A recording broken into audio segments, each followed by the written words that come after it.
What is up, YouTube, Facebook, Twitter, Twitch, Apple, Spotify, and everyone tuned in on the Texas Sports Unfiltered app? Welcome in to another edition of Bucky and BK, live on Texas Sports Unfiltered and on the free TSU app. Today is Friday, February 14th, 2025, and the Buck and I are with you for the next 2 hours. On today's show, Tashard Choice is leaving Texas to become the running backs coach for the Detroit Lions. How big of a loss is this for the Longhorns? Plus, it's opening day for Longhorn baseball. The Jim Schlossnagle era begins tonight. We will preview the 2025 season. We've got some Texas women's basketball to talk about, some Texas men's basketball to talk about. The Jets are officially moving on from Aaron Rodgers, and we'll give some love to the U.S. hockey team as well. We'll have plenty of Friday fun on a Valentine's Day edition of the TSU morning program. Happy Valentine's Day, my man. How are you? Same to you, BK. The day of love for you ladies out there, because it is your day. I guess it's everybody's day, but we know what it's all about. It's for them. And do you see the picture I sent you? I did. Yeah, that's what's been going on all week at my house. That's in the kitchen. That's what my kitchen looks like, right there.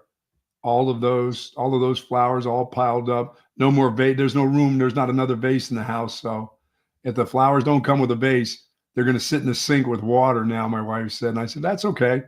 It's just all week long. That's what I've done. So I don't have to do anything today because it's over with. If you haven't done it today, you try to get somewhere, unless you're up before we started and you've gone to, like I said, HEB and gathered all the flowers they have. By noon, BK, there won't be a thing there. But it's their day, and that's fine with me. I don't care what people call it, a Hallmark day. But if females want to have that happen on this day and they call it their day, that's fine. I've gone to – my wife has jewelry. She has flowers, and it's all worth it, believe me. It is all worth it. And, you know – a screen share right here. This is the picture you sent this morning. This is what your kitchen table or your kitchen island is looking like right now? The island looks like. All sorts of flowers there. You got 1, 2, 3, 4, 5, 6 vases. There you go. This morning. I got my vases out ready. They were ready to go. I started on Sunday, Monday, Tuesday, Wednesday, Thursday. Yeah, really. I started last week, and I go every day. I'd go to HEB and grab something different. My wife enjoys the flowers, and I think I enjoy them more than my wife. You know me, I'm the flower guy, so I kind of like that around. And then we have some other little ones that are in bathrooms and stuff, but that's fine. As I said, it's her day. She was excited this morning. I'm like the Christmas guy. I'm the worst guy. You know me, I want to do the stuff the day before, so I buy like Christmas presents. And, I got her a nice deal from Jay's yesterday, a little comforter and some little jammies that I've got stuff from, I go to the jewelers and get her some earrings. The Cohens, I get stuff from them. So it's all set, brother. And you're showing every other guy up. No, it's not. It's just, I've always done that. I never felt like it was one of those, made up deals. If it's her day and they want to call it her day, I think you can do it for one day. If your girl was around in town, you'd be doing the same thing. What I don't do is I don't go to dinner on this day. That's not a part of the deal. You just eat at home? Yeah, we if I have to bring stuff here, that's fine, or I'll cook it. But I'm not going to go and sit there with a bunch of other folks. Yeah, you know why? Because I'll never have the flu. Oh, you're worried about getting the flu? That's why you don't go out on Valentine's Day? That's right. They're filled with filthy flu people out there. So I'm not going out. And by the way, hey, thanks to the weather guessers yesterday telling me how it was going to be in the 50s. Dude, I don't think it ever left. It was colder when we left the show at St. Patrick's yesterday and when we got there that morning. Oh, my God, was I cold yesterday. Yeah, the weather guessers are having an all-time bad week. They are. They're having a bad week. Yeah, it's been as unpredictable as ever. I mean, the one day 75, the next day's rainy, the next day's 35, then it's back to 75 tomorrow. I mean, they have no idea what they're doing. We have no idea what's going on. And welcome to Austin. We got some 20s coming up for lows next week. Yeah, if the weather guessers were saying that, then it'll probably be like 50s for lows next week. You're right. So yeah. I don't trust anything they say anymore. You know what? They're a little off, but man, how about yesterday? Did you think you can play a round of golf and that yesterday?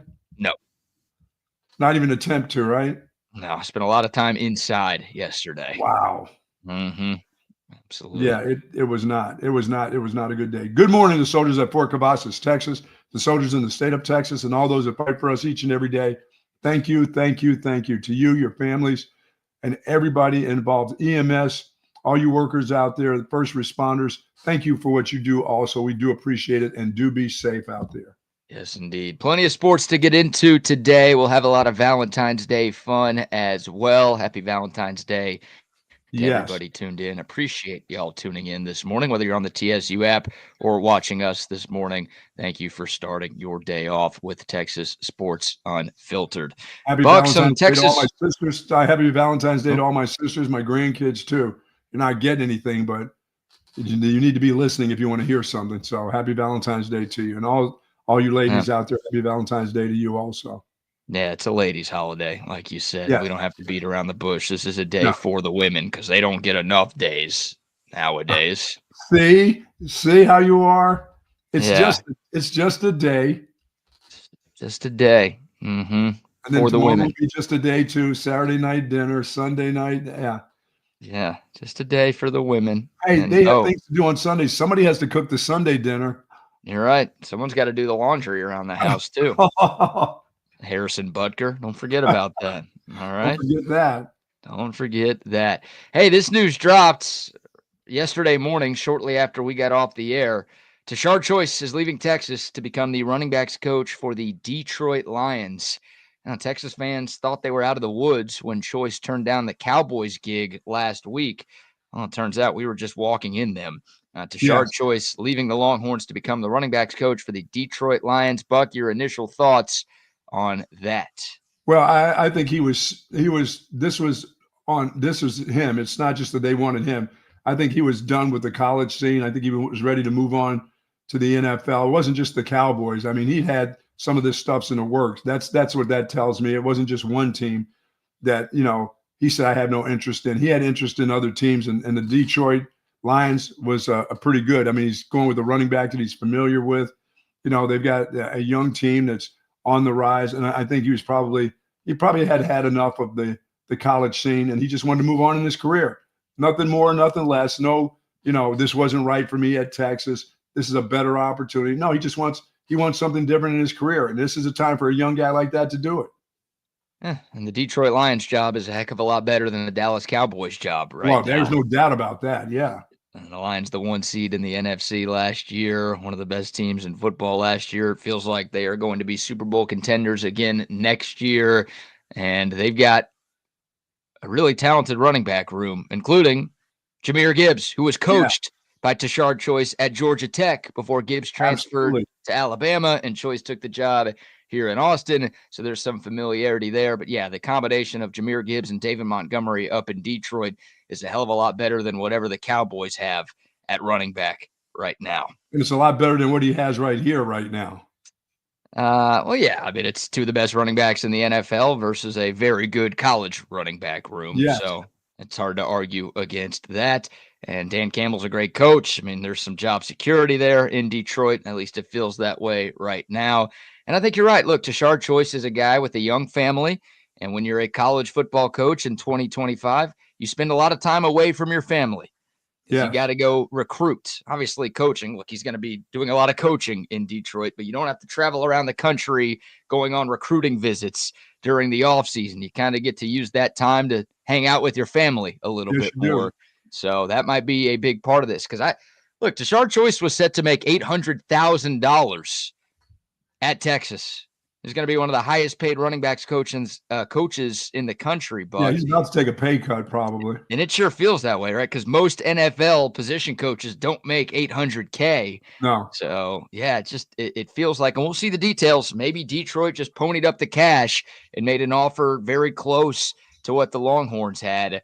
But it just sort of feels like that, like you said, Coach Choice wanted to take his talents to the next level and be done coaching college football. Yeah, I mean, the recruiting, the travel, the constant having to keep up with kids. He's with grown men that have families of their own. They know how to take care of their own business.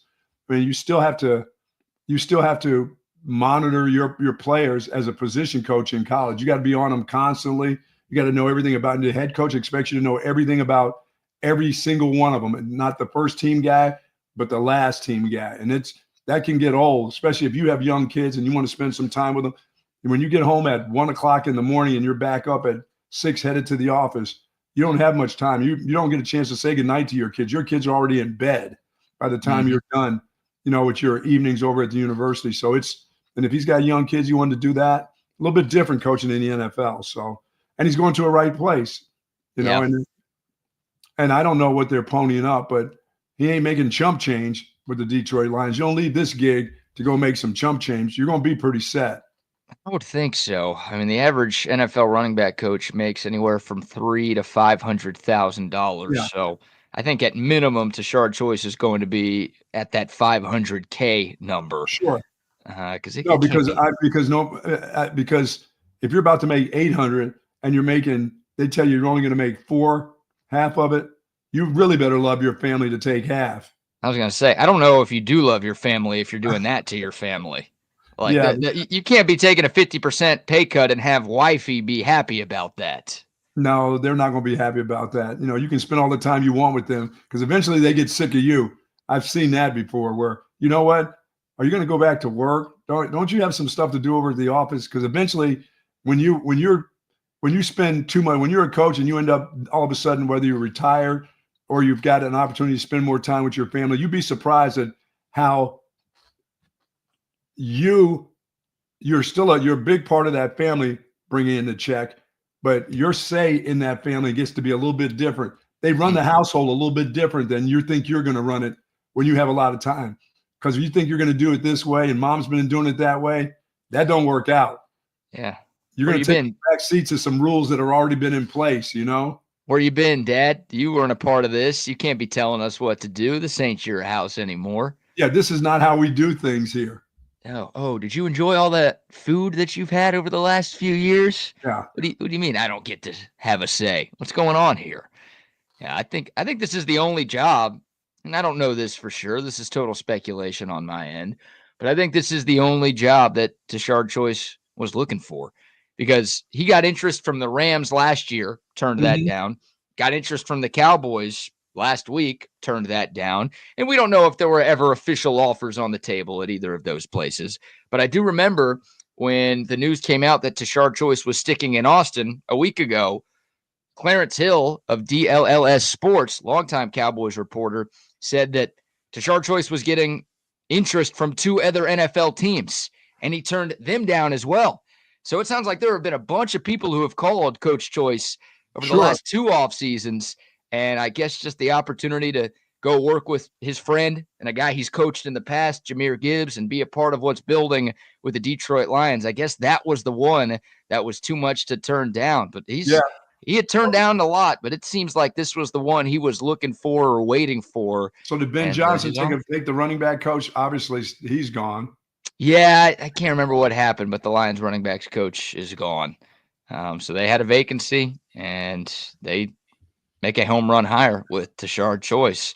And now Texas, man, it's funny. 2 nights ago, we find out that Texas has hired a safeties coach. And we're thinking, all right, that's it. There's the staff for 2025. Yeah. And then literally the following morning, Tashard Choice tells the Texas staff that he's making the choice to leave. So now Texas has one more seat to fill. Yeah, they've got to find, and that's an important position right now for the Longhorns. You've got to keep the run game going. You've got a lot of, you've got a guy who's coming back off a knee injury. You've got a guy who has got one that's gone, and you've got one that's really come a long way. So you got to keep that stable. Plus, the guy was a great recruiter. That's what you miss out on. You're losing one of your best recruiters. That hurts right there.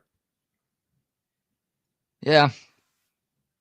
You don't just find a good recruit. I mean, it's the position coach is fine, but when the guy has really got his foothold as a recruiter, and he's not just recruiting running backs, he's recruiting a lot of different positions. Those are hard to come by. Not that easy. Texas will be fine.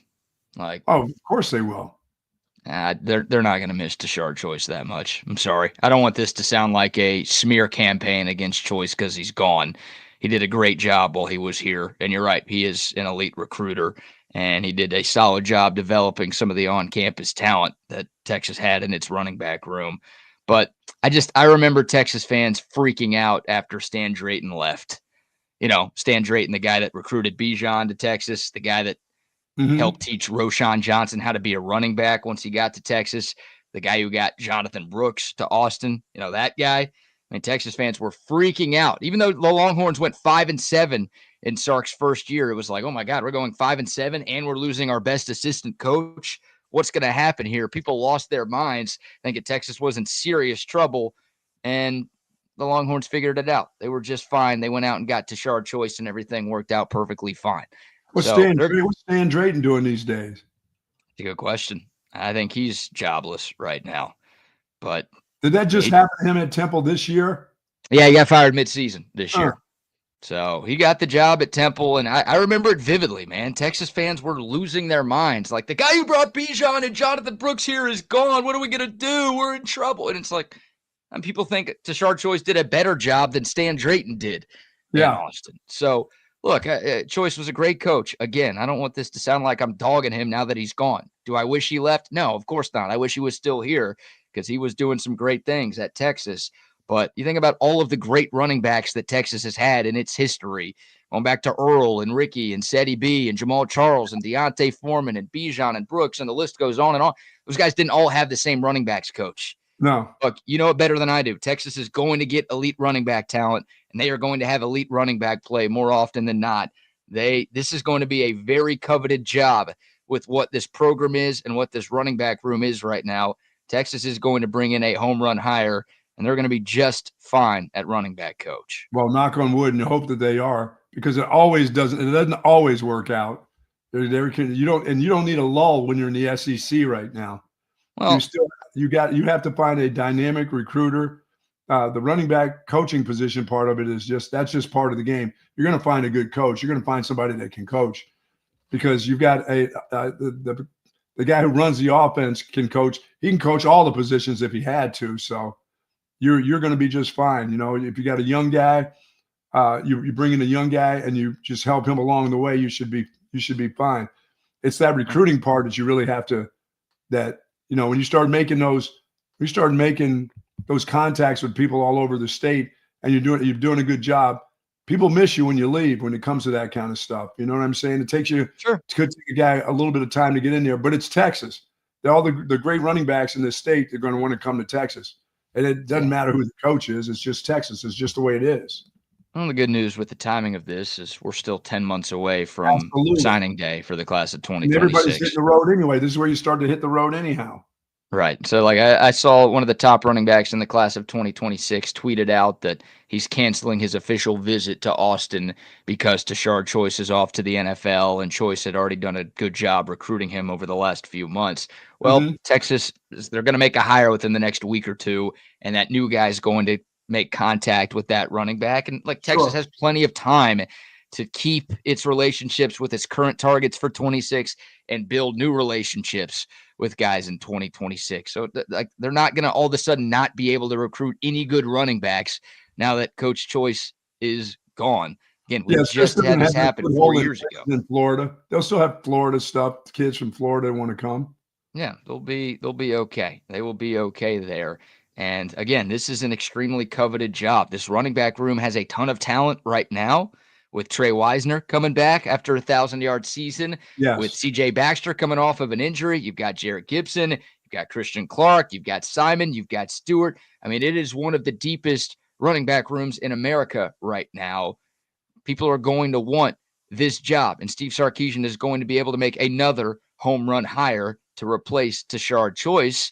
And look, this is, if you want to be Nick Saban's Alabama, which I think we all do, if you want to be Kirby Smart's Georgia, which I think we all do, this is a byproduct of that. Those guys lose coaches all of the time, every year, and they hire new ones, and they keep things rolling. Just look at what just happened to the national champs. Right. This is the sign of a healthy program. Sure, you don't want to lose these guys, but that's not how it works. You don't lose guys to other jobs when your team sucks. You lose guys because you fire them. This is the sign of a good, healthy program when other schools and NFL teams are like, okay, I see what's going on in Austin. I want some of that here. Yes. That's part of the bit. It's a good thing for Texas. So they'll keep doing that. And the good news is the Longhorns aren't losing their coordinators. You can lose position coaches. Their safeties coach just got a defensive coordinator's job, not an assistant coordinator. He's now a defensive coordinator. That dude at a Power 4 school as well. Yes. Like that's just how it goes. That is how it goes right there. So you trust Steve Sarkisian, right? I mean, I keep bringing up Kenny Baker's name. The Kenny Baker hire worked out great. That was a guy very few people knew about. And he came in here and was awesome as the defensive line coach in 2024. You look at the job Chris Jackson has done. I mean, those and Tashard Choice, like those are the three big assistant hires that Sark has made since getting here at Texas. And all of those replacements have worked out incredibly well.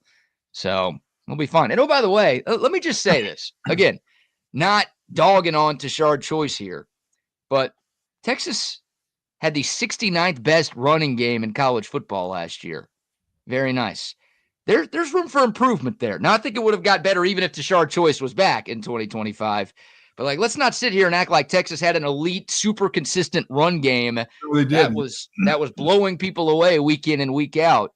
There's opportunities for this thing to get better. And I think with the right coaching hire, that can absolutely happen. Yeah, I mean, it wasn't knock you dead run game.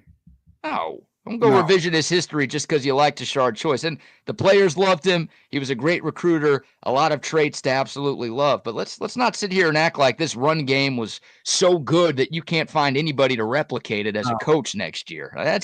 We spent a lot of days during the fall talking about how this running game with Tashard Choice as the coach was not nearly good enough.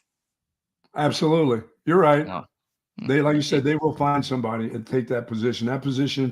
That position will always be pretty healthy at a place like the University of Texas because some of the great running backs would like to take part in coming here, and especially in this offense right now. Now, people are asking what names are on Steve Sarkisian's list. I got to ask you, Buck, are you interested in returning to the University of Texas? This is a young man's game. This isn't a grandfather's game. Come on, you're not 70. You're a young man. I'm almost 70. I'm just a month or two away from 70. What do you mean? You're not 70. I'm old, dude. There's a lot into this. There's a lot of travel into this. There's a lot of communications. And once again, I can't have a kid tell me I'm not going to go to class. No, screw you. I'm not going to class. I got to go to the NIL deal. That's not the game I play. My communications with young kids would be a little bit different. It would be hard. It would be hard on everybody.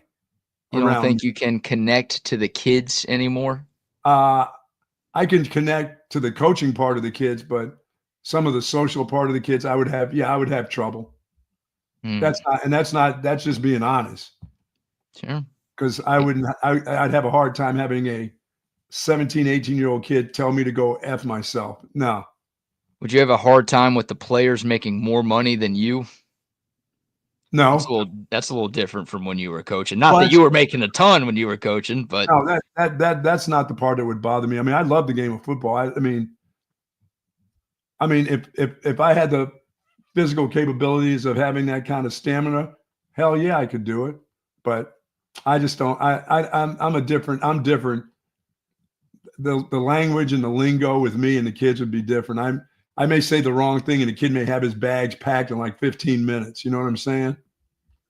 You're not going to do what? You're not going to class this afternoon? You're too worried about class. No, who cares about class? That's not why they're here. That's not why you're here. Well, that wouldn't be the reason that I would be telling their parents in their house when I'm sitting there that your kid's going to get the best education he can, and I'm going to make sure he's in class all the time doing that. That's part of my spill. It's always been a part of my spill, and I don't get off that. When the parents say thank you very much, make sure he does these things. That's my responsibility. You're not going to be doing in-home visits. Isn't for him to go tell me to shove it because he's got an NIL deal. That would be tough. You're going to go full Woody Hayes on that kid, huh? No, it would just be hard. No, dude, I'll find another player within this that will do the right things, that can play. And the head coach would be worried about me and the communications with the kids. So now. And I'd love to watch you go recruit. I don't even think you'd do in-home visits. You would convince the family to meet you at Denny's so you can get the senior discount for them. Dude, I can get it in a home. I tear it up there. I don't care if you got plastic on your furniture. I don't care. If you got dirt floors. Remember, I recruited a kid in Houston who had a dirt floor in his living room with a rug over the top of it. I made his mama feel so good. She thought she was a gazillionaire by the time I left that place. Whoa, what'd you do to the mom? No, it was just wonderful. It was a wonderful evening with a family. Remember, I'm the guy who cut a family's TV off when they weren't paying attention to what I was saying. Yeah, and that's bullshit right there. You got to keep the TV on.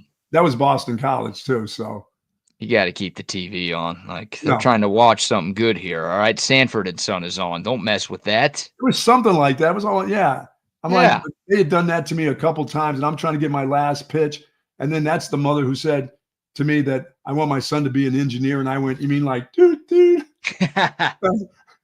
Yeah. Oh God, a train conductor.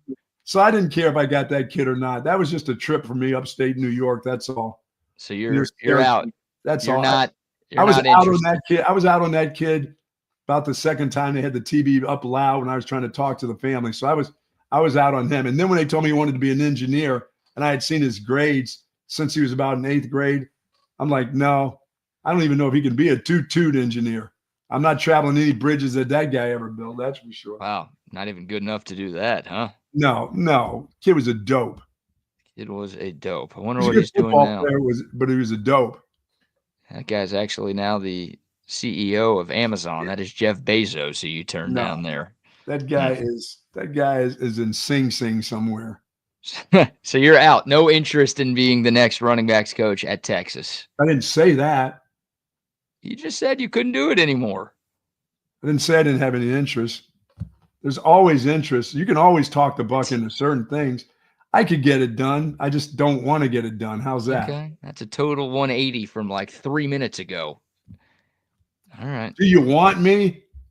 No, you wouldn't do that, BK. I'm too old. You know that. Nobody wants me. You got to have a young coach. You got to have a young guy. Be good content. We'd be getting great guests on the show every day. That's for sure. They would never let you do both. Are you kidding me? Yeah, they would. No, they wouldn't. It's Texas Sports Unfiltered, all right? We're our own thing. I would love the thought of being able to do that, but the university would say, you cannot do those things. It's winter workout time. You think I could be on the air right now during winter workouts? Sure. No. Would I be just mic'd up? Mic'd up at practice. Yeah, you'll just be walking around Denny's and talking to me and talking to the people while you're coaching the team, just like that. No, those kids are different. They don't want to be hitting 7-man sleds. They want to play patty cake. They don't want to do that. They don't want to do those hard things. Great point, Steven. How about Doug Gottlieb, radio host for Fox Sports Radio, and he's the coach of the Green Bay college basketball team. He's the head coach, Buck. He's doing both. He's doing a terrible job at both, but he's doing both. Is he doing a terrible job at both of those things? Yeah, I mean, he's the same radio host he's always been, which he's good. He's not my favorite, but he's not doing a great job as a Division I college basketball coach right now. They're about ready to get rid of him already. I would think if you can find a guy like Stan Drayton who has experience as a running back coach, and then he got a little bit of experience at Temple on how to get his ass whipped, could come back here and do a fantastic job. I mean, if he was on the radar, I mean, Sark already has somebody on his radar. They've got people calling from all angles. They got other coaches. They got NFL coaches that just got fired that would love to have this gig here. Yeah, I don't know. I don't think Texas was expecting this. Like, I think all Longhorn fans thought we were out of the woods when Tashard Choice turned down the Cowboys. But he was definitely looking. I mean, he was definitely he had some interest in doing something and either furthering his career, or it was time for him to get, as all the things that I'm saying. He probably may be done with the recruiting. He's done being away from his family. He was done having to put up with the stuff that you have to put up with the kids. I mean, he's got a pretty competitive room right there. It's not always fun and games. You know what I'm saying? There's a lot of competition going through there. When one guy thinks he's better than the other, it's tough. And it sounds like, from the reports that I've read, Tashard Choice informed the Texas coaches yesterday morning. So this was like he accepted the job a couple of days ago, told the coaches yesterday, and he gone. So I don't know if Steve Sarkisian has had like a bunch of time to get a list together of who he wants to go after. I think he thought, hey, we just gave Tashard Choice a raise. He's going to stick around for at least one more year so I can focus on a bunch of other stuff. I Sure. don't think he was ready for this. So a name, I mean, there are a couple of names. I don't know if Sark has officially reached out to anybody yet. I'm sure he has. But a name that I know a lot of Longhorn fans are talking about is Rashad Samples, who spent some time on Texas's staff under Tom Herman back in 2018. He's currently the assistant head coach and running backs coach at Oregon. And he's from Dallas. He's got ties to the great state of Texas. He's regarded as one of the best recruiting coaches in America. He also spent some time in the NFL with the LA Rams back in 2022. He was the youngest position coach in the league when he was with the Rams that one year in 2022. He's only 30, but this dude is as fast of a riser as there is in the coaching ranks. You go right after that's a name. Oh, man. Elite recruiter, skins on the wall, both in college and the NFL. That'd be an upgrade over to Tashard Choice. Like, sorry, Coach Choice. Texas can end up with Rashad Samples here. I think that'd be better than what they just had. So that's the name. I think that is the top name for a lot of Texas fans out there right now. Yeah, I mean, I don't know if it's better, but they need to get to a comfort level pretty quickly when it comes to recruiting. That's the part. The job itself, the running back coaching job itself, will take care of itself with the talent.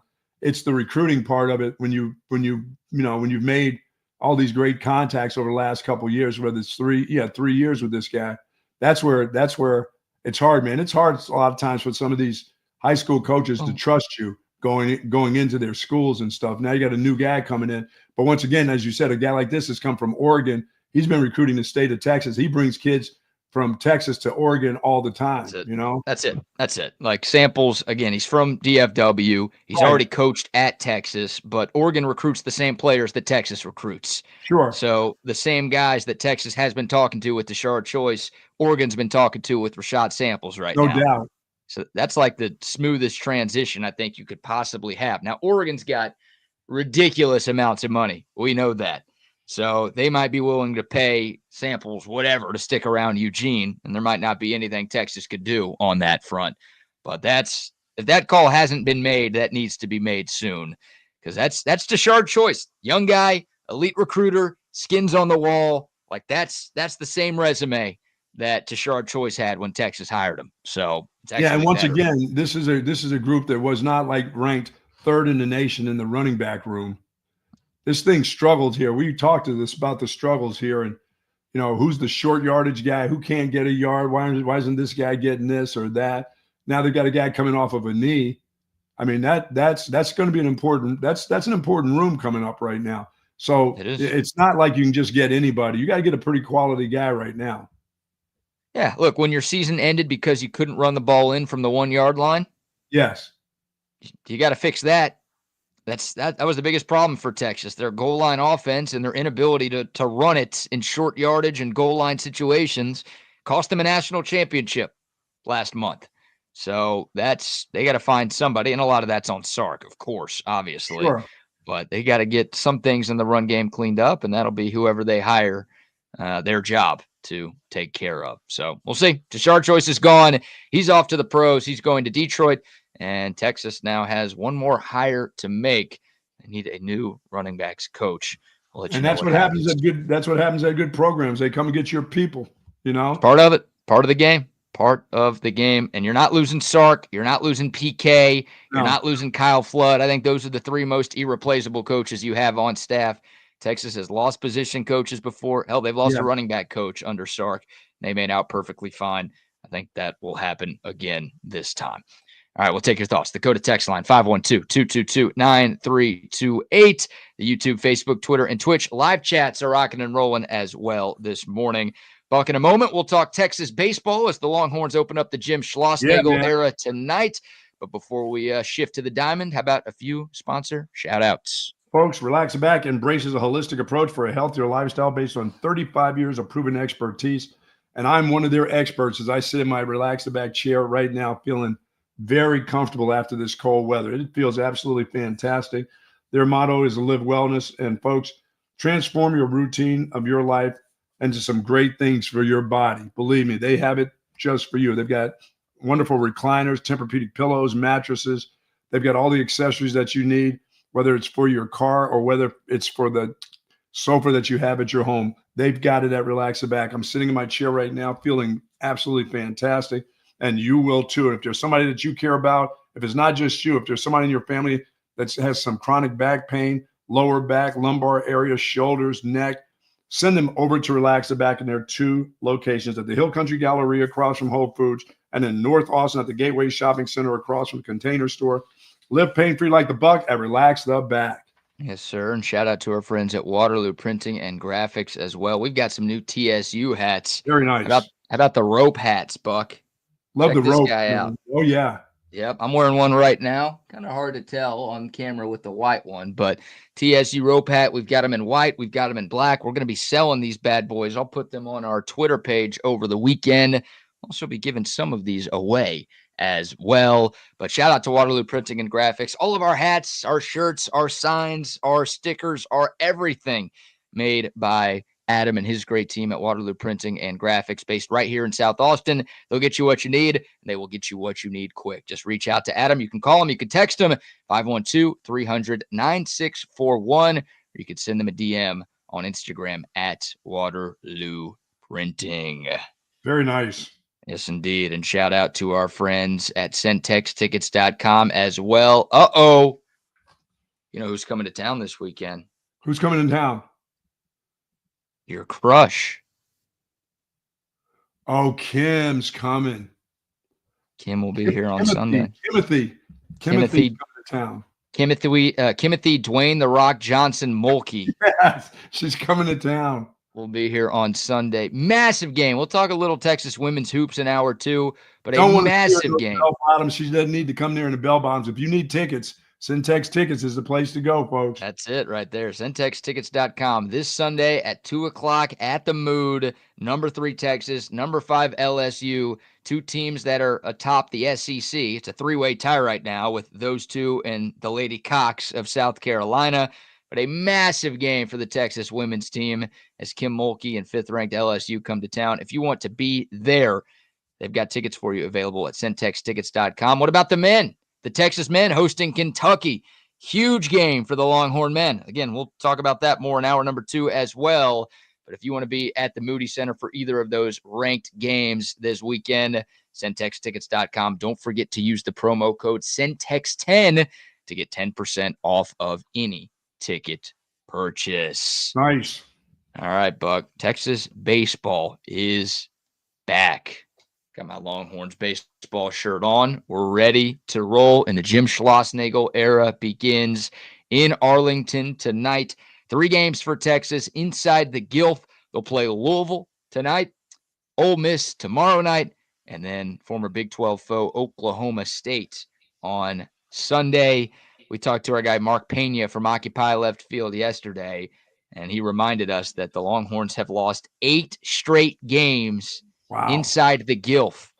Hopefully that changes. Otherwise, there's going to be some minor panic amongst Texas fans if that losing streak gets to 11. But that place has been a problem for Texas baseball in the past. Hopefully they can win 2 or 3 of these games and start off the year with a winning weekend. But, God, it'd be nice to just get the Globe Life monkey off of our back and find a win tonight, wouldn't it? Yeah, it's you know, this whole pitching staff, I mean, it's kind of a new pitching staff. That's the interesting part about it, to see how that develops. And what better way? I mean, this is kind of your preseason. So you go there and find out who's going to be who's going to be your closer, who your 2 starters will be.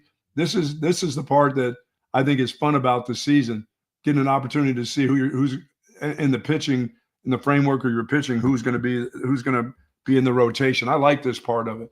You know, the batting stuff, will come around as the season wears on a little bit. That's not going to jump at you. But the pitching and the defense will be important to look at. You're right. And that's what it always is at Texas. But usually you're more confident in the pitching and defense, and you're a little worried about, can the offense do enough to get this team to Omaha? This year, it almost feels like the opposite. I mean, Texas's lineup is stacked 1-9, and they've got depth too. I mean, they've got 12, 13, 14 guys that I think could play for a lot of, can start for a lot of major college baseball teams around the country. But the pitching is a big question. And yesterday, Jim Schlossnagle announced 2/3 of his starting rotation. He did not announce a Sunday starter. Now, that's kind of Schloss's bit, so I guess I have to be okay with that. But I'm not going to lie, there's a part of me that's a little nervous that it's the first weekend of the season, and Texas doesn't feel good enough about 3 starters to announce the guy that they're going to trot out there on Sunday. But again, maybe that's Schloss's thing, so I mean, we'll just have to get what used has he to that. used in the past? Has he had 3 starters, or all hands on deck on Sundays for him? Yeah, well, I mean, he eventually, like right now, it's TBD. So eventually, he picks somebody to start the Sure. game. And I think in his perfect world, it's not like a bullpen game where the guy you throw out there first only goes 1 inning, and then you've got to go to a bunch of different arms out of the Right. pen the rest of the way. So I think whoever does get the ball to begin the game against Oklahoma State, the hope is he can give you at least 4 or 5 innings. Sure. But yeah, I don't know. We'll see if Texas has the arms in the barn to do that. Jared Spencer will get the ball tonight. That was the expectation, and that was the official announcement yesterday from Schloss. Jared Spencer, the transfer from Indiana State. So this is the first time we'll see him in a Longhorn uniform, and he will get the ball to open up the year. 6-0 with a 4.08 ERA at ISU a season ago. He's a big lefty. He'll start tonight. Luke Harrison, who only pitched 10 innings due to injury last season, will get the ball tomorrow night. His numbers last year before injury, not great. Just 1-0 with a 9.28 ERA in 10 2/3 innings of work. So 9. That's a big number. It's a high number. Seems like a big number. Yeah, the hope is Luke Harrison does not have a 9.28 ERA this year because he's your number 2 guy. And I think the expectation is for Spencer and Harrison to be the 1-2 for this staff all season long. Did we get basketball players from Indiana State? Yeah, your guy, Clark Kent. Oh, that scares me. And Curly Moe and Julian Larry. Oh my goodness. Oh, that's just basketball. This is baseball's different. Yeah, okay. Indiana State's had some baseball success in recent years. So, look, I trust Schloss. He knows what he's doing. He knows what he's looking for. And here's the good news for Texas, right? It's you always want to temper expectations when you're in year 1 of a head coach. I mean, we saw what happened with Steve Sarkisian. It's clear you shouldn't freak out after 1 bad year in year 1 because you got to give a coach some time to figure some things out. But what Schloss did in Aggieland in his first season, went to the College World Series, actually eliminated Texas from the College World Series that year, and he won 2 games in Omaha. Before that season, Schloss's first year in College Station, A&M had only won 2 games ever in Omaha. In year 1, Schloss won 2 games in Omaha, made it all the way to the semifinals of the College World Series. So this guy has proven that he can work fast and turn things around pretty quickly. So and nobody's going to temper their expectations at Texas in baseball. They just don't. No, they don't. Although I think this is one of those. It's the following year that you really look to it. Once he gets in here and gets his staff and everybody gets used to each other and it gets the kind of players that he wants, then you start thinking about, hey, here's the trip to Omaha. Here we're going to go pretty deep into it. I just think baseball is really, really different. It takes more than just 1 dude or 2 dudes like basketball or football. It takes a bunch of different guys. I mean, and you've got to be in tune defensively. I want to know how this team plays defensively too. I do too. Yeah, that's a question. I mean, Jalen Flores, the preseason All-American shortstop, he led Texas in errors last year. Like, he's got the ability to make some show-stopping plays at short, but he also has the ability to kick an easy one. Too. Yeah, he's a great hitter, of course, but like he's got to get better. You're starting a freshman at third base with Adrian Rodriguez, right? What type of defense are you going to get from him? Catcher defense was a huge problem for Texas last year, and it's still Rylan Galvan who's behind the plate, and Kimball Schlusser is there as well. Like, those guys had a lot of issues defending the backstop in 2024, so that's a concern. You're right. I mean, defense, pitching and defense, usually those are the boxes you check with Texas. Those are the unchecked boxes right now. And that's on, Max Weiner, who's the new pitching coach. Obviously, Schloss does a lot of work with the defense. You've got Troy Tulowitzki, who's going to help with that stuff as well. Those guys have to make sure that Texas is going to be okay in those departments. Those are big questions again right now. That's the biggest. Pitching's the biggest concern for me. For So I don't sure. want to poo-poo defense. It matters. But if you don't have good pitching, I don't know how much It the won't defense matter if you don't have. I don't know how much the defense is Yeah. going to matter. So you've got to get pitching figured out, and you've got to throw strikes. You've got to pound the zone. Yeah, they put a lot of guys on base. They gave a lot of free passes last year. That is the worst for Yeah, a player, for a fan, for anybody. If you're just walking dudes left and right and putting guys on for free, like that's a pretty helpless feeling if you're everybody else outside of the pitcher. You're right. So that can't happen. And Max Wiener's bid, it's pound the zone, pound the zone, pound the zone. Well, I think every pitching coach says that. Let's see if they actually do that this year. Make the other team beat you. You don't make them beat you if you're walking guys. Make them put the ball in play, make them find gaps, make them hit bombs, whatever. Yes. Don't just give games away. Texas did way too much of that in the 1 year of David Pierce as the pitching coach last season. It's not a good move on his part. No. And I respect it because maybe he saw the writing on the wall and he's like, if this ship is going down with the ship, I'm going to be the guy. Exactly. If the ship's going down, it's going down with me driving it. It didn't work, obviously, but I don't fault the coach. Like Charlie Strong did that with the defense. It's like everybody I'm hiring sucks. I'm the defensive coach. Let me see if I can figure this out. He didn't. More often than not, it doesn't work. But no, when you get to that point where you have to do most of it and be the head coach, you're going to have some problems.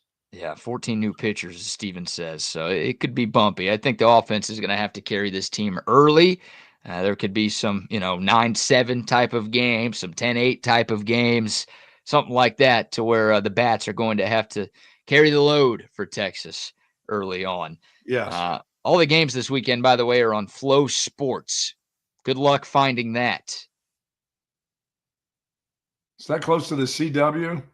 I don't think it's a channel. I think it's like a website, and you can find it easily if you're willing to pay for it. And I know, like, there's a lot of college baseball games that get shown on Flow Sports. Not a lot of Texas games, but a lot of college games. So maybe some of the diehard fans already have a subscription. You can find Flow Sports. You can find the Maine Black Bears on there. Yeah, if you want to watch Maine play baseball. Do they have baseball in Maine? Yeah, they play decent baseball in Maine, by the way. What's the weather up there right now? Not good. I don't know if it's. Ask me what the weather was like in July, then I'll let you know. But until July, it's not good. You've got Flo and Jamie. They have a lot of road games to southern states. Of course they do. They don't even have a field up there. They play all their games on the road. Can't grow grass there. Yes, Tanner, it will be Flo and Jamie from Progressive on the call of all three of these games, I believe. They'll be telling you how you can name your price, save money on insurance while talking about Texas baseball. So I'm excited, man. I can't wait. I just trying to temper my expectations a little bit. But again, knowing what Jim Schlossnagle did in College Station in year one, it's going to be fun to watch. I will say this. Here's my warning to Texas fans.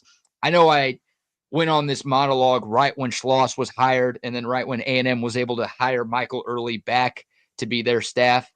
Like, just brace yourself, Texas fans. A&M's going to be better this year. I'm not going on a huge limb saying that because they're the number one team in every preseason poll. So they're expected to be better than Texas this year. But just prepare yourself for that and prepare yourself for Aggie fans talking about how, Schloss wasn't the reason we were good.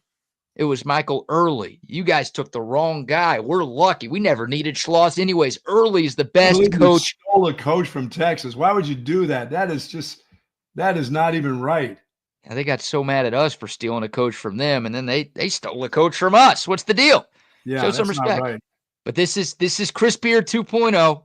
This is Chris Beard 2.0. When Beard left Lubbock to take the job at UT, they kept Mark Adams on staff. They had a great year. They were way better than Texas in that year one. They made it to the Sweet 16. Texas only made it to, the second round. Tech finished better in the Big 12. And Tech fans were talking all this trash, like, Mark Adams is the guy. He's the reason we've been so good. Chris Beard's nothing. You guys got this bum. And then, 2 years later, Mark Adams got fired. And Chris Beard in year two, obviously he got fired for a different reason, but Texas made it to the Elite Eight that season. So I don't think the off-the-field stuff is going to be an issue with Schloss like it was for Chris Beard. My point is, this year, A&M's going to be better than Texas. Long term, it might even be year 2, year 3. Might not even have to wait that long. Texas will be better than A&M. Jim Schloss was the right hire, and the Longhorns are going to be set up for a ton of success on the diamond moving forward. So just there's your warning from me. If you're one of those Twitter warriors who goes after A&M fans all the time, you're going to have to brace yourselves because they're going to have a spectacular year, and there might be some growing pains in Austin. But over time, give it time. Texas got this one right. They're going to be in the thick of things for a long time in the SEC. There you go. And no, CB, I didn't get Sylvia anything, and she's very disappointed because I didn't show up a couple of weeks ago either. Still all time. She was looking for was a little D. She wanted a little black wood. Was that what it was? No, I think she did say D or something like that. She did say D. Yeah. Well, you can still give it to her. It's Valentine's Day weekend. You got 3 days to get up to Greenwood, Missouri. Greenwood. She was looking for a little greenwood, a little brown wood. No thanks. Okay. Sorry, Sylvia. We'll see if she comes by. I hate when we don't hear from them. We hear from them and then they disappear. They get disappointed. Well, none of us showed up. Not everybody has to deliver. You need to work at it a little bit, Sylvia. I am fascinated what would have been at that address, or to know what would have been at that address if somebody showed up to whatever address Sylvia gave us in Greenwood, Missouri. I would have loved to have known what was going on at that house. Dude, there's psychos everywhere. Some psychos tried to find out what that address was about. What do you think? Like giant orgy, murder, robbery? What would have been going on at that address if you did make the trip? Somebody awaiting you like that dude. Who was the mass killer in Chicago that was getting all those young boys to come to his place? And the masked singer? The mass killer. Who was that dude? Oh, Ted Bundy? Yeah, there's a bunch of that wasn't Bundy, it was somebody else. There was a Chicago murderer. They kept like taking him down in the basement and then putting him in cement. That would have been what you're looking for in Brownwood or Greenwood, yes. Oh, John Wayne Gacy? John Wayne Gacy, that dude, yes. You think that's what it would have been? Yeah. Don't do it. Don't do that. That's too simple. I don't know if they were going after you or going after me. Or maybe someone in the chat. Anybody who would have shown up at the door. Here, come in and have some cookies. I baked these wonderful cookies. Have a bite. Yeah, okay. Sylvia wasn't bad looking. I'll take her cookies. Oh, God. She's got pie to offer up. I'll take that as well. Maybe a little cake. No, you're sad. Don't fall for it. What do you mean I'm sad? There's a lot of crazies out here, BK. That's a free offer, man. That's That's food. That's free food. Yeah, she's giving me food. She wants the D. I just want to please her. She's just asking for something. It's not that hard for me to do. Well, I don't know why she hasn't shown up, and we haven't got anything on Valentine's. That was just a normal, everyday thing. We need to hear her make a repeat performance for Valentine's Day, and we haven't heard from her. So Sylvia was probably, I don't know, Charlie. Who knows? You think it was a dude who was commenting that day? Probably. That's a pretty safe guess, I would think. I don't know how many women are going on sports YouTube shows and radio shows. Looking for the D? Looking for the D 3 states away. That's an interesting bit right there. Yes, it is. All right, we'll take your thoughts. The Coda text line rocking and rolling this morning, 512-222-9328. Plenty more sports to get into, including Texas basketball. Big win for the women last night. Big game for both the men and the women this weekend. We've got some NFL nuggets to talk about. We'll take your thoughts and predictions for Texas baseball in 2025. But before we shift gears, Buck, how about a few more sponsor? About where we just were yesterday, Sue Patrick. Check out the Angry Bevo, BK, that I picked up yesterday. Long sleeve. Feeling good. Sue Patrick, 5222 Burnett Row. We were there yesterday. I hope somebody came in and got the gift card from Jay. I hope they got the trivia question. Came in there and picked up that $50 gift card. Boy, the jelly cats were flowing. I bet you there's not many jelly cats left over after yesterday. That was an awful lot of fun being at Sue Patrick, folks. If you want that Longhorn apparel, please head on over there. Anything Longhorn you can get. Valentine's Day, is today, all the way through today. So if you want to go over there and pick up, hey, Jellycat flower roses. I told you I got mine. That one isn't a part of them. The part of the Jellycat roses, as I said, if your girl wants to throw the roses at you and slap you with them, the Jellycat's perfect. She can throw them across the room. No water, no vase. It won't hurt, but you can still fling them anyway. And then you can put them right back on the table, and they sit right there looking good. I love Sue Patch. That was great to be over there again yesterday. A bit early. So it was a tad early for us. I miss seeing the folks over there that come by, and that was hard. But, folks, you can get there. All the parking that you want, free parking, 5222 Burner Road or SuePatrick.com. Find out all that information. They will get it shipped to you. I do love this, though. It's a great shirt. Love the little Angry Bevo. Anything Angry Bevo is good.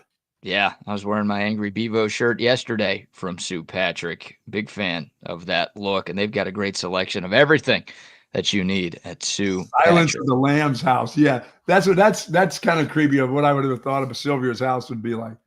Come in there. Come on in, Clarice. I like that, Clarice. It's good stuff right there. Hey, how about this for Valentine's gift? How about a remodeled kitchen? Very nice. Or a new bathroom. Yeah. Yeah, McCall Custom Homes. They can hook you up with that. If you tell your significant other today that, hey, I know you've been wanting that new kitchen for a while now. I want to get you back in the kitchen. Yeah, woman, get your ass back in the kitchen. But now you're going to enjoy it with McCall Custom Homes. Yeah, new kitchen. Yeah. Will you finally cook if I get you a new kitchen? I don't know if that's the slogan for McCall Custom Homes, but they can hook you up. New kitchen, remodeled bathroom. If you've got a growing family that needs a second story in your house, if you want to add some life to your outdoor space, the springtime, it's gorgeous here in Austin. So many sports to watch. If you want to be sitting on a nice couch on the patio, grilling out, watching the sports, McCall Custom Homes can turn your patio dreams into reality as well. They're the best in the business. Custom home builders and renovators here in Central Texas, and they've been doing it for 40 years. It's a father-son team with a ton of experience, and most of that experience is here in Austin, so they know what it takes to turn your Central Texas home into something truly, truly special. Don't just take my word for it. Check out their dozens and hundreds of 5-star reviews. I don't know if that makes sense. They've got a bunch of them, though. And then go to their website, McCallCustomHomesATX.com. Look at the gallery of projects they've done over the last 4 decades. Get some ideas for your place, and then reach out to Mike and his great team. 512-633-9580. That's 633-9580. Or again, find them online, and you can reach out to them there as well at McCallCustomHomesATX.com. Love it. A quick shout out to the Team USA hockey team, by the way. I did see goal number 1. So you said watch it. I took interest. I saw the first goal. The Finns scored, and then I started to fall asleep a little bit. When did you told me it all happened in the second period? Well, thank God you went to bed. That's what we needed. Yes. Because Finland scored the first goal, and then the U.S. tied it up in the first period, so it was 1-1 after 1. It was 2-1 after 2. And then in the first 3 minutes of the third period, Team USA scored 3 goals to turn a close game into a blowout, and the rout was on. So a nice start to the Four Nations face-off for Team USA. They're atop the standings with 3 points. And they've got a massive game coming up tomorrow night against Canada. That's Canada. That's the big rivalry. Those are the 2 favorites. It's in Montreal, so it will be basically a road game for the Americans. Playing for your oil. Oh, my gosh. We're playing. Yeah, we said it. The winner, if the U.S. wins, we get to annex Canada. There you go. If the U.S. loses, we give all of our bird flu eggs to Canada. Send all our chickens your way. Yeah, so, both sides are going to get something great, regardless of the result. That's right. That's what's at stake here tomorrow. It's pool play right now, so we could see 2 U.S.-Canada games because they could meet in the championship, which would be in Boston. So that'd be a home game for us. But big one tomorrow for both teams, but a great start to this tournament for Team USA. Brady Tkachuk and Matthew Tkachuk, the Tkachuk brothers, 2 goals apiece as the Americans get the job done. Great way to start the very short 8-day tournament for Team USA. I wonder what Jerry's doing for Valentine's Day today. He's got to be zip on Harry Hines there with a big box of chocolates. Jerry Jones? Yeah. Big old heart with chocolates in that bad boy. Well, you know what Jerry Jones says about Valentine's Day, right? What? There's a very low percentage of this that is smiles and glory holes. Very low percentage. Very low So percentage. a lot of you might be thinking you're going to be getting smiles and glory holes today, but remember, a very low percentage of Valentine's Day ends in smiles and I glory want me holes. some glory hole. Yes, there you go. That's what he's getting for. That's what he's getting for Valentine's Day. Some glory hole. Some glory hole on Harry Hines, huh? Yeah, man.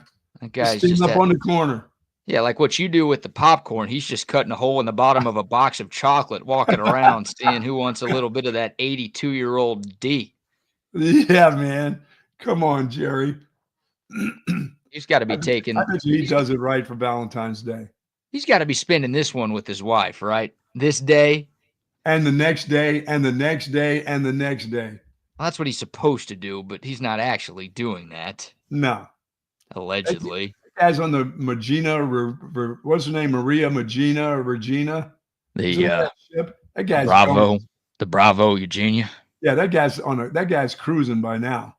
I think he saves that for his side pieces. Really? What about the bus? What about the big bus? The big bus. Jerome Bettis is hooking up with Jerry Jones. No, that bus, man, that's a traveling. That baby's on tour. No, he saves that. That's when they get ready to go to the combine. They bring the bus. Oh, well, yeah, he flies up there, and then he has the bus waiting for him. He doesn't bring the bus. Somebody else brings the bus, and he's got it ready when he lands. He's just playing poker on the bus. He just goes up there and sits and plays poker. He doesn't really travel on that bus. No. God, no. The guy takes a helicopter to get around DFW. He ain't taking a bus to Indianapolis for the combine. So when the bus driver drives up, it's not like the Madden bus where Madden's in there. Jerry's not in that bus. No, Jerry's not in that bus. Yeah, his grandkids are in the bus. That's about it. I don't think it's me taking a bus to El Paso. I don't think Jerry Jones is doing that type of bit. Although it would be a good one. He does like content. He does like getting his name out there and the Cowboys out there. It's a good way to do it is if you get, hey, Brian Schottenheimer, hey, Pledge, drive the RV to Indy for the combine. Hey, Pledge, drive me to the combine. We gave you this job that you didn't earn. We're the only team that would have even considered hiring you to be their head coach. So here's your punishment, and here's how you pay us back. Drive the bus, and I'll talk into the hot mic over the bus talking to you about what we're going to do this season. How's that? How's that for torture for Shoddy on the way to the combine? By the way, you will not be making any decisions while you're at the combine. You just sit there. Sit and watch, Shoddy.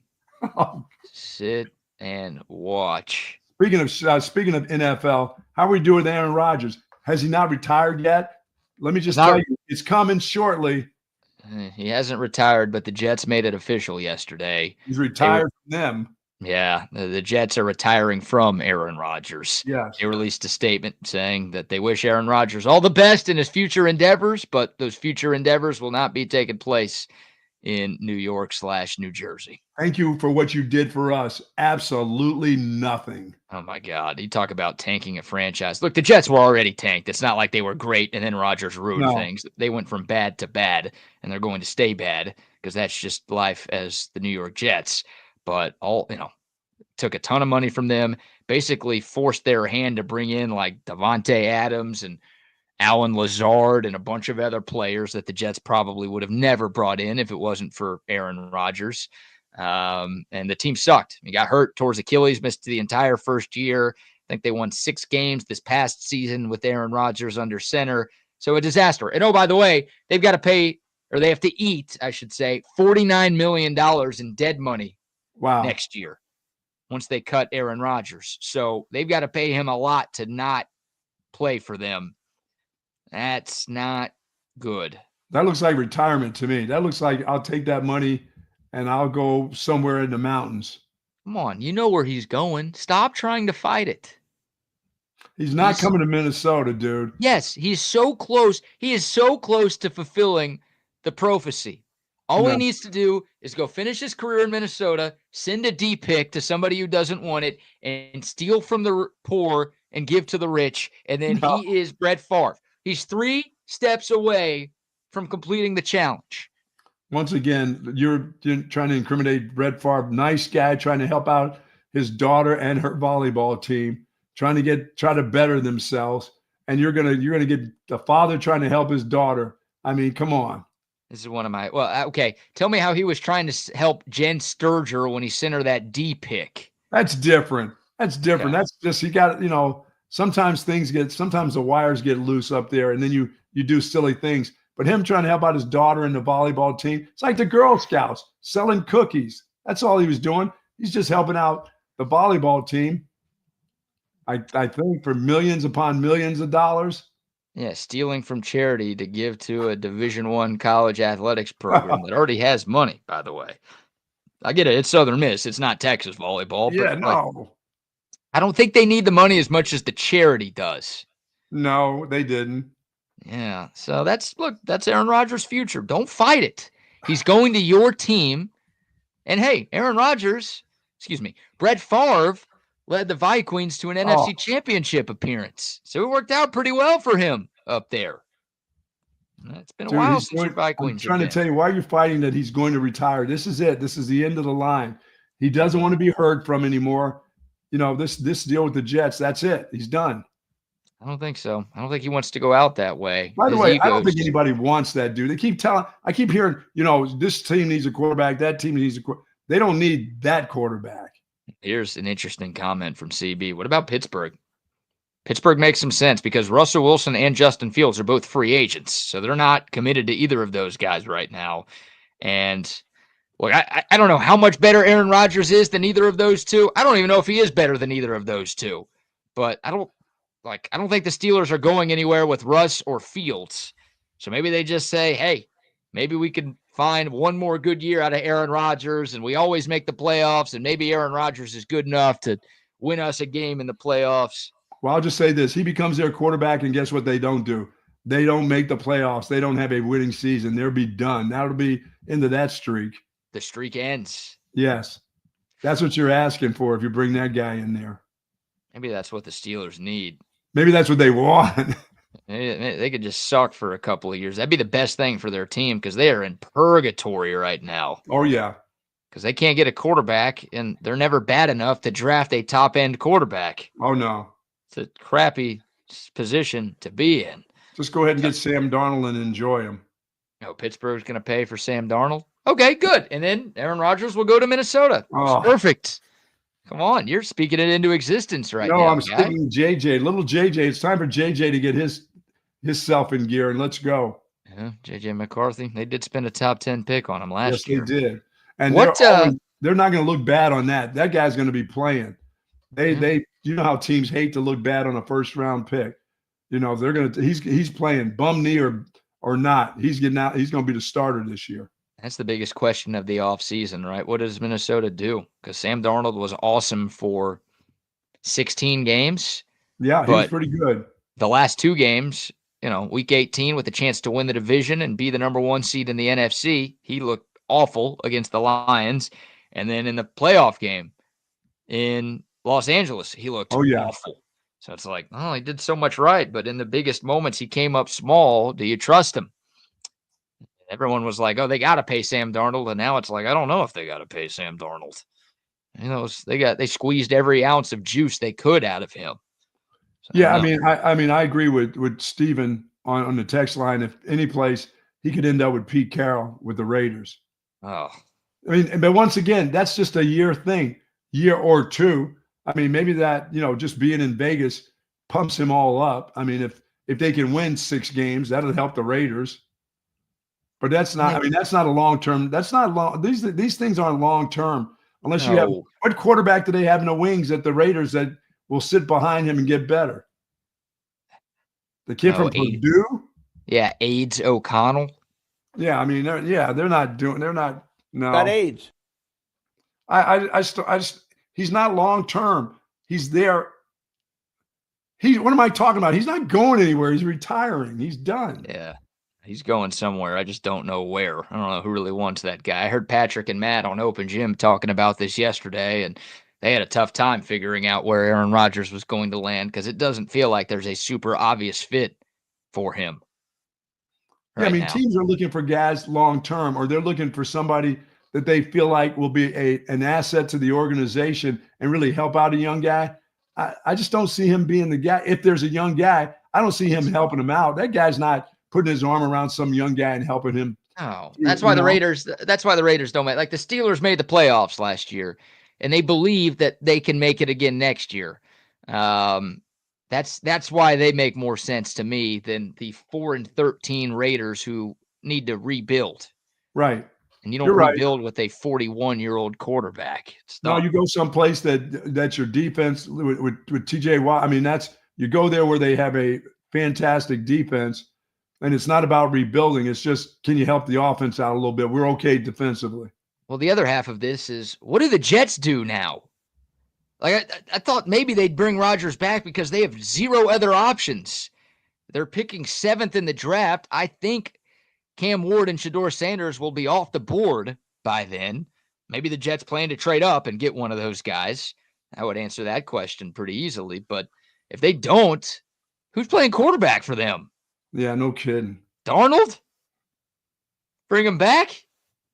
No, Sam Darnold's he's going to have some decisions to make, because there are going to be teams that want that dude. Yeah, the Jets are not one of them. The Jets cannot bring back. I don't think they would do that. They're the ones that help him become a bag of shit. I don't think they don't want to. They feel like they will turn him right back into a bag of shit.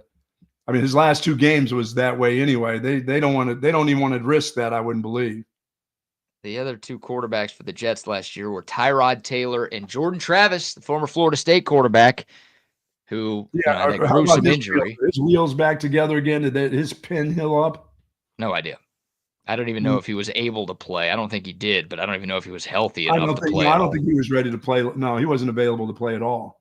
So maybe that's the plan, but that was a 5th-round pick. So do you hand over the reins to a 5th-round pick who hasn't played at all? They've got to do something. I don't know what the hell they're going to do. We had Quinn Ewers going to the Cleveland Browns in the 2nd round last year. That was one mock that we talked about yesterday. That guy has a better chance than some of these other dudes that we even talk about. I mean, I'd rather see a young guy get an opportunity to fail than that old dude getting an opportunity to tear your whole organization apart. He's pretty good at that, isn't he? Yeah, it just takes you too long to come back from guys like that, you know? And the Jets, as you said, they were on their way out anyway. I was going to say, anyway. I don't know. Like the Packers, they made out fine with Jordan Love. The Jets just suck. The Jets always suck. They're like the Bears. They suck. And getting to be like the Giants. The Jets are getting to be like the Giants. No. The Giants have 2 Super Bowls in the last 20 years. The Jets haven't won one since Broadway Joe. Come on, man. Leave Joe alone. Yeah, now Joe's trying to hook up with Susie Colbert. that was a long time ago. The Giants have won 2 Super Bowls since Joe Namath tried to bang Susie Colbert on the sideline during a Monday Night Football broadcast.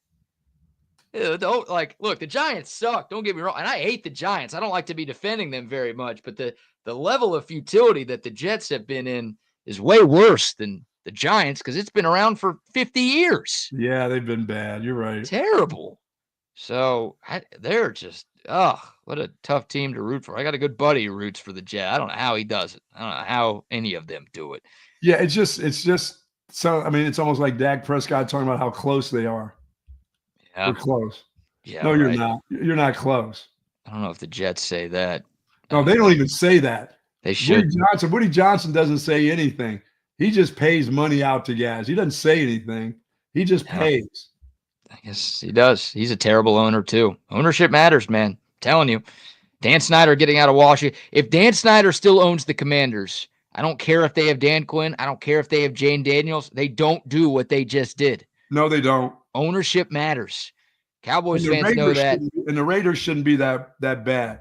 I mean, you got this wonderful stadium. You're in Vegas, but you're run by a moron, you know? Yeah. Ownership in sports matters. Look at the Mavs. They had Mark Cuban. He's out. They bring in some jabronis. They just tank their team overnight. They did win last night, though. Nice win over the Miami Heat. The Heat suck. Like without Butler, they've lost all 4 games that they played without Jimmy Buckets. They're in trouble. The Mavs had 8 players out last night, and they still won. But Look, the Mavs are in trouble long term. I think most people agree with that. Ownership, it matters in sports. And the Jets, the Cowboys, a lot of teams right now have an ownership problem. Raiders, too. Good point, bringing them up. One more NFL note. I think this is of note. Speaking of teams maybe looking for quarterbacks, Kellen Moore had his introductory press conference in New Orleans yesterday. Somebody asked him about Derek Carr, and Kellen Moore didn't really commit to him as their starting quarterback. He called him a tremendous starting quarterback in this league. It's like, oh, is Derek Carr going to be your guy? He's a tremendous starting quarterback in this league. For some other team. I'm excited to meet him. There was no, oh, yeah, he's our guy. So that leads you to believe there's a chance he's not their guy. Could be. And maybe that's an option for the Jets. Maybe that's an option. Once again, Kellen Moore just came from a place that just won the Super Bowl. He's been around that organization. And tell me some of that stuff doesn't wear on to him. Like, I know what it takes to win. I know what kind of players that we need. That's not the kind of quarterback we need. Yeah, I don't know if we're in a shitty division. That still isn't the guy. You're right. I don't know if that's the coach who gets to make that call or if that's, front office decision, or they basically told Kellen Moore, like, hey, we'll go get you somebody new. We're not running it back with Derek Carr anymore. He's a bum who gets hurt all the time. It sounds like they told him, hey, we'll get whoever you like to get him. We'll go get him. That might be that. You just take this lousy job, and then we'll work from there. You're right. The Saints are picking 9. Dude, there's a lot of teams that need a quarterback, and there are only 2 first-round graded quarterbacks. I mean, the Titans and Browns both need a QB, so they could stick and pick. But if they wanted to trade, I mean, the Giants at 3, Vegas at 6, the Jets at 7, the Saints at 9, all of those teams could be on the phone, and the Titans and Browns could be getting a king's ransom if they're willing to move down. Dude, I heard some talk about Myles Garrett ended up with the Lions, and I'm like, what? That's all that defense needs is that guy, and then to get healthy, then they will be the pick. Yeah, he's got AIDS. With AIDS, Hutchinson, and Myles Garrett on the same line. That's awful. That's an awful thought right there for you. For everybody else who doesn't root for the Lions. Yeah, it is. It's an awful thought, except for everybody that's in Philadelphia. They're not worried. Their defense will be just fine still. Yeah, well, they'll be okay. They'll be okay. So there's your NFL news, notes, and nuggets right there. Aaron Rodgers out in New York. Derek Carr may be on his way out in New Orleans. And so he did not say anything. I mean, his press conference didn't have, we've got our quarterback. We just have to get everything else. He was kind of non-committal on his QB. Non-committal. Wow. That's the word. That's the word I was looking for. Thank you very much. Man. All right. We'll take your thoughts. Dakota text line 512-222-9328 if you want to chime in. Of course, the YouTube, Facebook, Twitter, and Twitch live chats are rolling as well. Buck, before we get to some Texas basketball talk, let's give a few more sponsor shout-outs. Say hello to our friends over at 34 Wine and Spirits, 4601 Southwest Parkway. All the spirits that you need. As I say, getting ready for the March Madness. Hell, just getting ready for the weekend. This weekend, watching some basketball, some Longhorn men's and women's basketball. Head on over to 4601 Southwest Parkway. You'll find 34 Wine and Spirits there.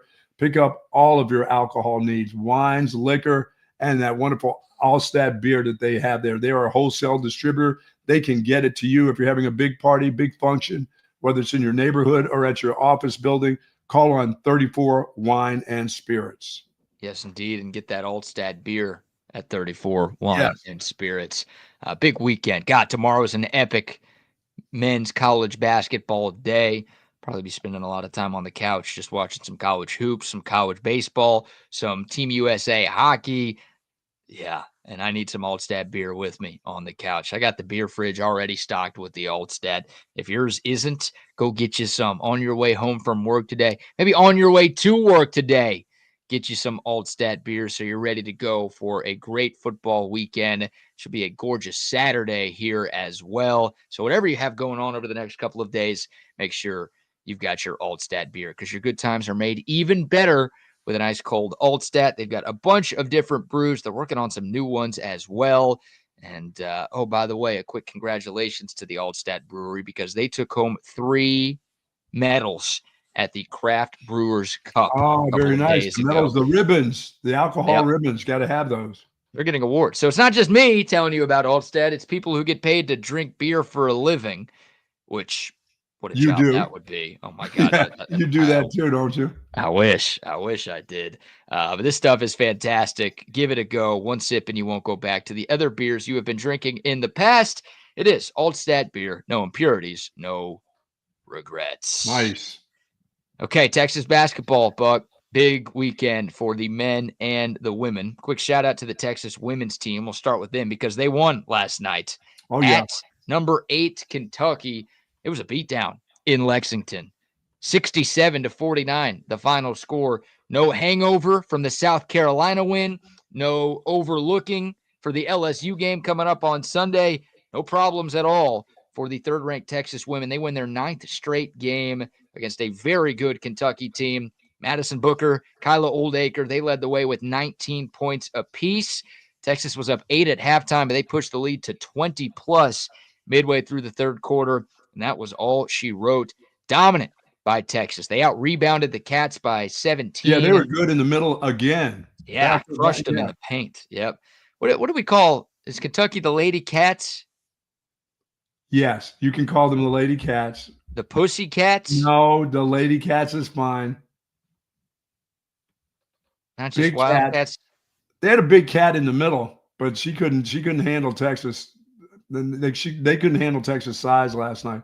I watched that game and I watched UCLA women's basketball. How about me? That's right. Title IX Buck. That's right. That's me. Are you sick? No, I'm not sick. I watched some UCLA basketball. Man, USC beat UCLA. That surprised me. Wow. Yeah, UCLA was number 1. They were undefeated, and Juju Watkins, one of the best players in women's college basketball, maybe the best player in women's college basketball. I don't think I could guard her. No, you couldn't. I mean, she had 38 in that game last night. Big rivalry, big win for USC. USC's really good. They're ranked number 6. But, yeah, they hand UCLA their first loss. Buck, do you know where UCLA is? L.A. It says it right there, and it's, the letters are right there. UCLA. They're in Los Angeles. Well, you only know that because the UCLA football coach let you know at Big Ten Media Days last year. Don't forget to cite your sources on that one. Sure, but yeah, good night for women's college basketball. Great night for Texas. Like you said, they out-physicaled the Pussies. 17 turnovers for Kentucky as well. They shot just 35%. And another big win for Texas. The Longhorns are now 25-2. Wow. On the year. The best start since 2015-2016 for Texas women's hoops. And, of course, the massive game coming up on Sunday. It'll be on ABC. The eyes of America will be watching Vic Schaefer against Cruella DeMolke. Yeah, DeMolke, one of the great coaches of all time, coming to Austin, y'all. Don't underestimate the powers of her and her coaching abilities. She's a fabulous motivator and a fabulous coach. Vic Schaefer will have his hands full. I cannot believe you will not be there for this game. Can't do it. Got a birthday. I got the boss's birthday. You don't do that. You don't do that for another woman. Your wife has had plenty. It doesn't matter what woman it is. Your wife has had plenty of birthdays, and she'll have plenty more of them. I hope. Yes. We don't get. I'm the one who wants to continue to have a birthday, so mine's is just around the corner. I want to be able to make it to my birthday. So yes, I can't run off to the mood to see some other woman on my wife's birthday. No. Hey, your wife's going to have a birthday next year. You're going to have to wait. Quit playing on my wife's birthday, will you? You're going to have to wait 2 years until Coach Mulkey comes back to Austin. I've had dreams about her for years, so I can still continue my dreams and my fantasies. Those are pretty cool.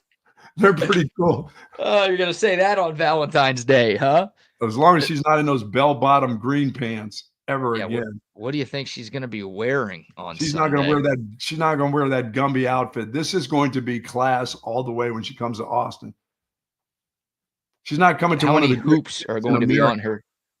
She's not going to come with some hoops outfit on to one of the. I was going to ask, is she going to rock the basketball net or something? She's rocking something very special for this occasion. Dude, it's a top 5 matchup. It's nationally televised on ABC on Sunday. She doesn't like Texas very much. Obviously, she was at Baylor, so she's gone up against Texas a million times. So there's some hatred there. This is a pull out all the stops game for Oh, Kim no, Mulkey. she's not wearing that outfit. No. It might be louder and bolder than this. Did they have to widen that hoop around her? I mean, is that the regular size hoop or is it a little wider, do you think? I think it's a little wider. No way. She's just a Yeah. little petite woman. She's nothing. I bet she's 5'3". And CB, don't say that she's taller than I am. She's not 5'9". I don't want to hear about that. Even in her heels, she's not 5'9". We're going to get the big bird. Look, Valentine's Day is today. Maybe she rocks the pink. Oh, she's rocking some pink, I think, for this occasion. With the giant flowers, looking like Big Bird walking around. I'm thinking she's going with some gold chain, too. I think she's going with some jewelry here, some special jewelry.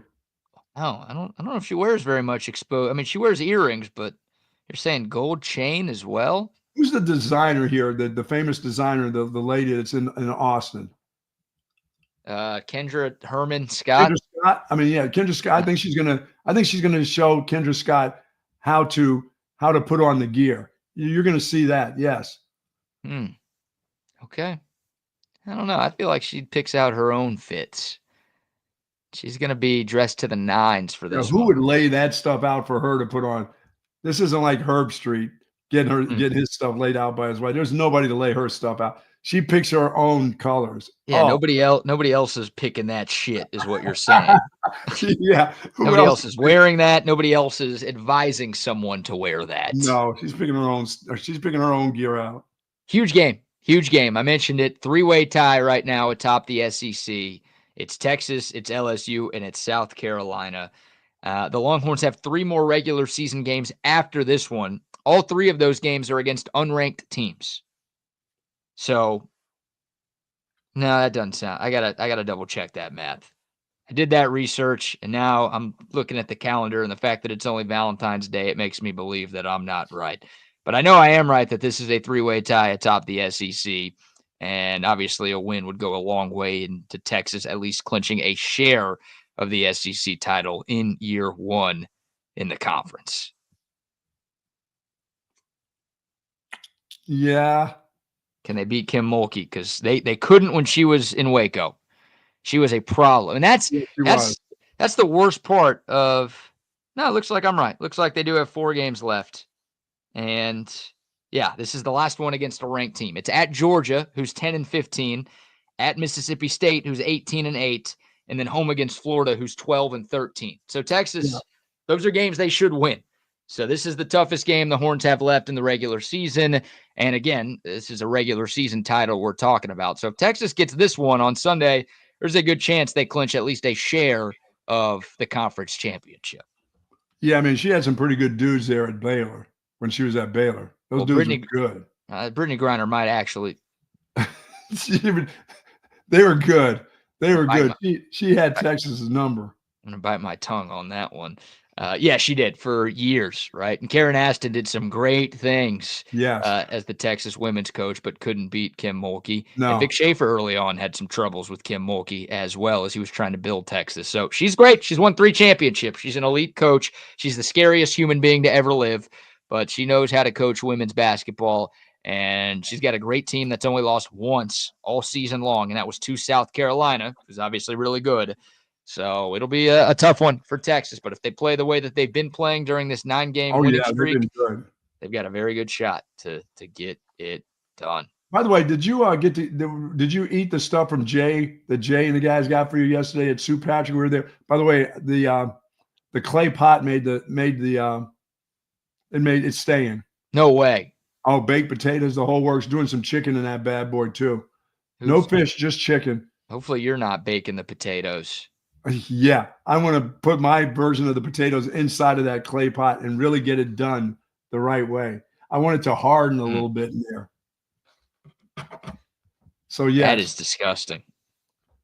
Don't tell Jay that, Buck. He got you a nice gift. Don't tell him that you're going to take a shit in his gift. No, I'm not. It's just a part of what a real baked potato should be. You know, it should be baked, hardened, Just right. Yeah, I saw the pictures on the box. I didn't see any of that on there. The Dutch oven, the old Dutch oven. There's a lot of things you can do. Bread in there. You know, you can put tortillas in there, some flour tortillas, keep them warm. That's gonna work great here at the household. You're putting some beef stew in that Dutch oven, aren't you? And plus, you can put it underneath the cabinet. It's a little better than the George Foreman grill sitting up at the cabinet. Good for you. You actually kept something. That's nice. Jay and Corbin and the gang at Sue Patrick have given you about 30 gifts, and it took until gift 30 for you to decide to keep one. Yeah, I mean, not often does somebody give you like a piece of metal to stick in a pigeon's ass and call it a gift. But I appreciated that too. It just didn't make the cut. I thought that was a hobby of yours. No, Sticking stuff up pigeons' asses. This is going to be good. Plus, this thing will make good for if I decide to, you know, I'm doing my carrots, getting my carrots. I got my seeds for my carrots. If you put a little hole at the bottom, you know, it's like one of those clay pots. You can actually put the seeds in there. There you go. That'll be good. Gardener, naked garden season coming back. Not after this. Now this cold front coming in is not going to be good. Guessers are going to be right on this. Whatever. My bones are already telling me the guessers are right coming up here for like next Wednesday. It's on. And then next Thursday it'll be 80 degrees. No, it won't be 80. Still Wednesday, Thursday, almost into the weekend of next weekend. BK, we got some 20s in there. Yeah, 20s, not wind chills of 20s, but actual 20s. So that truly is going to. That's it though. Say goodbye to winter after that. It's gone. Piece of shit Phil said 6 more weeks. It's only been like 2. So but that's for people in Pennsylvania, New York, New Jersey. They deserve to get 6 more weeks of that. Real winter stuff, huh? We don't deserve to have real winter. We don't. What do we need it for?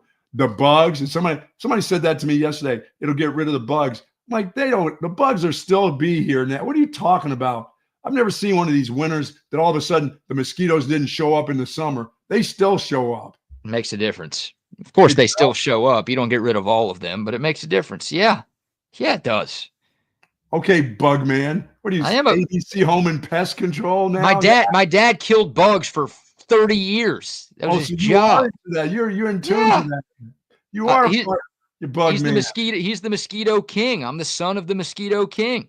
Oh no! That was one of my first ever. I think that was my first ever radio nickname with Chip and Sean Adams. No. Yeah, son of the mosquito king. Do you ever my dad's work business for years? Did you work as an exterminator? Did you help him out? No. Yeah, in the summer, a couple of summers, like in high school, I did some stuff. So you've had some of that spray that's gone into your nostrils, into your brain. I drink that stuff. Oh my God! How do you think I turned out the way that I did? Oh my goodness! I'm going to be entitled to some legal compensation at some point down the road because like Camp Lejeune. Yeah, exactly.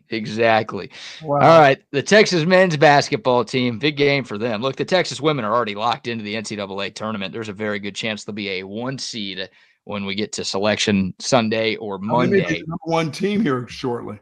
They've got a shot. Yeah, now that UCLA lost, there's an opportunity, I guess, for Texas to move up the rankings if they take care of business come Sunday. But the Texas men obviously on the bubble. And we're not in must-win territory yet, but we are getting close to that.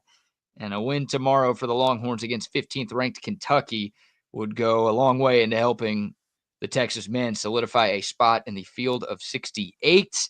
Only the 3rd ever meeting between the Horns and the Cats. First time Kentucky's ever played in Austin. It's interesting. So hopefully a good crowd. It is a Saturday night. I know there's some apathy towards Texas men's basketball right now. Hell, Rodney Terry got booed by a couple of fans during pregame warmups in the Alabama game a few days ago, which that story was blown out of proportion. May have been 20 fans who booed him, and people were writing that as if like half the arena. It was media, and I'm part of it, I guess, so I can't get too mad at us. But still, there was a tiny smattering of boos. And then Texas went out and lost by 20+ to Alabama. So what type of reaction does the coach get tomorrow night? And can Rodney Terry get a win that maybe gets him on track to save his job? Yeah, well, out of the games that are coming up, this is his good opportunity now. Kentucky's got big men. That's what worries me. They got a couple bigs. I mean, like real bigs, not the 6'8" guys that just get to the boards like the Aggies or the teams that they've been playing that they've hung in there at times with. They got big dudes. So I worry a little bit about that. I worry about foul trouble for the Longhorns with this group. I mean, I don't think their guards are as good as we've seen lately, but I think their big men are pretty good, pretty stout guys. They're loaded. They're really good. And They it's protect year one the of rim. year one of the Mark Pope era. He brought over some transfers from BYU. And remember, Mark Pope at BYU last year beat Texas when both schools were in the Big 12. Jackson Robinson had a great game. He transferred over to Kentucky. He's their second leading scorer. So it's the coach and a few players who were on that BYU team that beat Rodney Terry and Texas last season. Obviously, a lot of differences between those two games, but still, I think worth bringing up. But it is a talented roster that Kentucky has. They're ranked 15th in the country. They just beat Tennessee the other night, and they swept Tennessee. They swept them, yes. And they've got 5 wins against top 10 teams. That's more than anybody else in college basketball. So they have brought it against some of the best teams that they've played, and they are capable of beating anybody on any given night. They're big. They're one of the biggest teams in the country. Like you said, they're a top 3 offense in college basketball. They're not as good as Alabama is offensively, but they've got the ability to put up 90 plus. Yeah, and they can run like that too. They can get out and go. Yeah, they can. They don't play as fast as Alabama does, but they are incredibly efficient on that end of the floor. They've got some great shooters. They're big. They're not great defensively, which is why I'm picking the Longhorn upset in this one. Okay. Why? Because they need to. Because I think down the road it's going to start getting deeper. You lose this one, BK. I think it starts to get that snowball effect for this basketball team. Oh, it's already snowballed. You don't think it's already snowballed? They've lost 3 in a row. I think they can stop it tomorrow. Okay. Yeah, I mean, they only have 2 games left against ranked teams. The other one's not till March when they'll travel to Starkville to take on Mississippi State. So the schedule lightens up a little bit after this, but it's already a snowball that's grown in size, and it gets a lot bigger if you can't. That's why I feel like this is one of those. This is a tough game. It's a tough opponent, but I think they can win. I think they need to win this game. Ken Pom has this as a 1-point loss for Texas. Yeah. Now, Ken Pom had Alabama as a 2-point loss for Texas, and they lost by way more than that. So I don't know if people are putting a lot of stock into what that guy says about this team right now, but it's getting close to nut cutting time for the Horns. Yeah. I mean, Texas is 4-8 in the SEC. They've got to go 4-2 in these final 6 to get to that 8-win magic number that you and I have discussed all season long. So they lose tomorrow. Yeah, the margin for error gets incredibly small. Yeah, I think if it gets out of hand, the Boobergs really come out this weekend. Yeah, will they go full Mavs and start kicking people out if they boo? I don't know. They'll probably start encouraging it if they keep it up. If someone brings a sign that says "Fire RT," do they get shown the door? No, but I think if it gets going, this is where it is. This is where it starts right here against Kentucky team. I guess. I don't know. They could beat Kentucky and lose to Georgia next week, and it wouldn't surprise me. Yeah, that game is that Georgia game on the road? Let me double check. Because they're not a bad team. They're not South Carolina bad. Yeah, I got my order wrong. It's South Carolina next. That's next. Texas doesn't have a midweek game next week. They play tomorrow, and then they play next Saturday on the road at South Carolina, who has yet to win. You can't lose that game. You can't.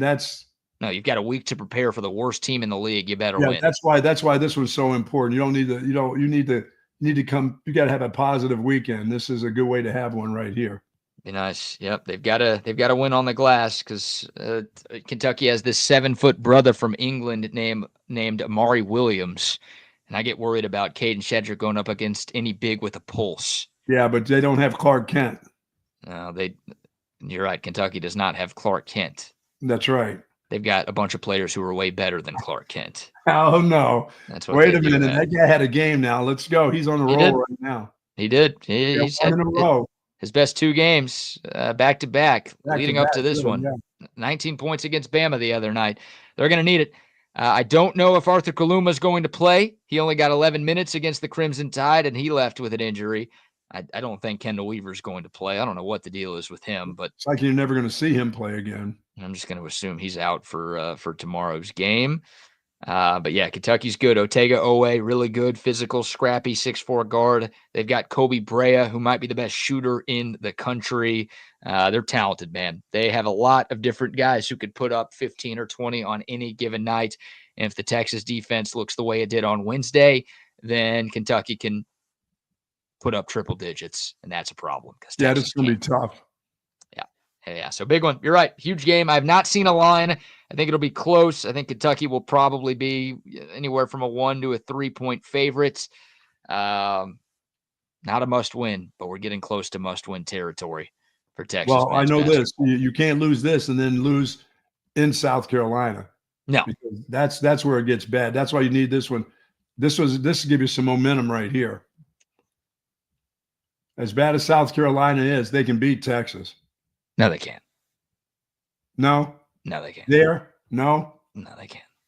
Whether if they do, then Rodney Terry's staying on the tarmac. Whether they lose or win this game, it shouldn't matter. It doesn't matter. If Texas loses to South Carolina, there's no benefit to firing a coach with 3 regular season games left. But that would seal the deal. If they lose to if South Carolina's only SEC win is against Rodney Terry, then Rodney Terry will be coaching somewhere else in 2026. That's why I say they need this one. You got to have this one. I get this one too. That'd be nice. Yes. Get them both, please. Get them both. All right, we'll take your thoughts. What do you think? Do the Horns have a chance to pull off the upset against Big Blue Nation in the first ever Texas-Kentucky matchup in Austin? They've only played twice. Kentucky's won them both, so Texas looking for their first ever win against the Cats. We'll see if they can get it. There's going to be a lot of blue in Austin tomorrow. Brace yourself. And if Texas is getting blown out and the Longhorn fans leave early, just get ready for a lot of spelling. C-A-T-S, cats. No. They let you know that they could spell a 4-letter word. That's big in that state. Let me tell you something. They did travel in football here.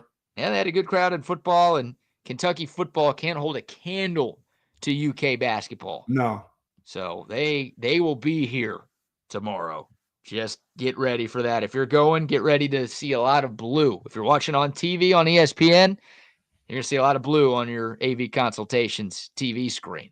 Nice. Prepare yourself for that. We'll take Speaking of AV Consultation screens, I was watching the Genesis golf tournament. You talk about being cold and wet and rainy and crappy weather.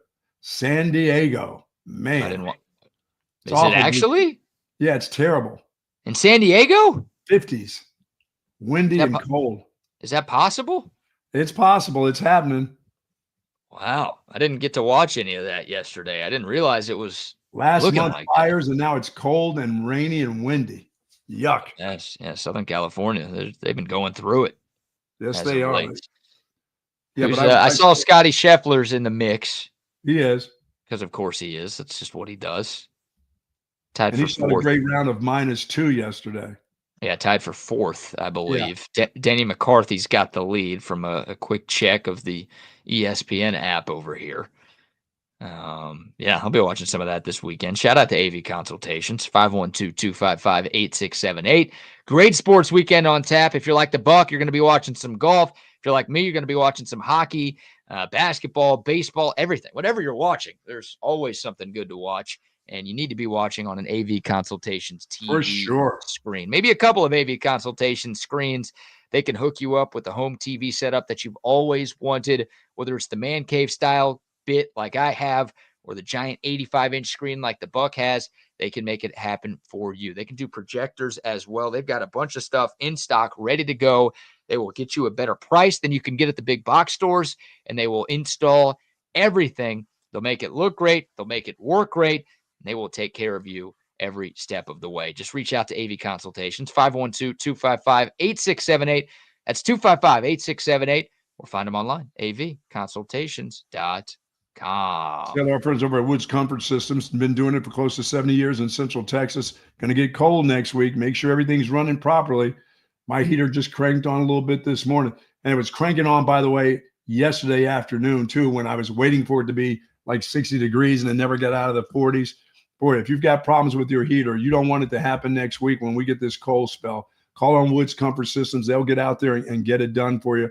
By the way, you can buy the entire system from Woods Comfort Systems and then get the contract for 2 appointments a year, and they'll take care of you. They've taken care of this home for the last 5 years. I do appreciate them, whether it's heating, whether it's air conditioning or plumbing. They do plumbing also, but they do it the right way. And you say they got the $69 special right now, too, for 69 years of service, on their way to 70 years of service in Central Texas. Indeed. WoodsComfortSystems.com to find out more information about that great deal that they have going on right now.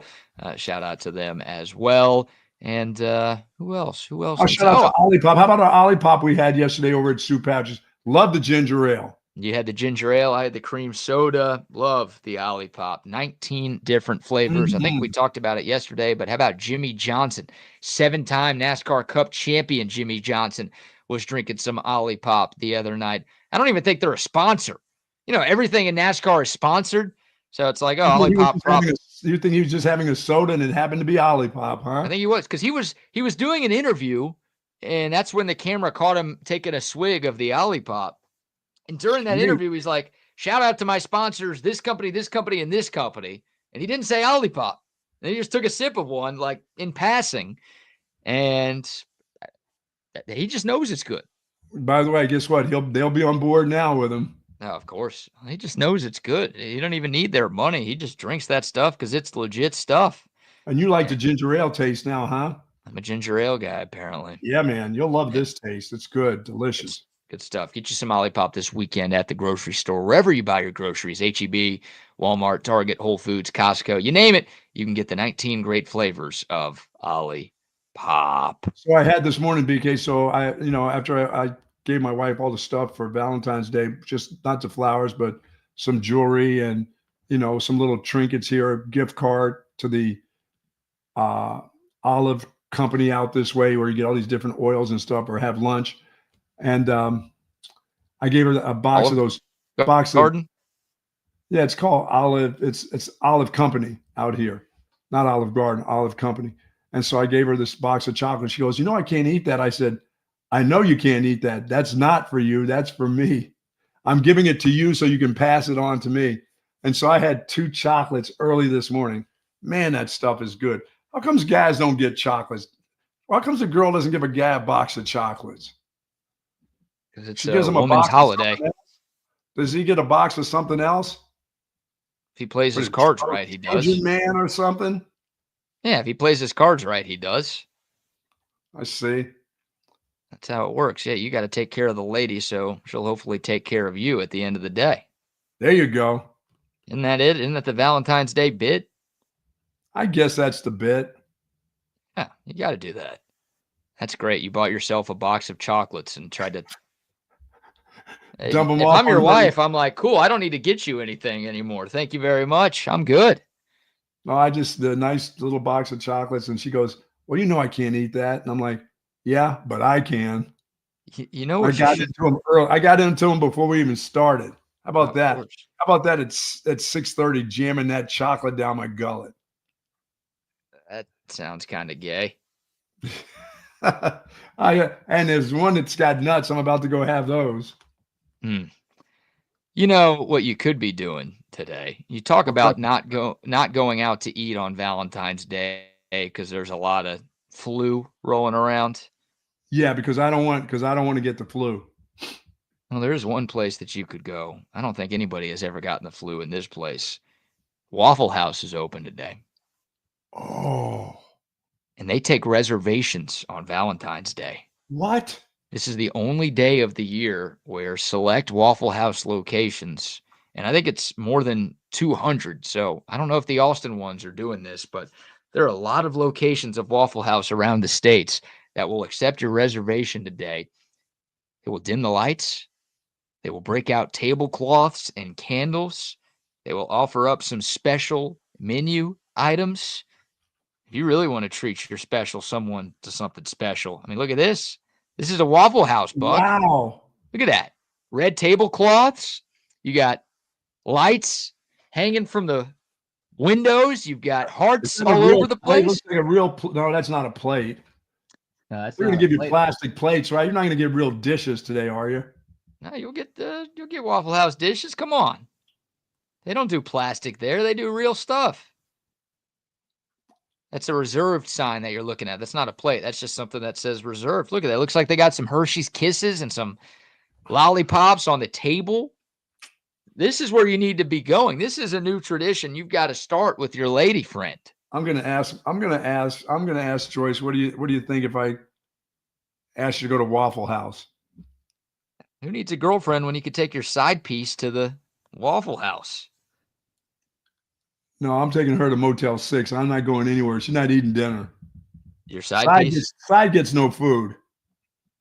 Yeah, you're encouraged to make a reservation. I don't know if they're still taking reservations today. I'm looking at the airport is not doing it. Remember, at nighttime you can't even dine in. You got to do takeouts now. The last time I was there. So it looks like the one in Austin is not doing it, but the one in Round Rock is. So really? one of the two Central Texas locations of Waffle House is accepting reservations, and they will treat you like a king and a queen if you want to spend your Valentine's Day at one of the best establishments. I wonder if they jack the prices up today. Like if I want that bone-in ham, I get that bone-in ham. It's great. I wonder what the special menu is. I'm trying to find out like what other options that they give you. Or is it just, your all-star special or your bone-in ham? They got steak there. If you want to get you a nice steak, come on, treat the lady. Get her a Waffle House steak. Never done a steak. I do bone-in ham there. I might do Waffle House for lunch today. That might be my move. That does sound like a good move. The girl's out of town. I might take my side piece to the Waffle House for a nice romantic Waffle House and then right to Motel 6. Hell yeah. Just like that little afternoon delight action. Got a little hourly rate thing going on right now. An hourly what? We got hourly rates today. Rates. Okay. At the hotels. Oh, yeah. I was worried you said something else there. So how about this? So would you do it? Would you take your girl to Valentine's Day at Waffle House? No. And neither would you. No, you would not. I'm not even going to. If I even say that, I get slapped. I think I would. I get slapped with those roses. Those Jellycat roses will hit me right in the face. Yeah, you don't want any part of that, right? No, I don't. So what are your weekend plans? What are your Valentine's Day and weekend plans then as we get to the final 10 minutes of our week here on TSU? I originally was going to go and I was going to cook my wife her salmon, but I'm actually getting it from Jack Allen's. I'm going to do pickup. I like the trout at Jack Allen's, and I just don't want to sit. I don't want to go anywhere and sit in. We're going to dinner this weekend for her birthday coming up, so I don't need to do a double dip where I go in there and potentially get the flu from somebody. You know what I mean? Mm-hmm. Somebody just taking their girl out and she's sneezing and sniffling and all that. This is flu-like weather after yesterday. So I'll never have the flu, but I don't want to potentially get the flu either. So you're going to pick up food and eat at home for dinner tonight. Yes, I am. And we'll watch a movie together. We'll have a romantic movie, a romantic evening. You know what I'm saying? Yeah. And then you'll take her out for her birthday on Sunday. At Fonda San Miguel. Now that's I like that place a lot. That place has the atmosphere right there. It is. It's a good spot right there. Not quite as nice as the Waffle House, but it'll get the job done, I suppose. My God, I can't believe they put those really tablecloth or red. Yeah. Come on. They spice it up for you. They make it look nice. You know how nasty the Waffle House is. Well, that's why they put the cloths on it, to cover up the diseases on that table. Goodness gracious. Great. That's what I want right there, man. Now, I'm thinking of all these places you're telling me Waffle House. I know you got your little kit yesterday from Jay and those guys. I'm thinking of a nice steak place that isn't a nice steak place. Where have I been? Where are the steakhouses, BK, that aren't the great steakhouses that still have a nice Outback Steakhouse? I've been there before, and I had a good steak at Outback Steakhouse. Sure. Not all of that stuff is crap. Like Olive Garden, I don't go there and eat all the bread and stuff like that. But I've been to an Outback Steakhouse that had a nice baked potato and really a good steak. Homemade baked potato, you say? No, not homemade. Their baked potato, not mine. Okay. Yeah, Outback Steakhouse, Texas Roadhouse. Those little teeny steaks, I like those too. Yeah, Longhorn Steakhouse. There's a bunch of options like There you that. go. You can go to Vince Young Steakhouse. That's where I was last No, I night. don't want Vince cooking my steak though. No, he did a great job last night. I asked for medium rare on the New York strip, and he delivered. No, I don't want Vince delivering my steak to me. I don't want to He see him came out in a little white chef's hat. Did he really? It's pretty cool to see. Came by just to make sure we liked the food. Because No, I went with our guy Lee Sterling, who's in town. nice. Our own Lee Sterling, and yeah, he's a big deal. So VY, of course, was going to come out and say his love, or give his love, and say his respects. Oh, gross. Just like that. Gross. Vince Young Steakhouse? Come on, man. You hating on VY. It's a good chef. I did eat at that Roadhouse before. I've had a steak there before. Texas Roadhouse? Yeah, you could do worse than that. No, you can't. Yeah, you can. You can do a lot worse than that. No. Yeah, you can go to Waffle House. That's what you can do. Nothing better than the bone-in ham there. It's a little salty, but that's okay. Got to get those rolls at Texas Roadhouse. Those are the greatest things ever right there. Really? Fluffy, buttery. Dude, Oh, you could have a whole meal on just their rolls. That's all you need when you go. You don't even need that steak. Just get the butter rolls and call it a day. yes, I need to make a return to some of the old places that I would go to and say, that's okay. I mean, like, once again, I haven't been in an Olive Garden in 25, 30 years, but I need to go to one of those again. No, you're shaking your head. Yeah, you should. No, you should go when they have endless pasta. It's a great deal. I go every year when they have endless pasta. It's the never-ending pasta bowl. With all the salads you can eat too? Yeah, you can do all-you-can-eat salad and breadsticks as a part of it. They've I got did theirs. remember, I did go to a Golden Corral once. I did it one time only. Yeah, I don't know if I'm Dude, going to join you. That was nasty. But I did it. I made it the whole time, and I went back more than once, believe me. And the kid was picking his nose and reaching up and sticking his hand in the chocolate thing there. That was gross. All right. Yeah. Well, I don't think I can do. I can do Waffle House, but generally Waffle House is when I'm on my way to the airport. My wife comes in and I get there like 2 hours early. I go to Waffle House, but as I said, they closed. They didn't give. I couldn't go in there. The lady said takeout. She was in there by herself. I was going to help her do dishes and stuff. I was going to cook for her. She said, "No, we're just doing takeouts only." yeah, she knew your wife doesn't let you use the grill at home, so she wasn't going to let you do that Anybody stuff can use there. the grill at the Waffle House. You ought to be able to handle that thing. I don't think you've been arrested enough to use the grill I've at the never Waffle said House. that. I've always wanted to say it, but I've never said it. But I let you say it. You're right. I'll say it for you. I'm Hey, not what? out. I'm not out. That's not my What's- first gig. What's your plan for Sunday? Because you're not going to be able to attend the Texas women's basketball game. Do you have anybody going there on your behalf to try to woo Kim Mulkey, just to let They her don't know need that? to woo her. It's just image-wise. That's mine. She belongs. She's mine. You belong to me. So no, just let that stay. Let that simmer a little bit. Okay. I'll go through I get through Baton Rouge every once in a while. Maybe I'll just stop off and say hello at a practice or something. What song was that? It's one of my 70s songs. I play Channel 7. By who? XM radio, play the 70s music. That's all I listen to. You listen to 70s music all day. Yeah, who sings that song? What was that song? I've never heard it. Is that a Carly Simon song? She wasn't singing that about you, clearly. No, Carly has more than just one song. You're So Vain? Yeah, they're more than You're So Vain. She's got a couple other songs. I don't know. I'd keep singing that song you were just I singing. don't want to sing it anymore. No. I'd like to hear more. I want to know what the song is. You got to sing more so I can figure it out. You Belong to Me. Who sings that song? I thought you were going Taylor Swift, You Belong With Me. No, You Belong to Me. I'm going to say that is still a Carly Simon song. Okay. I don't know. You got to have a pickup line. Like maybe someone on your behalf brings a sign that says, "You're like my pinky toe. You're small and cute, and I'm going to smash you on the coffee table later." Oh, How about that for your pickup line? Does that work? she's not like petite and cute. I told you I saw her in those Gumby pants. She's not petite anymore. What about like, are you a camera? Because all I can do is smile when I see you.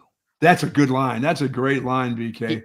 Here's a great one. If you're trying to woo somebody tonight, if you're a single guy who's trying to pick up some strange out and about on Valentine's Day, this is the best night to do it, by the way. It is not. It's not happening tonight. Are you a girl? Because I need a sandwich. That's your line. That is a winner right there. Or, hey, baby, are you a freezer? Because I want to stick my meat in you. Oh, my God. These are good. This is good advice for you single guys out there. These are get punched in the face lines that he's giving to you. Mm-hmm. Yeah, I think these will work. Girl, are you made of water? Because I need you 8 times a day in order to live. No, this is the pickups tonight, or this is the HEBs when you go there around 5:30 or so. It's not women with guys or going for their families. It's loners that they're taking food home. Believe me, 15 years going to HEB at 5:30s on Friday nights. This is my favorite. This is what you go up to Kim Mulkey on Sunday when the bus pulls up to Moody Center and you say, hey, baby, is that a keg in your pants? Because I want to tap that ass. You drop that line to the LSU women's basketball coach, and you get dropped by her. She drops all of her other men for you. You're in there like swimwear, baby. These are bad one-liners here. These are great run-liners. Call me Mr. Flintstone because I can make your bed rock. I'm going to have to go say that one to my wife. Call me Mr. Flintstone. I think I'm going to use that on her once I walk down the steps. I'm going to tell you how I'm going to see how that works. I thought all the other ones were great. That's the one that wins. Those were corny. That one was a good one. Call me Mr. Flintstone. Hey, baby, do you work at Subway? Because you just gave me a foot long. No, I'm going to go to bedrock. Oh, my gosh. All right. That's good stuff right there. I see one half of chaos theory. He's laughing. He's not using those.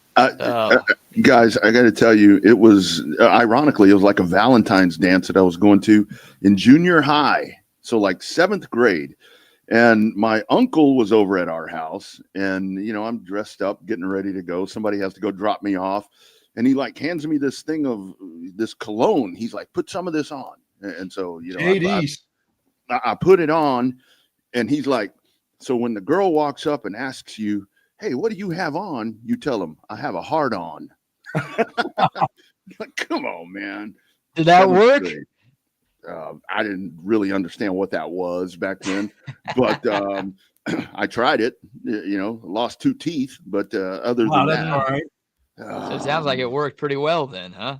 It worked pretty well, man. Went on to marry that girl. Just kidding. The sex was that good that you lost 2 teeth?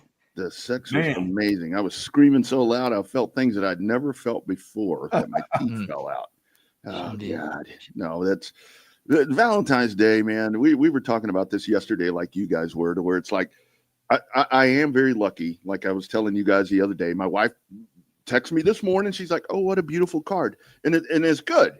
It's all good. But some people really have to take this thing to the extreme. And that's I'm with you. Golden Corral all the way. Just take me there. Wow.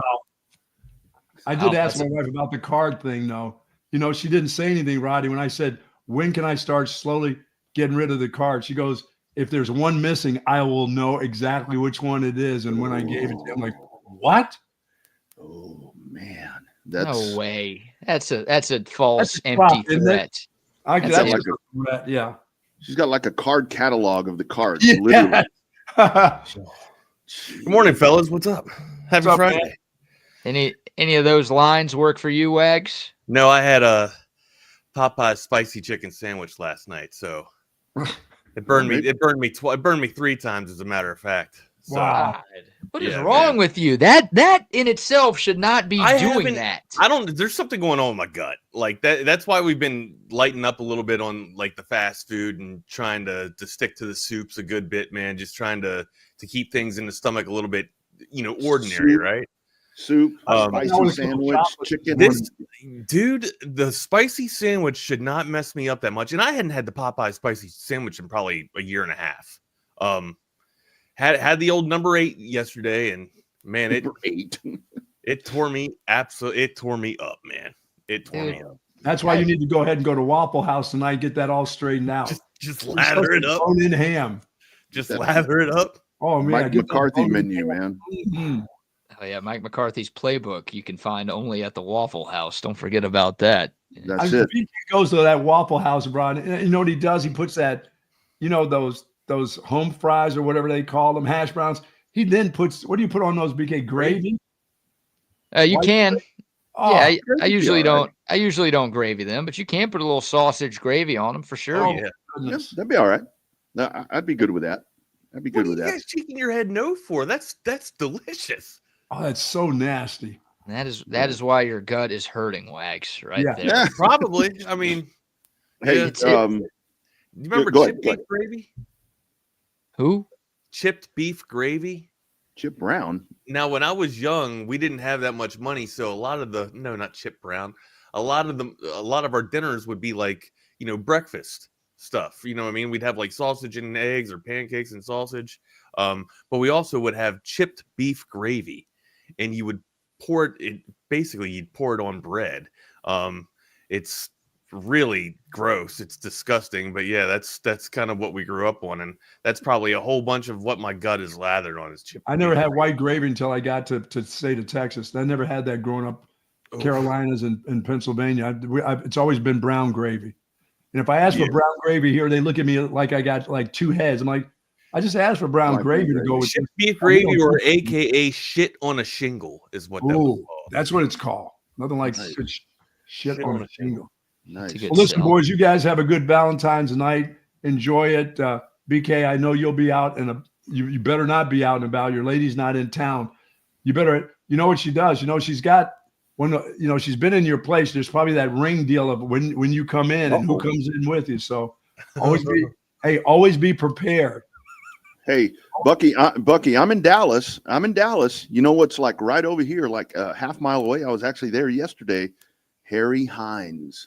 Oh, If you I'm see going Jerry looking Jones, for tell him I said hi. I'm gonna look for him tonight, and me and Jara, we're gonna go burn the town down, brother. He'll be in the Oh. bus. He'll be in the big Jerry and the big Cowboys bus. He'll be in Hey. the bus. I'm gonna get in there with him. Hines. remember this, Double R. Remember There's this. a very low percentage of this that is smiles and glory holes. Very low percentage. Very low Duly percentage, noted. especially on Valentine's night. What does he mean by the glory hole? What? I still don't understand that reference. I mean, Oh, we all know what it is, but I mean, is that what he's really talking about? Yeah, Jerry glory Jones, holes. of course, that's what he's talking about. I love love me that. some glory That's hole. him. Who doesn't love a good glory hole, man? That's I've what he never means. actually stuck mine in the glory hole. You guys be careful tonight. Here, boys. Glory, glory, hallelujah. I'm off to a glory hole, guys. See There y'all. you go. Look at this guy. This guy's got it made in the shade. Let me tell you, brother. Oh, this fucking place. Oh, Oh man. Happy Friday. We are off and on a chaotic turn already. Welcome to Chaos Theory on Texas Sports Unfiltered. I'm Adam Wagner, aka Wags. That is Rodney Rodriguez, aka Double R, or Rod. I don't know. What are you going by today, Double R? Rodney or Rodney Rodriguez? well, Mr. Rod. when I get to Harry Hines, I think I'm gonna be going as Jerry Jones Jr. Or Jerry how about Hot Rod? Geraldo. I'll be Geraldo Jones. I'll be his I love illegitimate it. Hispanic son. I love it. If you were out and about, if you were heading up to Harry Hines into the Dallas area with Rodney Rodriguez with Double R there, or Gerando, make sure you hit us up on that Coda text line 512-222-9328. Smash that subscribe button if you hadn't done so already, so that you can get a part of this conversation. We got a special surprise for you. I know that we said that we weren't going to do a top 10 today, but Rodney sprung to the seat of his pants with a top 5 romantic songs list last night. Hit me up and he's just like, hey, we should have done this. Oh, good idea. We can still do it. So we're going to surprise you with our top 5 romantic songs. And also we got some basketball to talk about. We'll break down. We had some, women's Texas basketball last night playing Kentucky. We'll break that down. And also, get into a little bit of the NBA too. We have some baseball news that we can talk about. So there's a lot to get into, man. We'll give you greens, Rodney. I didn't see the text first and foremost, real quick. Let me look that over. I was kind of occupied with that. With the old number 8 from Popeyes kicking me. Yeah, no, it wasn't sent, my man. I was talking on the phone with a couple of different people, and I looked down. It's like, okay, it's almost showtime. So we're kind of freestyling a little bit, but I mean, I think you got it covered. Got some hockey. You got to talk about some hockey. Big win last night. I mean, the I said it right that time, but the first time I didn't say it right. The Kachuk brothers were absolutely fantastic. We'll talk about, the line that Team USA put out there with the Kachuk brothers and Jack Eichel. Yeah, I don't know if you guys were paying attention to the Nations tournament, the 4 Nations tournament, but fantastic. It started 2 nights ago with Canada and Sweden.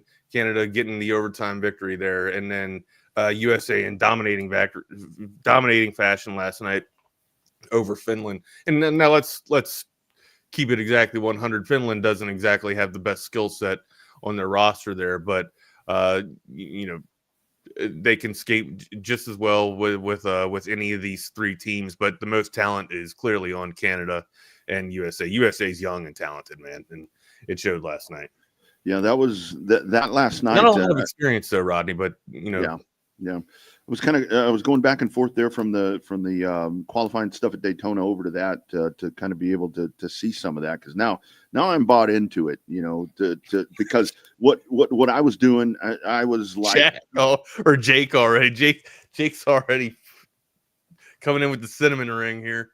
I was in anticipation that you're going to have Texas, United States, Texas, whatever you want to call it, USA and Canada. So that was the thing to really look into that, and you had to Finland. It was one of those things where I kind of felt like Texas basketball, kind of to where, going into the period right there, they're thinking, oh, okay, we're right here.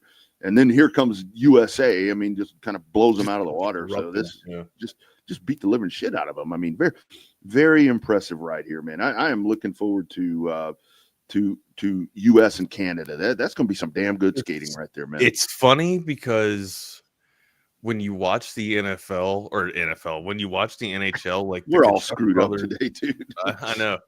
When you watch the NHL, like the Kachuk brothers are 2 people or 2 skaters that I don't traditionally root for, right? But seeing a pair of brothers, play for Team USA is pretty damn special, pretty cool, and it's all in its own right. And then to see how dominant these 2 are on the line that they were with Eichel, it's pretty special. Now, keep in mind, let's take in consideration the opposition, but the fact that I'm pretty sure that I didn't hear the post game or anything afterwards, but I'm pretty sure that this is the line moving forward for Canada on Saturday. Will be this top line right here between Barry, Matthew, and Jack. I had to think a lot of this too with everything that was going on last night was the severe disdain from the crowd. The Americans are not the favorites here. No, not at all. Yeah, especially in Quebec. You can bet that they'll be, the bad guy or the villain, essentially. So, yeah, we're not exactly liked above the north of the border right now. And we're not exactly liked anywhere, as a matter of fact. Yeah. So it was kind of what happens when people start pushing you around and then you start pushing back. People don't like that. So I was watching that last night. So it was back and forth for me to where kind of the whole tone of my evening was kind of disdain from the crowd, because I'm sitting there watching that where the U.S. is just like getting booed out of the place, and it seemed to motivate them. And then at the same time, when I was watching the NASCAR qualifying races, Bubba Wallace won the first one in pretty dramatic fashion. That dude gets out of the car, and come on, Florida, Bubba Wallace. They're like booing this guy and doing all these different things. He's taking bows, he's saluting, doing all of this. So it was like that was the theme of my night. A lot of hate is what I seem to be watching. But yeah, dominating performance for the U.S. and with Canada. So what the hell have you been doing on the road, like up in Dallas? Are you you're not like you're flirting with the idea of going to Harry Hines, but you ain't going down there to Harry Hines. No, man. But by the time I get there, well, I actually have to drive on a piece of Harry Hines to get back here to my fabulous hotel. So when I say that I was on Harry Hines, I truly was for a minute because I got lost. So I was in search of some food, and I'm driving around, and it's very, and I see the reference right there from Jason with the Dallas Cowboy Stadium, so Jason will know this. So I am not far right there from where the old Dallas Cowboy Stadium used to stand, so I'm kind of right there. But yeah, Harry Hines, I did travel it, but not on purpose. I will not purposely go over there. I'm smarter than You're that. up in Dallas for the weekend too. You're covering the entire event. Yeah, I leave. I'm done Sunday night, and I leave here as soon as we're done Monday. But the nice thing about it is 2-hour drive, 2.5-hour drive. So nothing to it. But by the way, Dallas won again. Dallas Mavericks. I saw that. Did you see the ending? I see the ending. I did. All see right, the you ending. did see the ending. Yeah, it's very impromptu finish there. When you say it takes all the pieces and all the Kingsmen to come together to keep Dallas winning, that's exactly what happened last night. In probable fashion, they were able to come back and get the win there last night.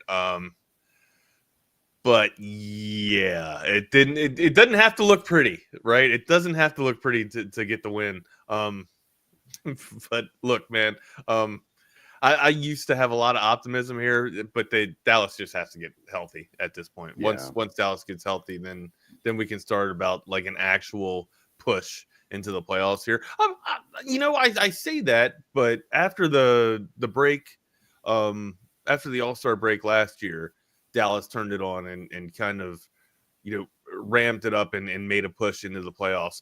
I don't know if this roster is orchestrated to do the exact same thing as last year for this year. There's a lot more tougher hill to climb this season apparently than it was last season. But yeah, it's you got to get the bigs back, man. You got to get the bigs back. Yeah, that's what I was. Max, here's the thing. Max Christie can play some offense, Troy. All right, but he is a liability on defense. All right, which most people in the NBA are these days.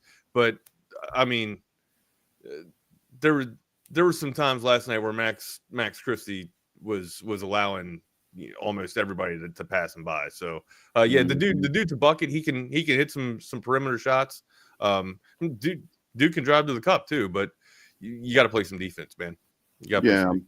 And the thing is, I saw yesterday, or I guess it was this morning, kind of. Oh yeah, no, I'm with him. He's much more. Sorry to cut you off there, Rodney, but he's much more of a defender than Luka for sure.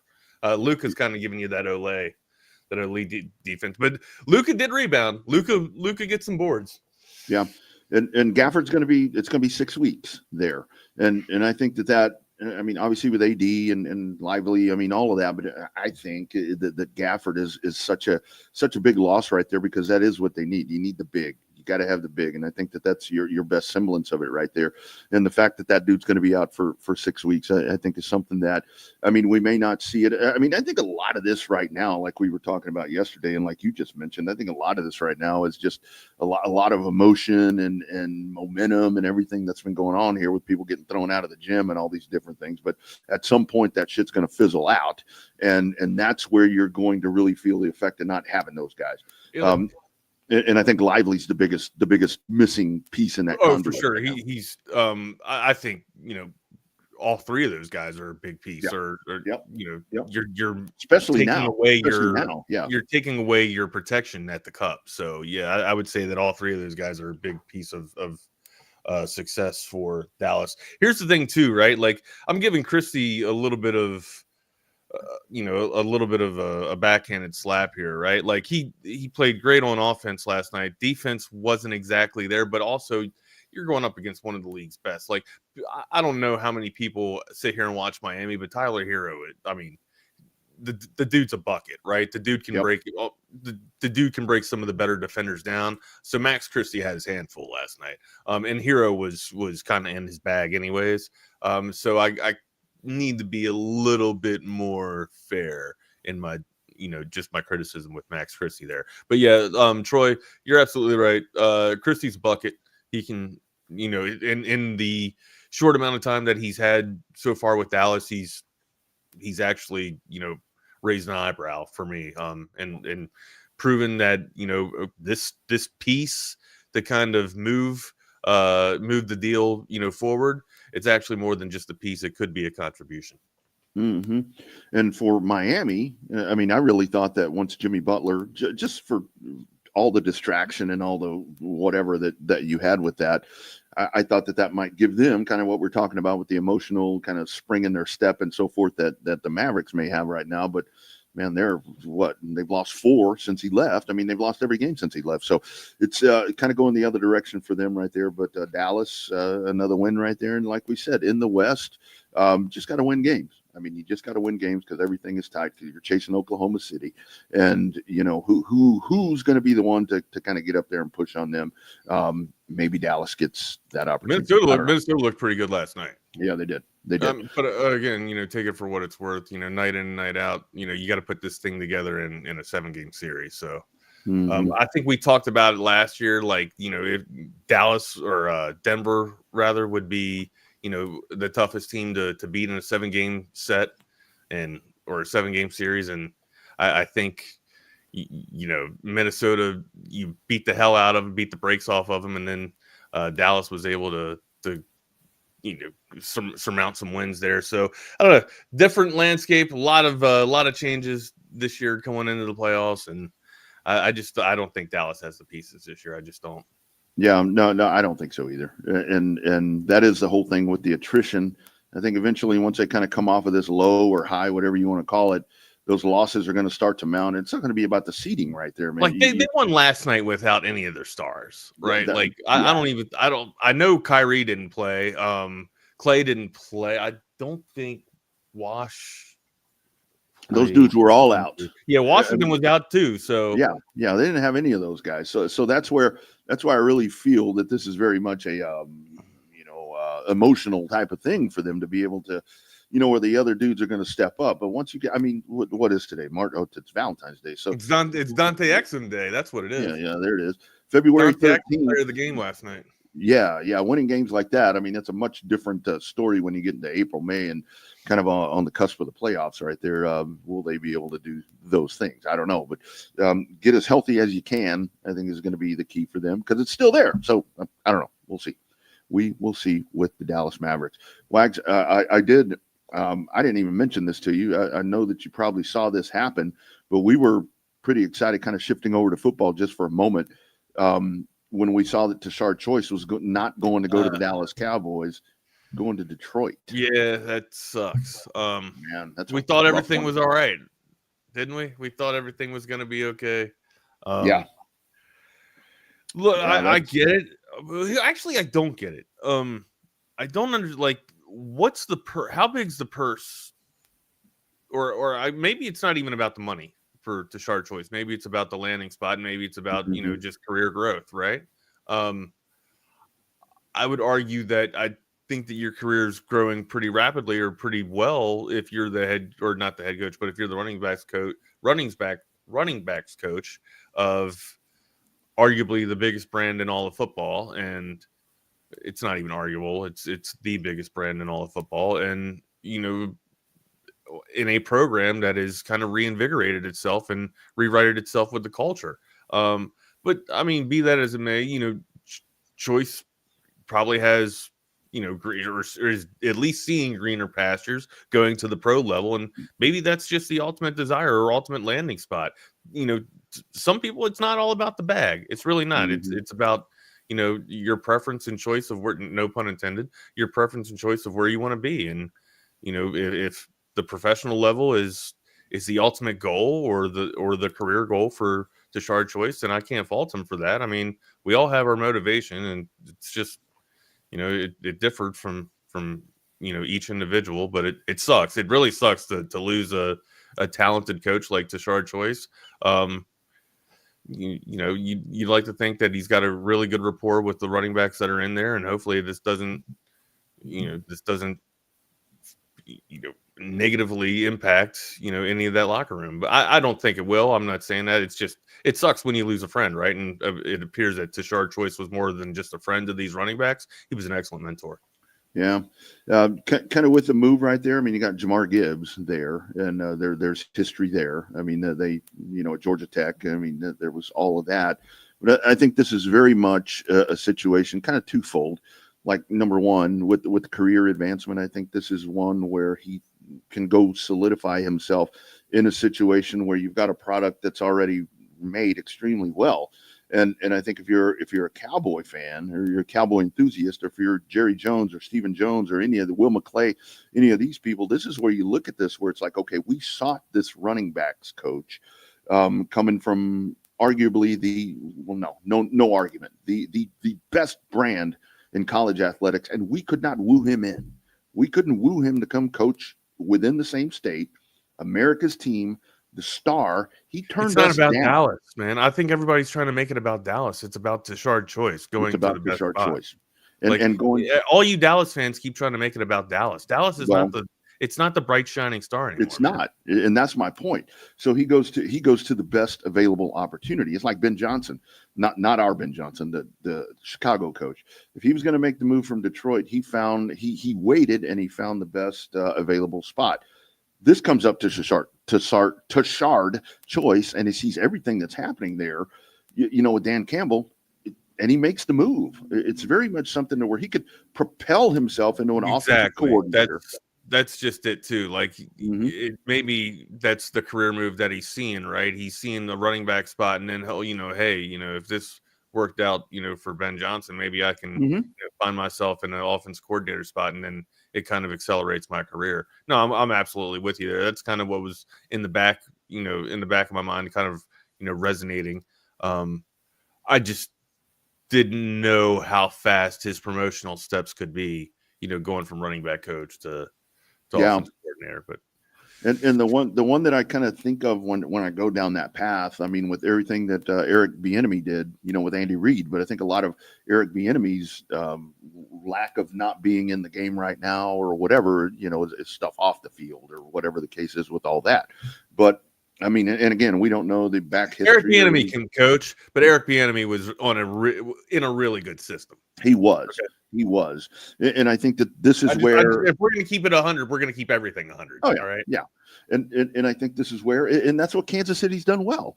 And, that's why, I mean, Andy Reid holds on to those guys. And while I do think Kansas City's going to fall off a little bit, if he keeps the core of that staff in place, with Spags and all they're going to be okay. They're going to get things figured out and they're going to retool.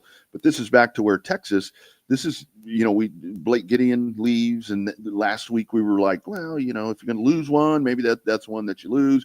But this Tashard Choice thing here with this running back room, man, especially right now, it's like, oh man, this isn't the time to lose him. This really isn't the time to lose him. But man, what's your biggest concern with losing Tashard Choice? Besides the obvious, right? Yeah.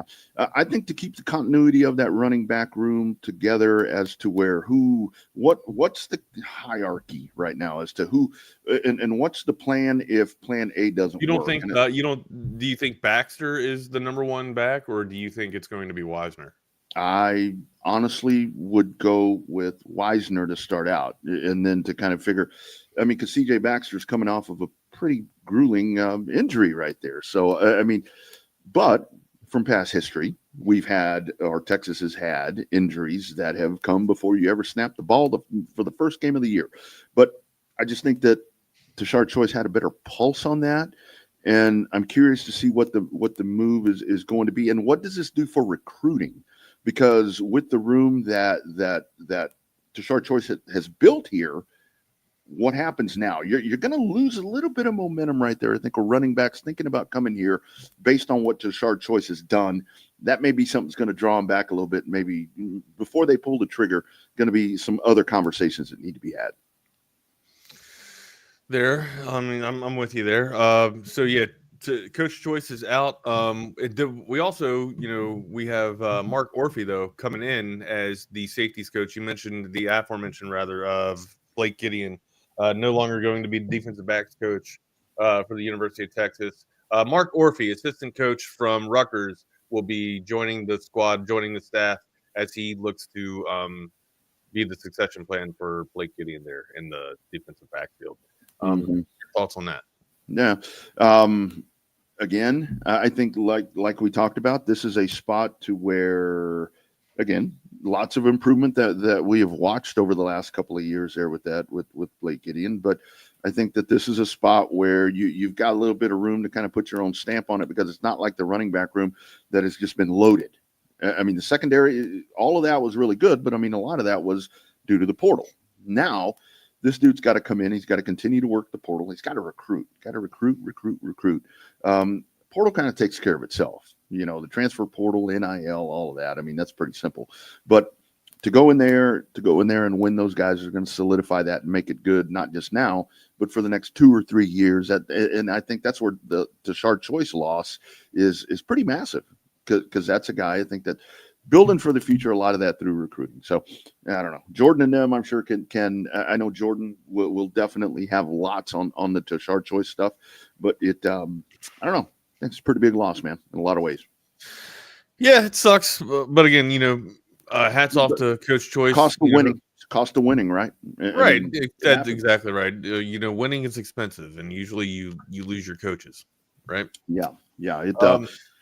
You'd rather have your coaches get hired somewhere else and be firing coaches all the time if you're going to be losing. That's a very good point too, right? And if you're going to lose a coach, you might as well lose them to the NFL and not to the rest of the college landscape, right? Yeah, exactly. Let's get in. We got a top 5 to get into here. Let's do that. Before we do that, how about a word from our friends at Covert Bee Cave?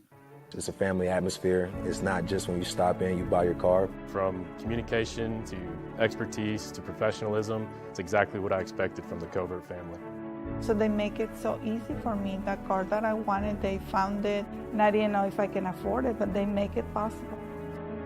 You'll see that they really will move mountains. They're going to do what they need to do to get you what you want and make sure you're happy with it. Come and experience it for yourself. Covert, born and raised in Austin. That's right. Nobody beats a Covert deal. Not now, not ever. Also, friends, don't forget about passes.com. Of course, that is where you can dive in and become get some great content you're not going to find anywhere else at passes.com. They have partnered up with the Texas One Fund. We talk about this all the time, talking about NIL and recruiting and so forth and so on, transfer portals, a lot of that. The Texas One Fund has been imperative in helping University of Texas athletics. They continue to do that and will continue to do that. And now you can be a part of that as well by being a part of the Texas One Fund, and that starts at passes.com. What's in that for you? Exclusive stuff you're not going to find anywhere else. VIP experiences, memorabilia, tailgates, really cool stuff, and that one-on-one contact with the athletes at the University of Texas. Check it out today. It's passes.com/Texas One Fund. That is passes.com/Texas One Fund. Check it out today and get into the game bigger than ever. Ever. You ready, sir? Let's go, man. I'm going to give a prerequisite, or not prerequisite. I'm going to preface this with stating that I was raised by my grandparents. All right. So if my love songs are a little older than expected, same. I have my grandfather to blame and thank for that. And also my dad, my biological father, was really into doo-wop and barbershop quartet stuff. That's so awesome. Where I joke about saying that I'm Canadian Idol. I'm not American Idol. I'm Canadian Idol. I do get my voice from my dad. My father looks like Ralph Friedgen. I don't know if you guys know who Ralph Friedgen is. Old ex-coach for the Maryland Terrapins. Big gut, boisterous guy.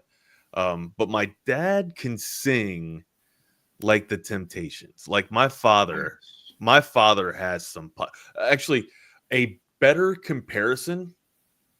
And this is actually on my on one of my list. It's one of the songs on my list here.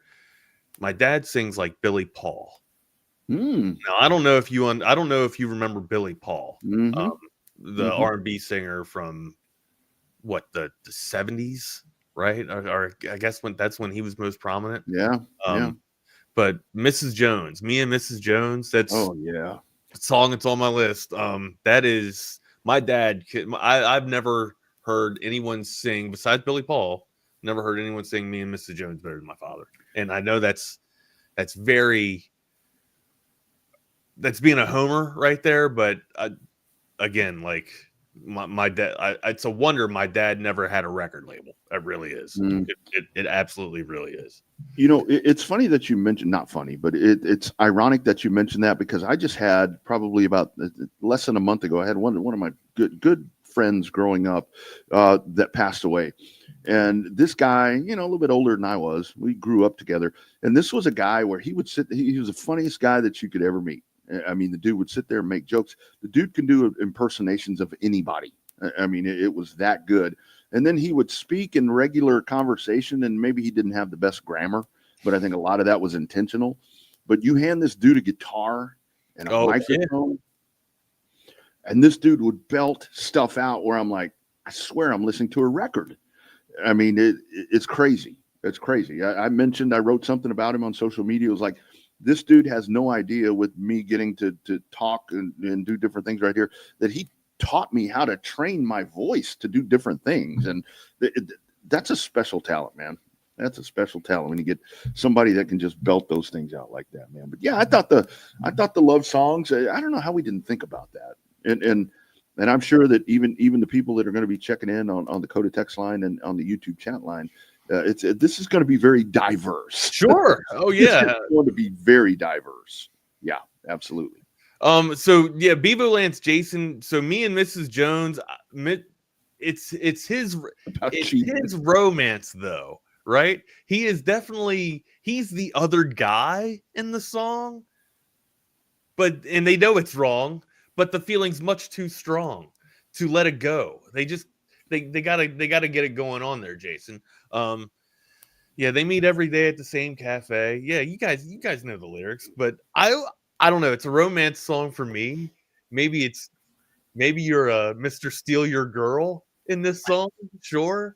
But look, man, I don't know. Me and Mrs. Jones is definitely on my top 5. Maybe that's going to be an asterisk there for me. But absolutely, it's not so much a love song, but it's definitely a song about passion. I guess it's a song about passionate love. Well, it's like so. And I don't think any. I don't condone it. We'll say that. There aren't any on my list here, but if you're a classic country person like I am, if you go back and listen to some of those really, really cool country music songs, it's usually about some dude banging his best friend's wife or having a girlfriend or something like that. I mean, there was one by a guy named Johnny Duncan. It's called Secret Rendezvous. Great song. But all of this dude is talking about is that he runs into a casual run-into with his best friend's wife, which he'd been banging at some point. But it's a great song. That's kind of what you had in the 70s and early part of the 80s. But I'll fire this off. So for me, all right, go ahead. You got greens. Go ahead. No, number five, and I did because I did want to pump some modern, a little more recent into this. I don't know if you guys. The Bruno Mars, Just the Way You Are, that's a lot of love. That's real love right there. Bruno Mars is one of my wife's favorite artists. Yeah. One of my wife's favorite performers. Of the new ones, he's the one that I can tolerate. I do like that dude. He didn't make our Super Bowl performance thing, but yeah, Just the Way You Are. It's a very sentimental, very deep thoughts there. That's what love is. I mean, you're going to attempt to spend your life with someone, and it's because of the way they are, and the bad and the good and all that. Yes, I gave Bruno number 5, and that is the only modern one that you will hear from me. I promise. I don't think I have any modern day like artists that have romantic songs on my list. As a matter of fact, all of them are from the past. I had to dig for that one. Yeah. Number 5, the Delphonics. La la means I love you. Mm-hmm. La la la la la la la la la la la la. means I love you. I can't sing like the Delphonics, of course, but seriously, those three gentlemen, I'm going to take you down memory lane. If you don't know the Delphonics, please look them up. Again, I got goosebumps just thinking about my old man here. Dude making linguine with Italian sausage in the kitchen, just singing the Delphonics, man. Yeah, Pop, shout out to you. Thank you for blessing me with some culture, some great music, and the Delphonics are definitely a part of that culture. La La means I love you. Number 5 for me. That's excellent. Excellent. Number 4. I'll be the voice. Number 4. Got to go with some Nat King Cole. L-O-V-E. Right. That's my granddad right here. Okay. Dude, that right there. Nat King Cole. I sat there and listened to that.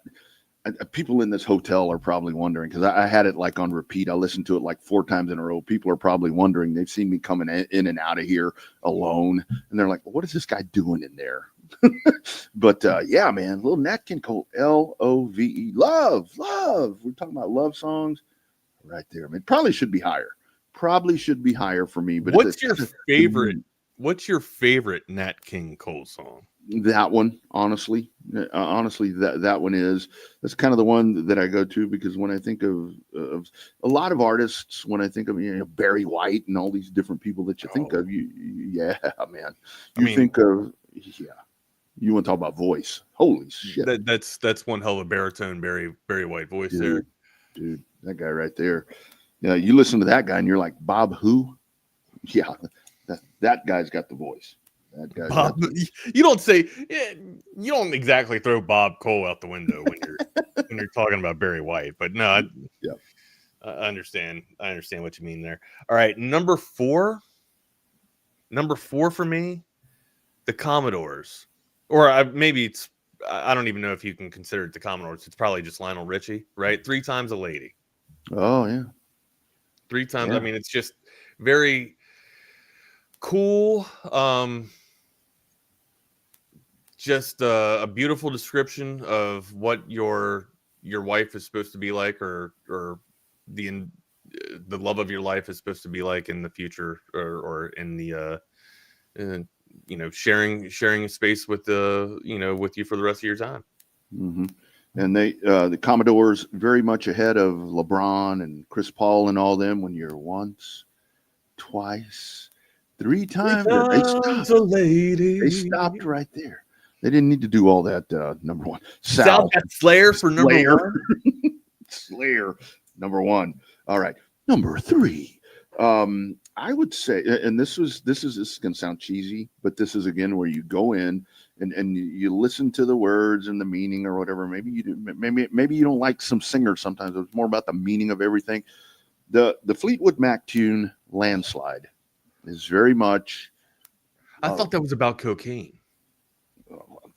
It probably is, but it's very much, to me, just the life is a landslide, and spending time with people and to make things. And I saw my reflection in the snow covered in a landslide coming down. Is that not?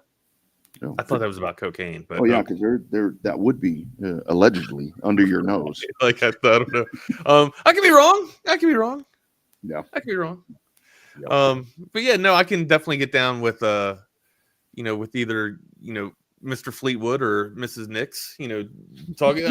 They were in a lover's quarrel, anyways, were they not? Until she started getting, having like a little fling with Jimmy Ivy or something like that. The dude, one of the big producers from back in the day.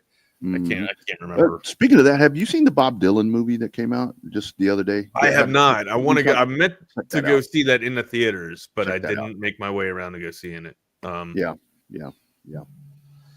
You are late, CB. Welcome to the party, buddy. Good to have you here. All right, so number 4 for me, number 3 for me. Number 3.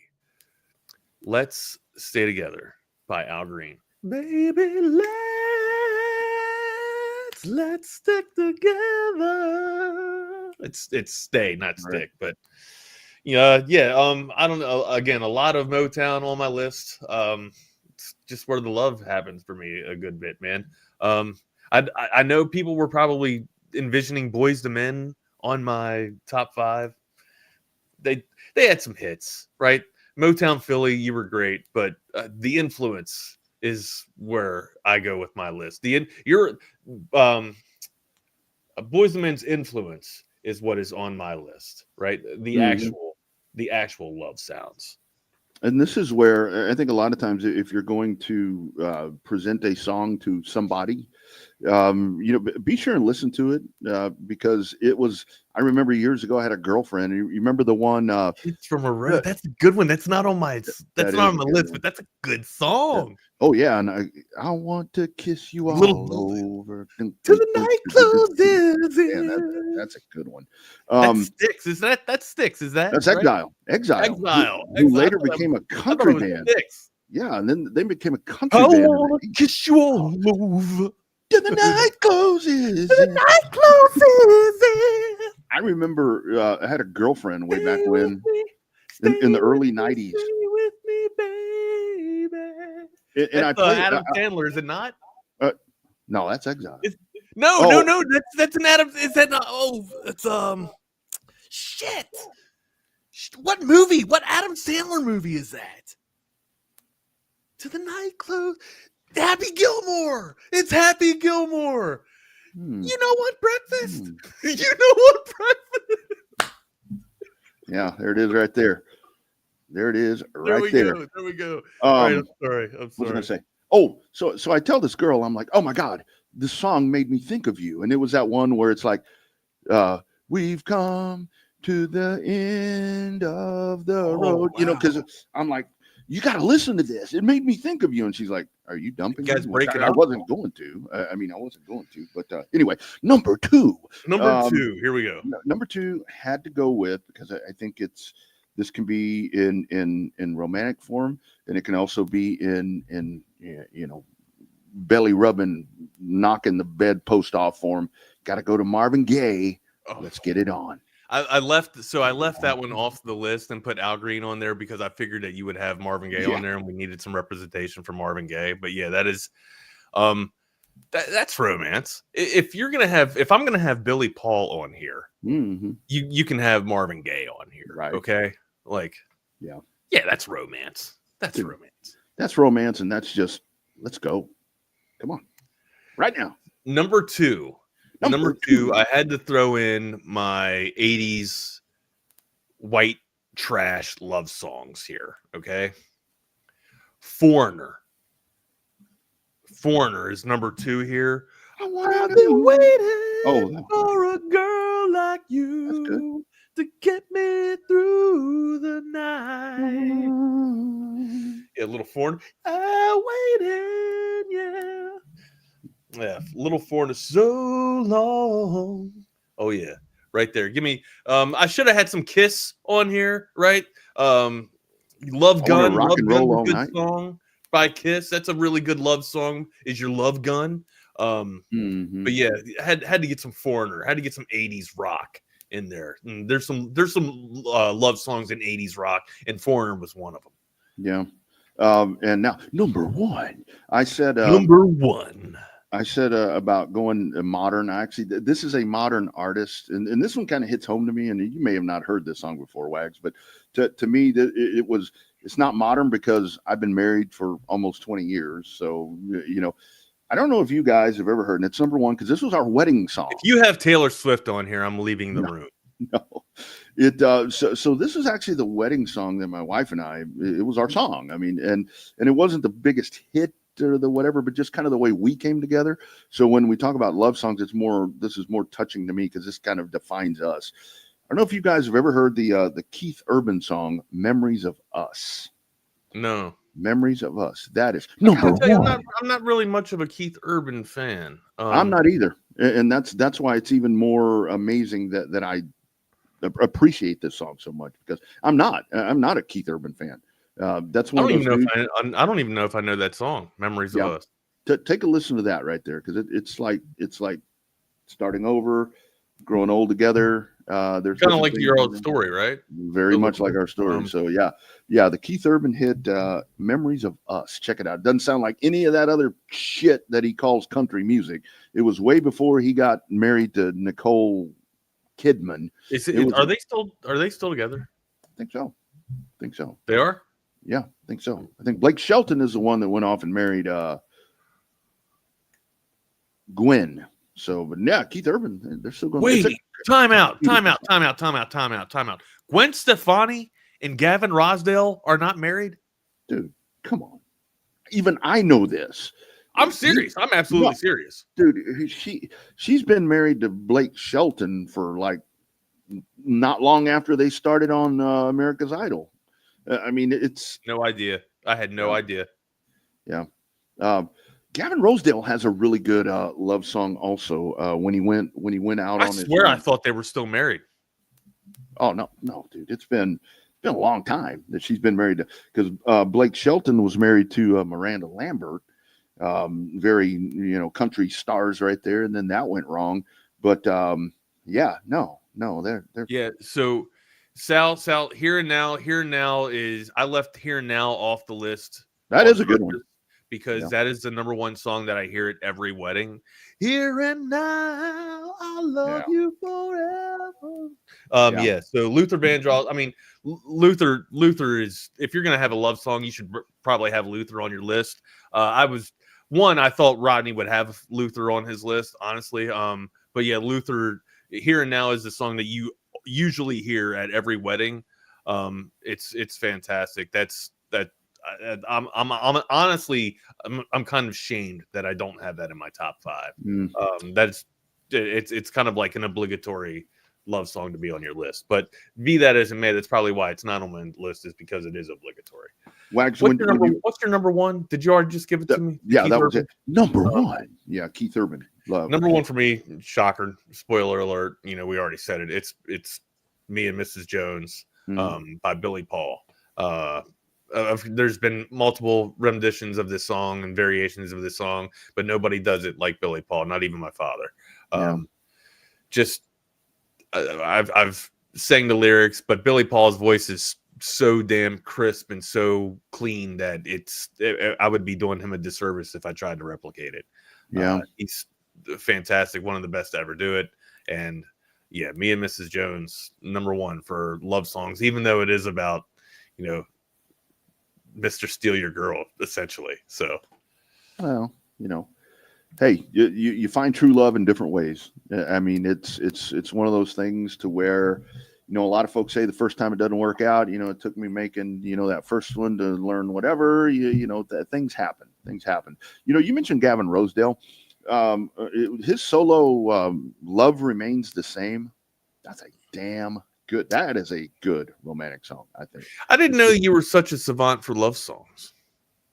I'm not. I mean, I guess I should have put this together, considering the fact that, you kind of sprung it up and be like, hey man, let's talk about love songs tomorrow. I don't even know how that came up, to be honest. I don't either, because you hit me up at like 9:30 being like, hey, you want to talk about love songs tomorrow?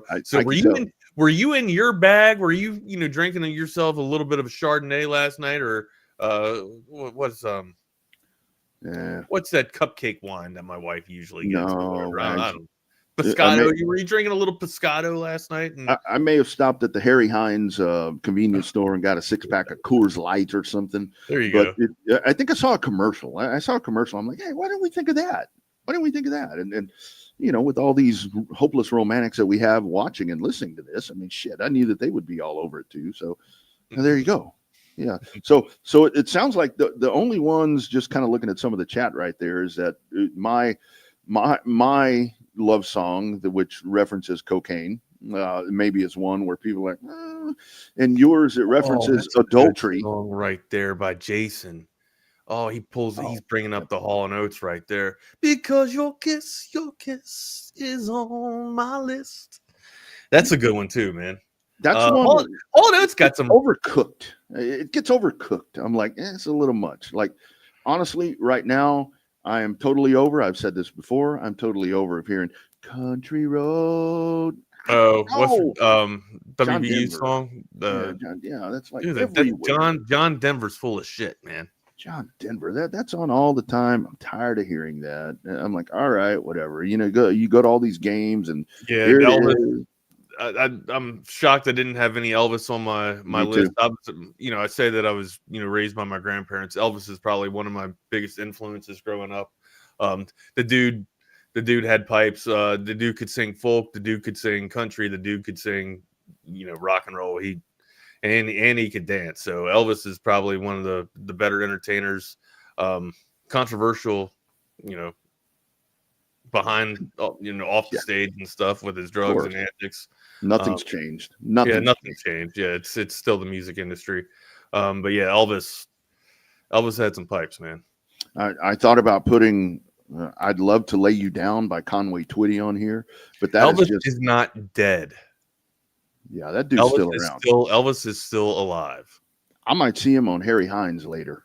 But little Conway Twitty, I'd Love to Lay You Down. That's just like I actually had that on my list. I took it off. I love lay when he you says, down in soft lit pastures, or lay you down in soft pretty love words in your ear. Yeah, pretty love words in your ear. There you go. Man, I like. Tell you all the things a woman wants to hear. No one sang a love song like Conway, man. I'll let you know how much a woman feels, or just having you around. Something having you around. I'd still love to lay you down. Yeah, just plain get your ass in there right now. Yeah, that's when Conway comes on, it's not really so much of a dancing song. It's kind of like, you know what time it is, girl. You know what I mean? Oh yeah, that dude fires up. It's kind of with that Barry White Marvin Gaye thing where that dude starts and it's like, yeah. When Conway comes on, it's the lights go off and everybody gets out of the house essentially. So. Conway Twitty, oh, that dude is badass. Love me some Conway. All right, hey, fun show, man. Good little fun show. Anything on the docket that we still need to get to? Hey, we got Texas basketball coming up. The women win again. Yes, we do. Texas women's won last night against Kentucky. The men, however, coming up tomorrow, that could be a different outcome for sure. That will be a different outcome, Rodney. No. I don't give us much hope, but I do. I don't know. I think Kentucky's one of the better teams in the nation. You guys know that. They got one of the better backcourts, and like Williams, if Shedrick struggled against Alabama the other night, I think Williams is going to give him one hell of a game. Williams is one of the most athletic, one of the better athletic bigs in the SEC, and under the tutelage of Pope, I can't wait to see where this guy can be, or the bag that this dude could actually unfold here. I'm very high on Kentucky. I think Kentucky can be a sleep. It's hard to call Kentucky a sleeper or a dark horse, but the fact that they're middle of the pack in the SEC, I guess you kind of have to give them the dark horse odds, right? I think Brea is the best shooter in the country this year, or hell, at the moment. And couple that with some of their sensational play that they get up front or in the front court with Williams, and I think they're a really tough team. They're going to give the Longhorns a handful. You got to be physical if you're the Longhorns, right? And you got to be able to score in a half court set. And the Longhorns struggle to do that, and Kentucky does not at all. Kentucky can run, and Kentucky can play slow too. So it's going to be a tough one. I think definitely the Texas hoops. Obviously, the baseball team getting started today, as a matter of fact, right here. There we go. Globe Live. But I think if you're a Texas basketball fan, you're going to be honed in more on the women. That's a Sunday game with Kim Mulkey heading in. So that a big matchup there with LSU. So if Vic and Blair and that whole group picks up another win right there, I think people need to get on that bandwagon right there, because I want to go check out I haven't checked out a Texas women's basketball game at the Mood, and I need to get my ass over there, because I preach about that team, and I really do enjoy watching them on TV. They'll be on ABC on Sunday. Let's get out there and support those people. I'll probably be. Actually, I got an invitation from Kim, so Mulkey? Yeah, we're gonna have dinner after the game too. So Waffle House. As a matter of fact, she recommended that. She goes, "Hey, how about I take you to Waffle House? COVID. Did she go? And get Primo, let me tell you right here, Primo. If you're looking for a car for a youngster, I would definitely go out and try to find yourself something in the Toyota brand. because the Toyotas are built to be driven into the dirt. So if you Covert's got some good Toyotas out there. I'd go out there and check out what Covert has. Yeah, if you can get in there and there's good maintenance records. If you go to like Covert or one of these places, there's probably going to be a Carfax on there where you get the whole history. It tells you every maintenance thing that's ever been done. It tells you if it's been wrecked, all of that. But I would definitely say, especially for a college kid, if they want a car, go the Toyota route. And I'm not paid by Toyota for anything that I do in racing, but it's Toyota's the way to go. Toyota's definitely parts. the way If to you're go. talking about parts, they got universal parts. Absolutely. Hey, real quick, David Keith Williams with probably one of the better song drops of the day, and I am really sad that did not get on my list. I Want You by Marvin Gaye. Honestly, I would say that's kind of unsung too, David. So it's really not one of Marvin Gaye's known, it's not one of the first go-tos. I Want You, but yeah, it's usually on the list. If you got some baby making music getting ready to play, that's usually on your list, right? That's probably on your little repertoire there. Yeah, and a good call. Good pull. Good call from the coach on the Coda text line. He says the Rubaru, the Subaru. That's also another one. Fortunate by Maxwell. Is that the one from Love and no, that's A Woman's Worth. This Woman's Worth by Maxwell. That's from Love and Basketball. I don't know if you've seen that movie. I just got a text from a good friend that says, how is I Want a Woman by Rat not on this list? That is a good song. I mean, but that's missed me on that one. Oh, that's a good one. I want a woman, not some little girl who had to grow up in daddy's big world. I want a woman, not a teacher's pet who tried to grow up but hasn't quite yet. Oh my God, I thought it was going to go somewhere else, but I'm glad it ended with Yet instead of another song. But yeah, that right there, my brother. Bad Touch by the Bloodhound Gang. Yes, Straight the Bad Touch. Love. Jake, I don't know if that's exactly love or romance-esque. Hey, what about Love Touch by Rod Stewart? Which I think I've been told I was named after that guy. Matt, dude, I can't believe I didn't have a Rod Stewart song on here. You want to talk about love songs? Rod Stewart gives you some love songs. Oh yeah. Sexual Healing. So I left off Marvin Gaye because I figured I left off Let's Get It On because I figured Rodney would have it on his list, and he followed through in the clutch. He actually absolutely had Marvin Gaye Let's Get It On in his list. Maggie by Rod Stewart, man. That's hell, not Young Turks, like Young Turks by Rod Stewart. I mean, that's a great song too. That one right there. Touch Myself. The Divinals. God, we're gonna go down Roxette. You want to get Joyride? Must have been love, but it's over now. Oh man, you take me back to some 80s some 80s ballads here, some monster ballads. Hell, as a matter of fact, go to that album Monster Ballads there and you'll see nothing but soft rock and big hair bands. Just got another text, different person. Now I know how to get people engaged in my inner sphere. Talk about 80s love songs? No, it's like where is Party All the Time by Eddie Murphy? That ain't love. Depending on what you think of love is, it could be. Come on, man. I don't know. We're off the rails here. I can't hear Forever Young without tearing up because it thinks about my time with my kid and basically just trying it's in the words itself, man, trying to keep the kid young for as long as you can and stay innocent, man. Don't grow up and see the the ugliness of this world, amigo. That one by Rascal, good pull there, Jason. Good pull. That Rascal Fat song, kind of that sad song. I can't listen to that one either. I don't even like them. Something About You, Level 42.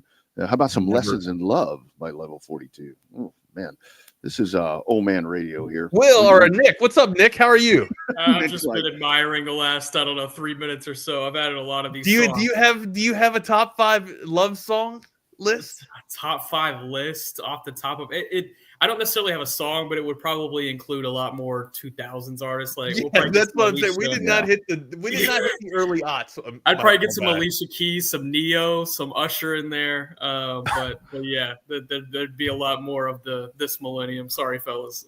Yeah. Oh no, you're good. We got to pull out the classics. I respect it. Longhorn Jordan's and actually Lubbock. never listened to a song before 2000. Yeah. Hey guys, Longhorn and Lubbock says, "Call Me" by Blondie. Yeah, all right. "Baby, I Need Your Loving" says my man McCall.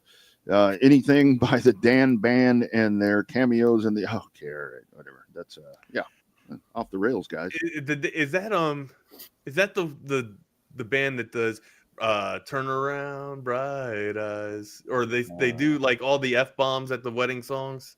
Probably. You know what I'm talking about? Yeah, I've heard that. The band from the wedding from Old School.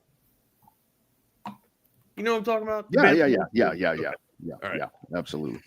All right, guys. Jordan, Nick, what's on the agenda, man? What we got? I don't know. Rocking and rolling. That's usually kind of how we Gotta do love it. it. Gotta love it. Song. All right, boys. Y'all have a good weekend. Thanks, fellas. Good, man. We're gonna bid you all adieu. You guys have fun. Well, it's Jordan Scruggs. That's Nick Harris. You're listening to the Lone Star Playbook on Texas Sports Unfiltered.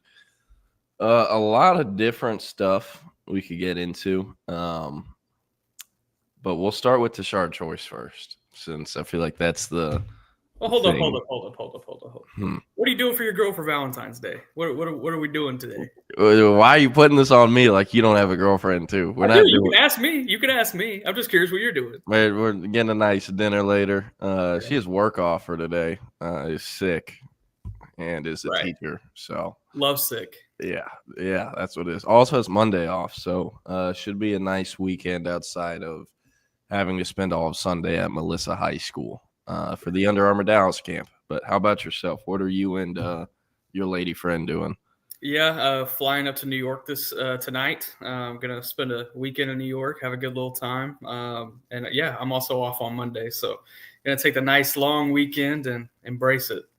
Monday's President's Day or something? Something. Yeah, she told me she had Monday off, and I was like, "Is it something?" She was like, "I think it's President's Day," and I was like, "Oh, okay." Yeah, it's like sounds about right. But no, Tashard Choice leaving the Texas Longhorns for the Detroit Lions. He said, "Hey, Dallas Cowboys, I don't know. Maybe get your money up and I'll reconsider." But hey, Dan Campbell, in Detroit, he reuniting with Jahmyr Gibbs, who he evaluated, offered, recruited, and signed at Georgia Tech before developing for 2 years. And then he later went, to go play in Tuscaloosa for a year before going number 12 overall to the Lions. So I don't know, what were kind of your thoughts on that? I've seen, a lot of Texas fans obviously reacting to that. It is a big loss. He does a lot behind the scenes, not just in recruiting or, developing players, but, it is a big reason why a lot of those running backs chose to come to Texas. I talked about it all last week, like with Blake Gideon. It isn't that big of a deal in terms of recruiting because Jonah Williams, Zealous Hicks, you name it, Drew Makuba out of the portal. They didn't go to Texas to play specifically for Blake Gideon. Yeah. You can't say the same thing about C.J. Baxter, Jarek Gibson. Those guys are not going to Texas if Tashard Choice is not the running backs coach recruiting them there. And it's the truth. And you've already seen an example of this in the 2026 class with Xavier Crowell. One of Texas's top running back targets, was the number one running back in the 27 class, then reclassed to 2026, was still super high on Texas's board. But as soon as the Choice news breaks, he tweets, "I'm no longer officially visiting Texas." So, kind of shows you the impact he has. But, from a Cowboys perspective, what do you really think of that? Because it is interesting, especially that he played for the Cowboys and had previously been in the building as a, member of the staff. Yeah, I had just said on the radio this morning, I was like, if you had told me a month ago that Tashard Choice would be an NFL running backs coach right now, I'd be like, oh, he finally made it to Dallas. And yeah, just not the case. This is definitely a situation where Tashard wanted to make more money than what he was making at the college level, and Dallas could not offer that. Dallas couldn't even match his current salary. It's just a philosophy in Dallas that Jerry Jones has, that he doesn't want to pay a whole lot for assistant coaches. He doesn't see the huge value in it, which to play devil's advocate, I kind of understand that from the NFL perspective, because take recruiting out of everything at the college level. How valuable would coaches be? Just talking at it from your perspective.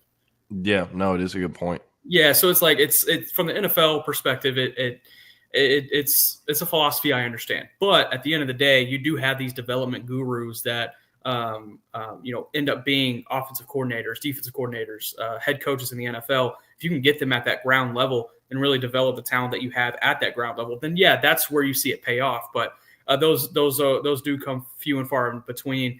But Detroit, they decided to pay up. They reunite him with Jahmyr Gibbs. I think it's an awesome fit.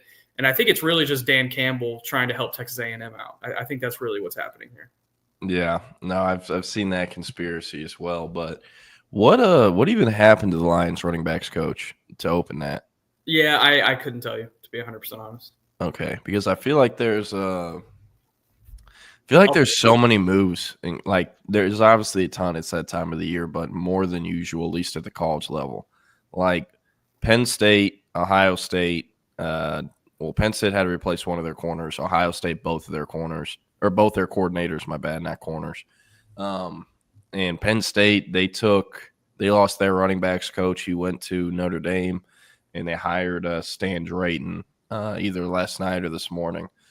Saw that or this morning, according to Steven Delgado. So the Stan Drayton thing is interesting. Had from a pretty good source that he wanted the Texas job, wasn't just interested in it, but wanted it. So the timing of that wasn't great. Also, we don't know if Texas felt like, hey, we've already seen what Drayton can do. Let's look at another guy instead. So I do know it's a job with plenty of interest. I do think there are a lot of good names. Rashad Samples is one that I see that keeps coming up. I think he would be a really good hire, but the only thing is he has a different job about once every 1 or 2 seasons. So it would be a short-term thing. And also Oregon can pay him whatever Texas can as well. Yeah. And I believe he might also have an associate head coach or assistant head coach title. He does. At Oregon, and he can't get that at Texas because Banks already has it. And there's also already 2 co-OCs that don't call plays in Flood and Milwee, I believe. So, what all can they really do here? I'm not sure. I do think there are some names to focus on. I spoke with a source yesterday who said, like, hey, these aren't the 3 favorites, but 3 names you need to watch. And it was Keel McDonald, Carlos Lachlan, and Chris Gilbert. Chris Gilbert and Carlos Lachlan, we've already talked a lot about them. They're also on the hot board over at Horns 24/7 if you want to go check it out. But McDonald, on the other hand, is a little outside the box. Was currently with the Los Angeles Chargers this past season, still on staff, expected to return to LA this season. But prior to being with the Chargers, he was the USC running backs coach for 2 years, 2022, 2023. Before that, he was at Utah for 6 seasons from 2015 to 2021. And before that, he was at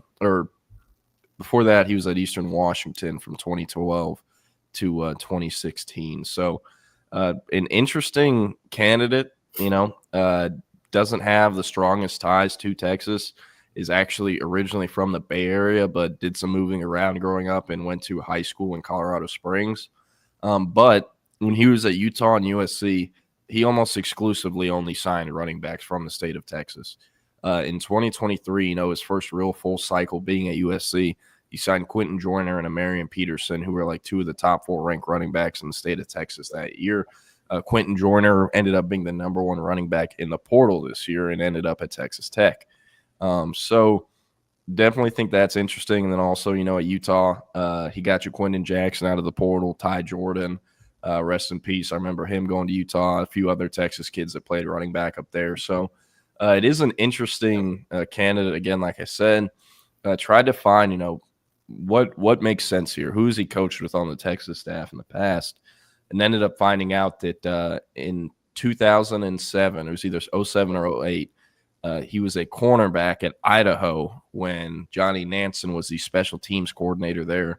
Also held the defensive line coach and linebackers coach title while he was there. But his playing career, and then they should hire him and go play a game at the Kibby Dome. Yeah, hey, there you go. Like 90% of people listening don't know what that is. There's some Kibby Dome appreciators out there. It's a bigger cult than you think, but I'll let you continue. We'll see about that. We'll see who comments about the Kibby Dome. But With him, was coached by Nansen at various points throughout that season. His playing career in college was 4 seasons. I think was at Sacramento City College, which is a JUCO, his first 2 years, then did 1 year at Sacramento State, and then his senior year at Idaho. So kind of been around, again, an interesting candidate, but you go and look at, the development he had at Utah. I mean, that was kind of, if folks remember, that was when Utah was kind of resurging under Whittingham, was around 2016 through 2021. Obviously, Cam Rising came in and, turned up that program even more, but a really good coach, really good developer, would be far from the flashiest hire, but it does make sense that this is a guy who coached from the NFL. Turbo and I were talking about it yesterday, like, hey, we're saying all these fun college names that we think make a lot of sense. This hire is probably someone random from the NFL that no one's talked about. And I think Keel McDonald kind of checks that box, but he's interesting. And then Carlos Lachlan, talked a lot about him. He's from Birmingham, Alabama. So could obviously help with, the SEC footprint in recruiting, especially considering you're losing Choice, who is a Georgia native from the Atlanta metro area.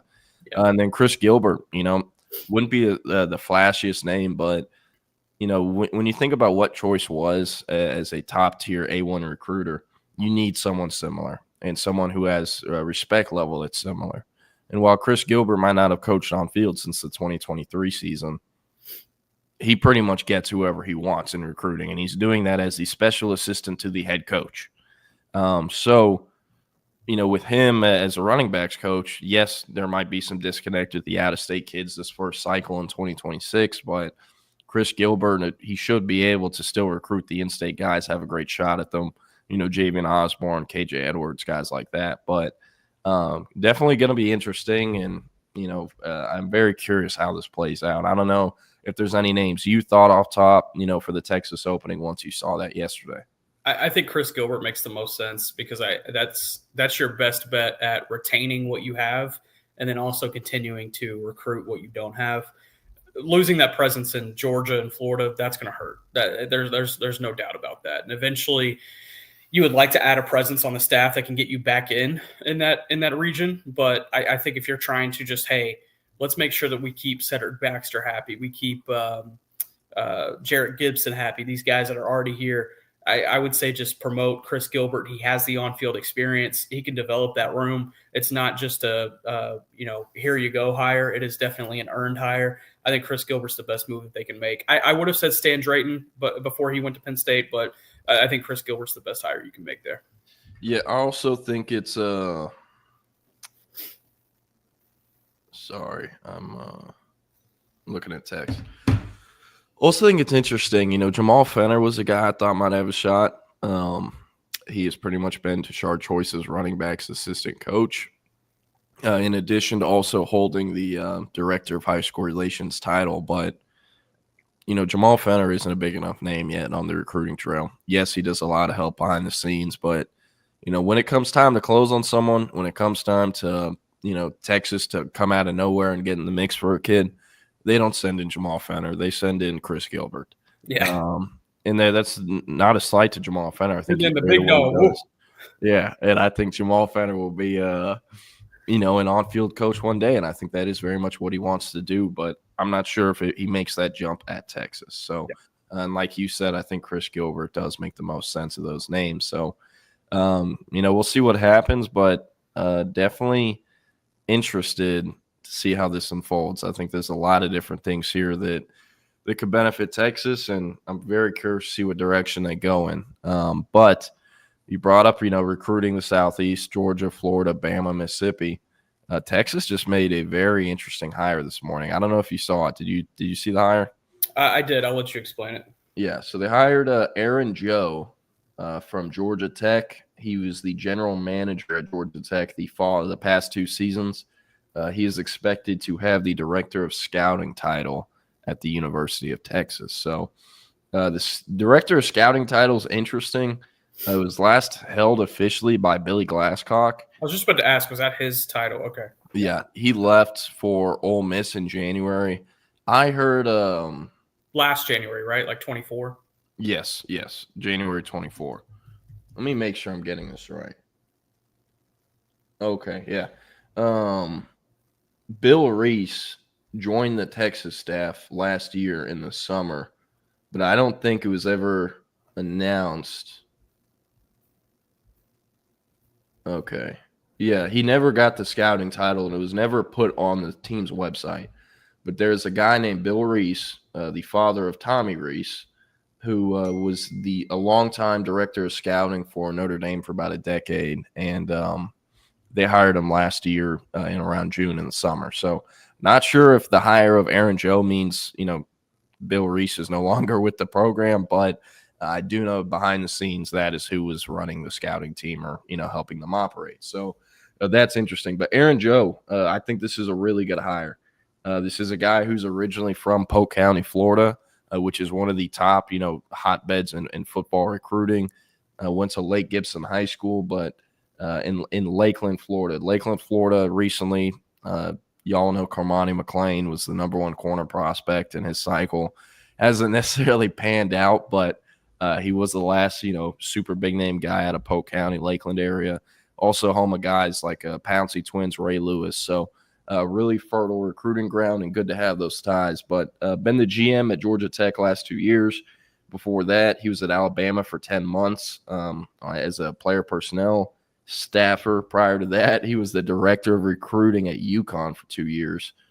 And then from 2018 to 2021, he was like a GA O-line assistant at Georgia Tech. That is where he played. He was a Georgia Tech Yellow Jacket football player for 4 years.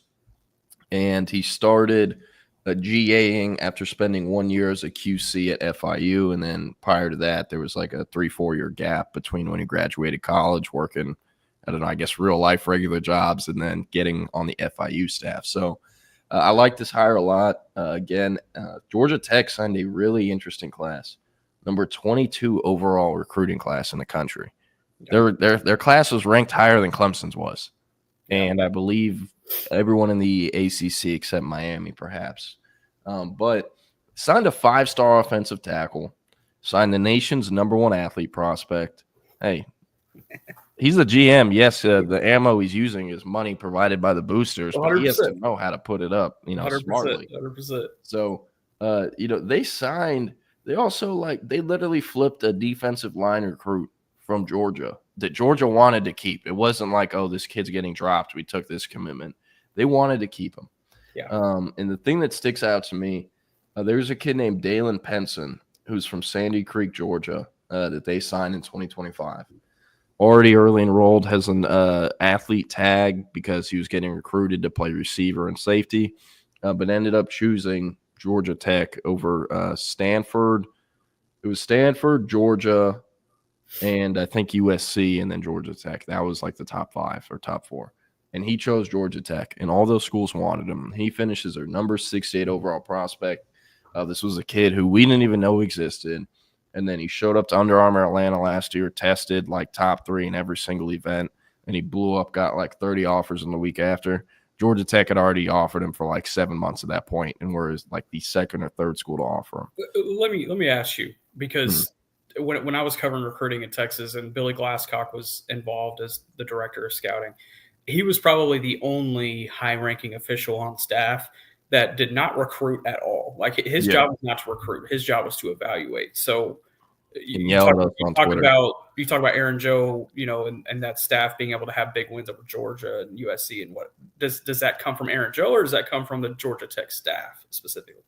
Yeah. So with him, to my knowledge, I am under the understanding that he did help out in recruiting and, wasn't necessarily the primary recruiter at times, but held kind of like Brandon Harris.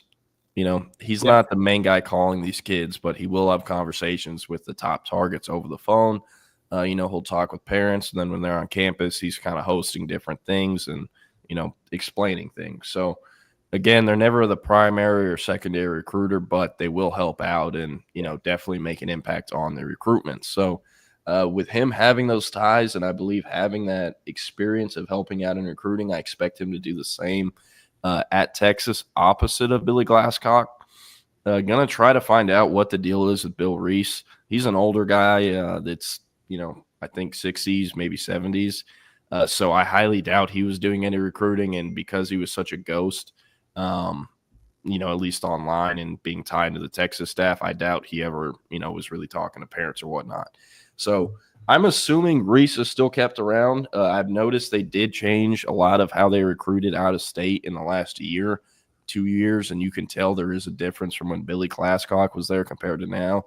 I mean, you can even just tell that based off the different body types they're offering compared to kids they were offering 2 years ago. The philosophy has changed at a lot of positions, I feel like. But I think Reese is going to come back. He'll probably just be like the true director of scouting behind the scenes who's helping out, identifying, evaling guys. And then I'm expecting Aaron Joe to have a similar role, except, his face will be out there more and he'll be helping build relationships and using his relationships. So I think, again, I do think it is a good hire, and curious to dig around because I do know some NIL folks who had kids that either signed or portaled to Georgia Tech. So, curious to hear what they have to say about them. And maybe I'll get like some anonymous quotes or something from that. But yeah, I don't know. Front office is more important than it's ever been at the college level. And I mean, Texas keeps strengthening it. They hired him, Josh Dunson from Memphis, a week or two ago. He's going to be a senior player personnel. So a lot of different hires and movement coming through Austin right now. But yeah, and I don't know. If I had a gun to my head and had to guess, who the Tashard Choice replacement is, Tom Herman. I know where Tom Herman. I'm gonna make a Tom Herman reference on every show that we do together. I'm gonna sneak it in somewhere. That's fine. I wonder what he is up to now, though, because he got fired from FAU. Yeah, probably going back to the CBS Sports news desk or whatever he was doing in between. I've heard. Am I really employed by the same company as Tom Herman? I forgot he did that. He did do that. He called a game at North Texas. This is probably 4 years ago now. And I was helping out with their radio broadcast that day. I was like looking at the booth. I was like, is that Tom Herman? Like, what the hell? He was awful. He was so awful. Was he only doing football or? Yeah, he was doing color commentating for football. Well, yeah, I didn't know if they stuck him on other sports. I mean, dude, like some of the commentary. Like women's basketball. She shot the ball. She's dribbling up the court. She airballed. But hey, I will say, speaking of commentating, Tom Brady effing stinks. Yeah, he's horrible. Yeah, he is we were watching me, Colin, and Hudson were watching the Super Bowl in the hotel room, and like every time he did something dumb, we just lit his ass up. And like literally every time they cut to someone on the bench, it'll be like after a third down, and it's like, oh, Chris Jones, he's not happy about getting off the field this early or whatever, like. Oh, he's not happy they got that flag, and it's like Chris Jones yelling at his teammate. Yeah, like he's like the king of just like commentating whatever they're doing on the screen. It was the first Kansas City drive. I think it was like maybe the second play, and it was like pre-snap. And you know how they can like kind of color on the screen a little bit. Mm-hmm. He circled Travis Kelce. He's like, "Watch this guy tonight." It's like, no shit, man. Yeah, yeah. He also he was killing us when they were. Doing the shot from like the booth where him and the guy are sitting next to each other, and just the way he looks at the camera is hilarious. Oh, the green screen was awful too. Like, why are they doing that? It was so bad. The best color commentator in the game right now is Greg Olson. Greg Olson is incredible. You listen to Greg Olson, he'll teach you. He's knowledgeable. He gets in and out very fast. He's perfect with whoever he lines up with, whether it be Joe Davis or sometimes with Burkhart still, but. Yeah, Greg Olson's the man. He's also a great dude. Yeah, he it was hilarious how all the networks tried to capture lightning in a bottle twice by throwing Jason Witten out there, and he just stunk it up. Yeah, he was bad. That was bad. Can you give us any backstory to what happened with him and the Cowboys? It looked like he was going to get the tight end's job for a little bit. Yeah, there was never actually any official contact made. They gave Schottenheimer pretty much full control in hiring his staff, and he was like, "Derry, I ain't doing this." And he retained the previous tight ends coach. He's the only position coach that was retained from last year's staff, so they thought of him highly. Hey, that means you're doing something right, I guess, or you're just buddy with Shotty.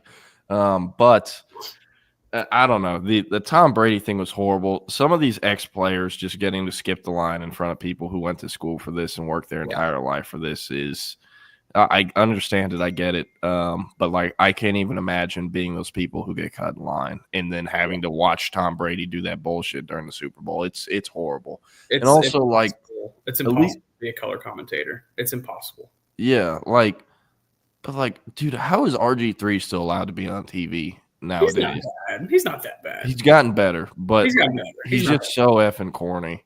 Yeah. And he can't resist it. Like, he can't resist being corny.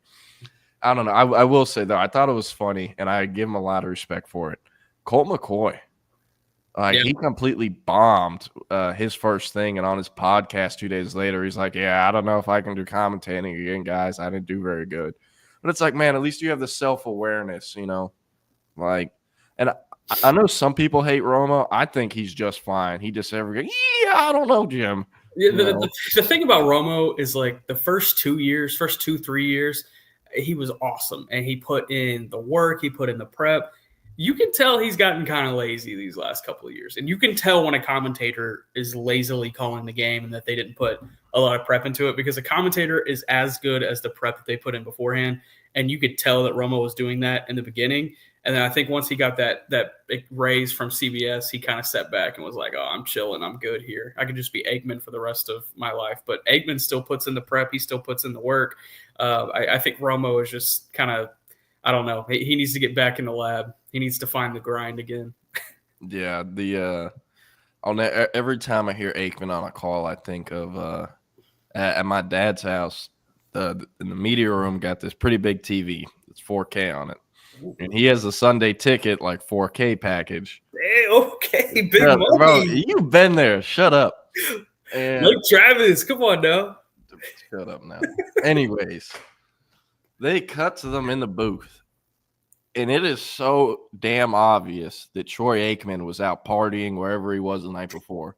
Because his face is all wrinkly. He looks like he just woke up, and like eyes just bloodshot. Like, you can't tell me no one on that desk or setup doesn't have eye drops. Well, the thing about Troy Aikman is that he typically has bloodshot eyes. Like 9 times out of 10, when you see Troy Aikman, I was at a charity event on Tuesday. Yeah. He had bloodshot eyes, and I don't think it's a. Okay, I didn't know that, but like, he looked like he had a night of drinking, and I forget who he was making the call with that day. They looked like they both went out because they looked like equally as hungover and looked like they were hit in the head with a frying pan. It was bad. Like, my dad and I reference that at least like once every few months, feel like. But I don't know. And I get this excuse defending the GOAT. I get it. And I'm curious what you think, because this is a great point based off what you said about the prep. Yeah, this is so strange. How this is allowed is beyond me. Like, I think when Brady ends this CBS contract, he needs to, or Fox contract, he needs to just let it expire, because this is why he can't do half the prep that his play-by-play guy is doing, and this puts more on his play-by-play guy's plate. Like, that's awful. When I read that, I was like, how is he getting away with this? How is this possible? Because he can't meet with players going into the week. There's certain things he can't even say on the broadcast. It's like, what are we doing? Like, are we just doing it because it's Tom? We are literally doing it because it's Tom Brady. He could be farting into the mic and saying pee pee poo poo, and $40 million. Here you go. Like, what are we doing? Yeah, no, I mean, it is true. It's Tom Brady. Like, do you? This is funny. Do you think someone's gonna draw the line and be like, "No, we can't do Mahomes. His voice sounds like Kermit the Frog." They got to. Hey, it'd be even better if like Jackson Mahomes is his spotter. Oh hell no! He's still there on the sideline. But with he's Patrick Mahomes, kissing Joe Buck. Sorry. What do you say? He's forcibly kissing Joe Buck. Did you see Nike put out that ad, Kermit the Frog narrating? It was like an Eagles Nike ad, and it's Kermit the Frog like narrating the whole thing, and it's just like, damn. Nike's really saying F you to Mahomes. You signed with Under Armour, buddy. I was going to say he's an Under Armour guy, right? Interesting. Or actually Adidas, because that's right. That's what made Tech switch to Adidas. My bad. That's what I meant. But I don't know. Like, Bevo Lance, Jason, I'm allowed to grill Tom Brady on commentating. I feel like I'm allowed to do that. Some of it is just horrific. And I know we got to give him some slack, but also like with what you're saying, the former player, now new to commentary, it's not an over success, takes time. Yes, I'm agreeing with you.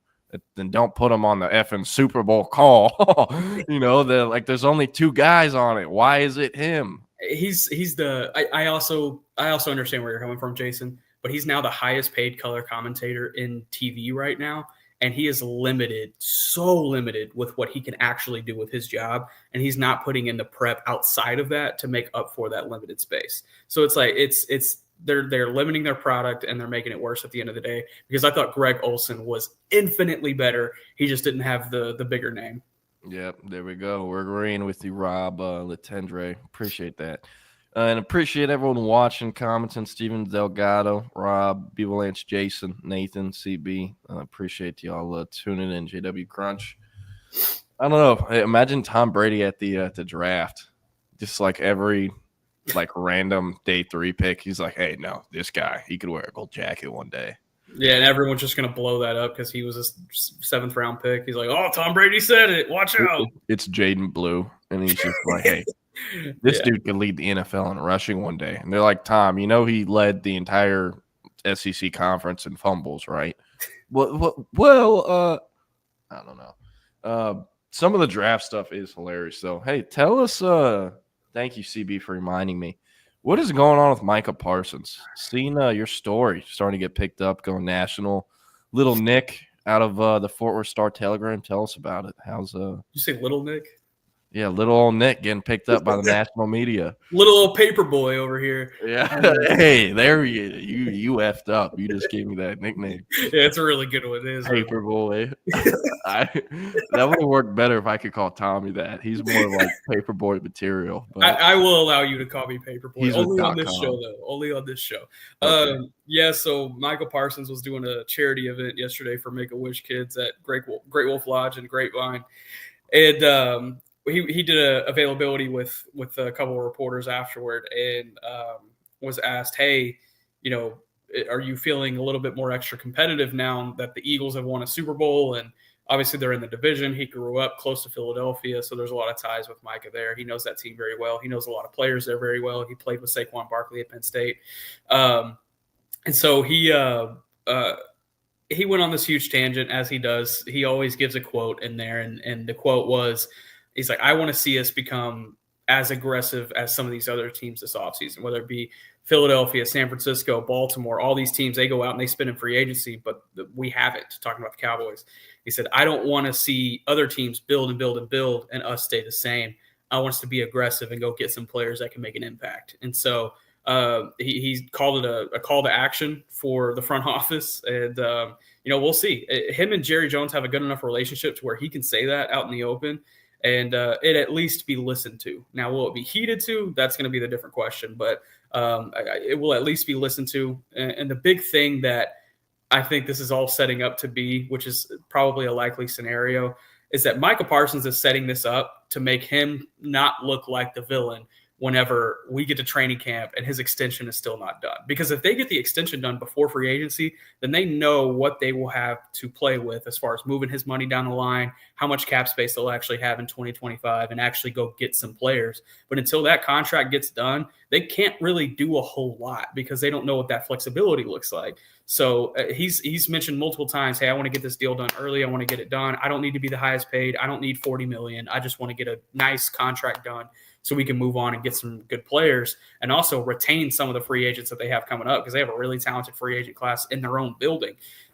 So he's definitely setting himself up to not look like the villain if we get to training camp or if we get to week 1 and his contract's still not done.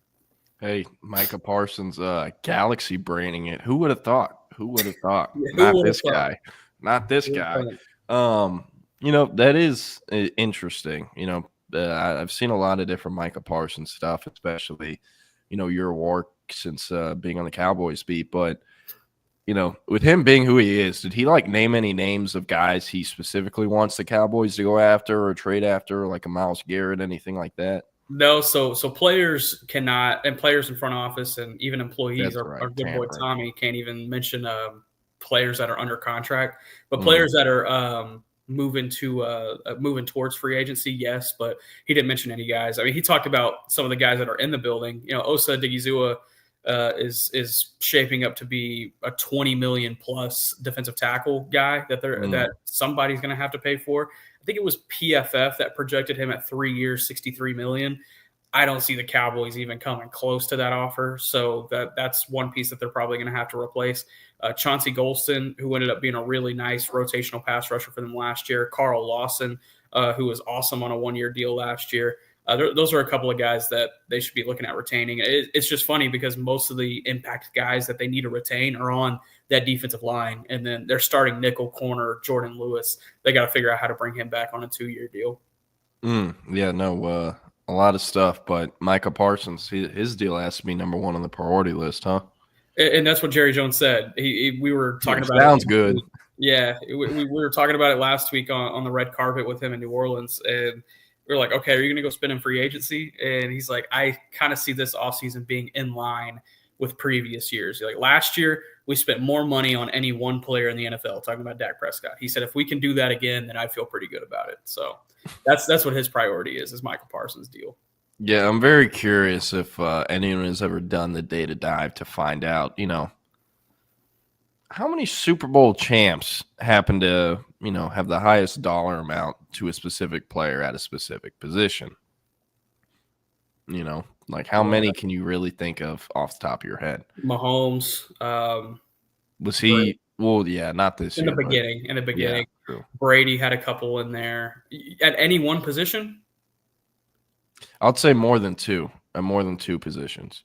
Because won't Dak next season? I mean, I know there might be new contracts, but as of right now, isn't he still expected to be the highest paid QB in the league next season? Who is Dak? Yeah. Yes, correct. Yeah. Okay, so if they give Micah the bag, that means they would be, the league leader in salary at two different positions. I was just curious, like, how much is that ever correlated with actual success in Super Bowls? I bet it's there. I bet you'd find some nuggets there. It's just interesting because those are like CD, who's the second highest paid receiver.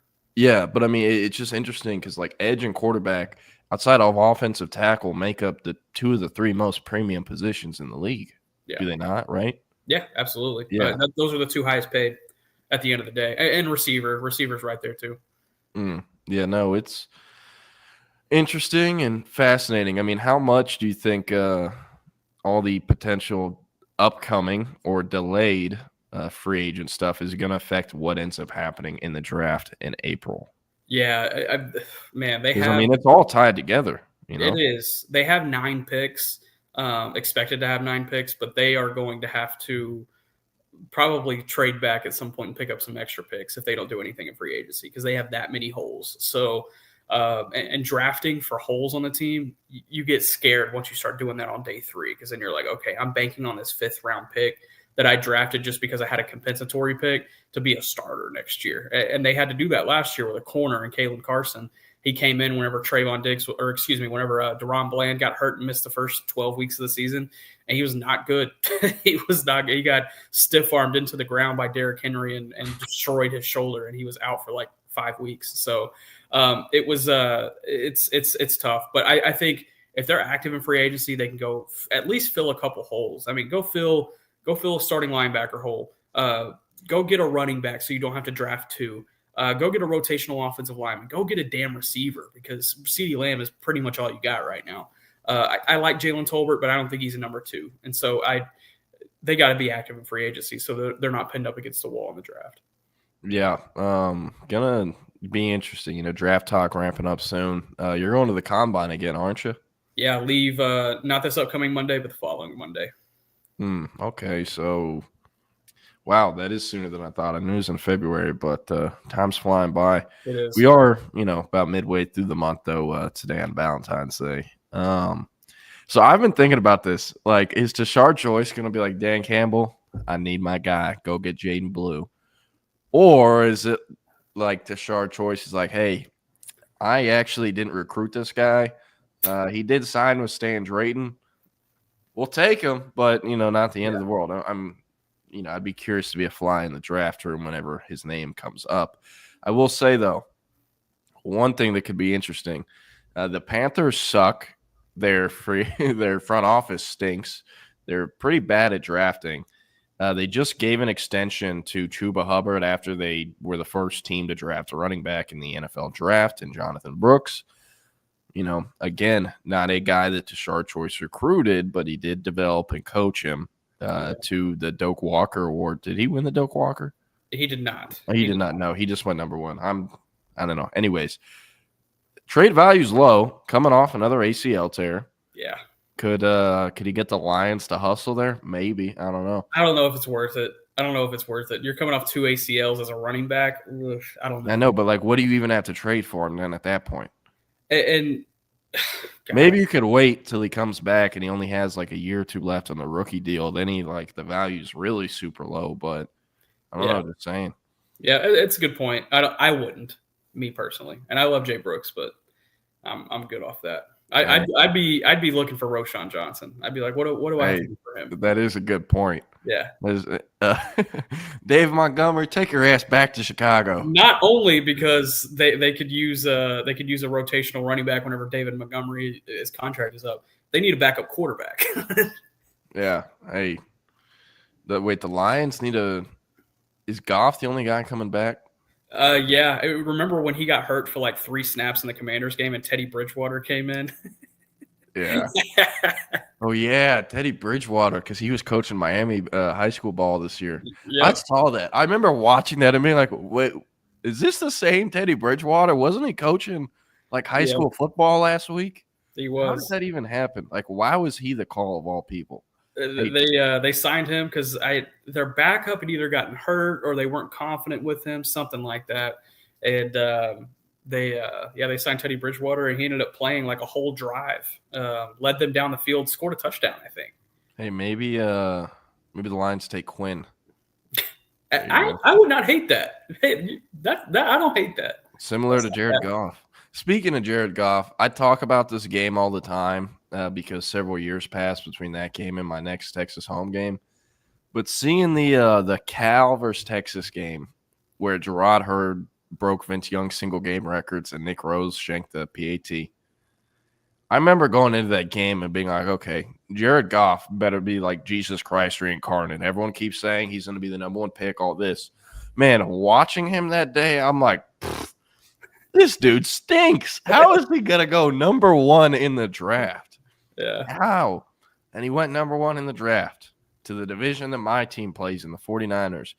And they destroyed his ass, I'd say 8 times out of 10. They played twice a year, sometimes 3 in the playoffs. And for the most part, Shanny had McVay's he had the upper hand on McVay, and I mean Brock Purdy was getting out-dueled by cats like Brock Purdy and CJ Beathard and Nick Mullins. I was there, I remember. Yeah. So I don't know, but what I was trying to say though, although I did just crap on Jared Goff, I do think as quarterbacks, him and Quinn Ewers do have some similarities. So yeah, could be a guy. What did the Lions pick? Late 20s? They will be at mid-20s, 25, 26, something in there. And Cowboys are at 12. 12. Who, gun to your head, you have to guess who they draft. What's the first name?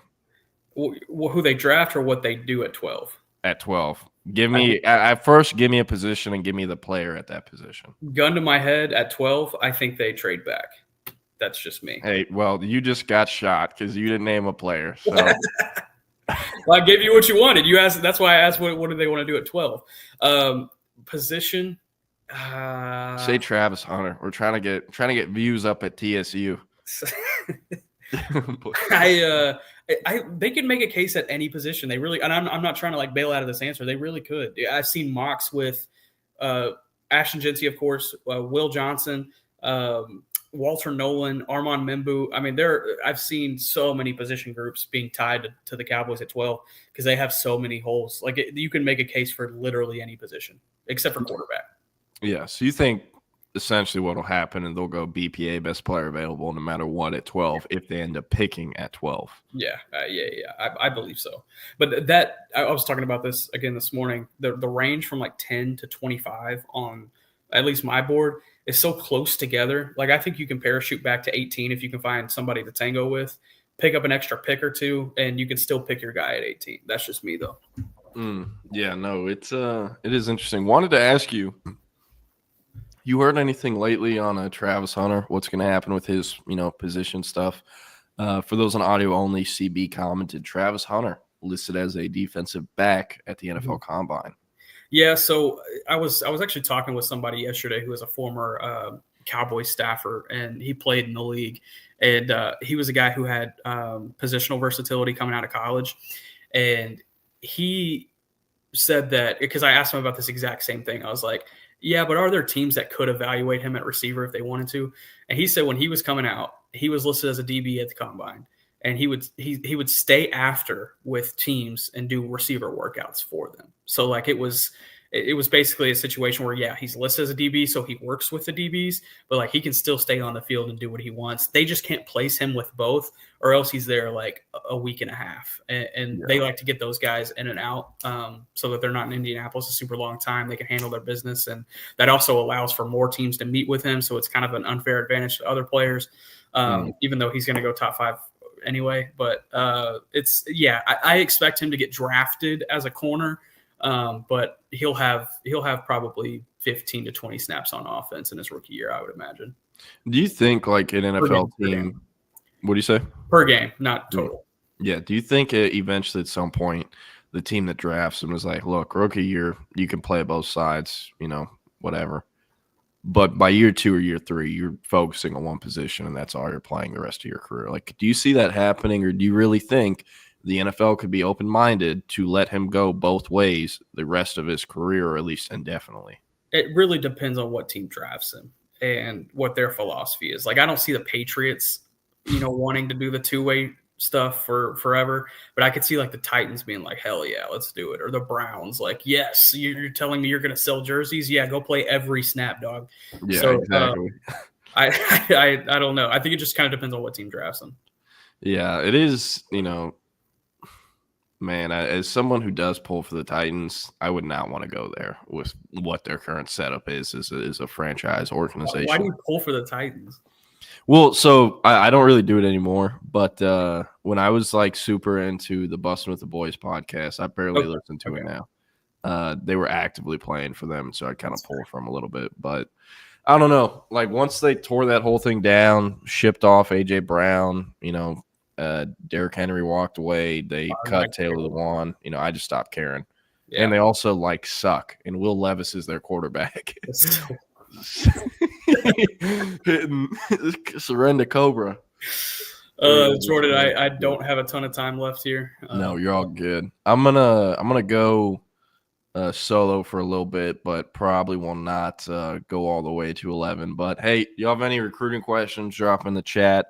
I'll get to them before we get out of here. And appreciate it, Nick. No, you got to run. So appreciate it, man. Have a good weekend, dog. We'll see you. So I'm just gonna address Rob's comment first because I'm sure that'll be one of the things I get asked. But Jonte Cook was arrested either early this morning, late last night in Pottsboro, Texas, in Grayson County, which is North Texas, Texoma border, like right below the Oklahoma border, kind of in that Sherman area. Geographically, that's where he was.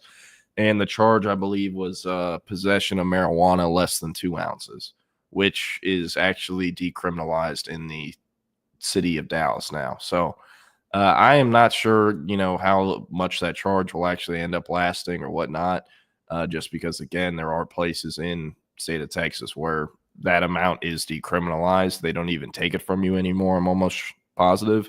But, not a law person, and specifically not a weed or THC law person. So who knows? But that's what it looks like the charge was. I have no idea what he could have been doing up there. I do know marijuana is, I believe, not recreational, but legally medically. And, I have a brother who goes to Tulsa University, and he's always told me like it's so backwards up there where, you could just pay an extra dollar amount to get a medical card. So potentially, that might have been what he was doing, getting some new pickup or something north of the border. I'm not sure, but he was found with less than 2 ounces of marijuana possession, and that's what he was thrown in jail for or arrested for. So we'll see what happens with him. Again, it is very sad. Can't really get into the details of what exactly happened with him, but I do think he is a little bit different than, he was years ago. So we'll see what happens with him. But again, not my place to talk with him. But as far CB, I need someone to look up and do some research on this, because Texas had, I believe it was 12 players invited to the combine. It might have been 14. It was 12 or 14, maybe 13, somewhere in there. I know A&M had 3, and I know Oklahoma had 3. So a Texas fan, if they were smart and want to do some numbers on Twitter, and go over to Arkansas's official football page, see how many players Arkansas sent to the draft. Add those up with A&M, add it up with OU. I'm almost positive it is still less than Texas's 14. That is like 200 retweets waiting to happen. This gave you all the sauce on Twitter numbers. So could go check that out. Trying to think of some recruiting stuff I could potentially get into. Famous, or not, I don't know about famous, but one of the most popular recruits in the country, Ethan Feaster, also known as Booby Feaster. Yes, that is his nickname. That is his last name. He does go by Booby Feaster. So I'll pull him up on the screen. Is a product of the DeSoto Eagles, one of the top prospect factories in the country. And this is a kid that entered his first day of high school with over like 20, 30 offers. He already had at least a dozen. I know that. I've been hearing about this kid since he was like a 6th, 7th grader. He's originally from Louisiana, moved over to the DFW area sometime in late elementary or early middle school.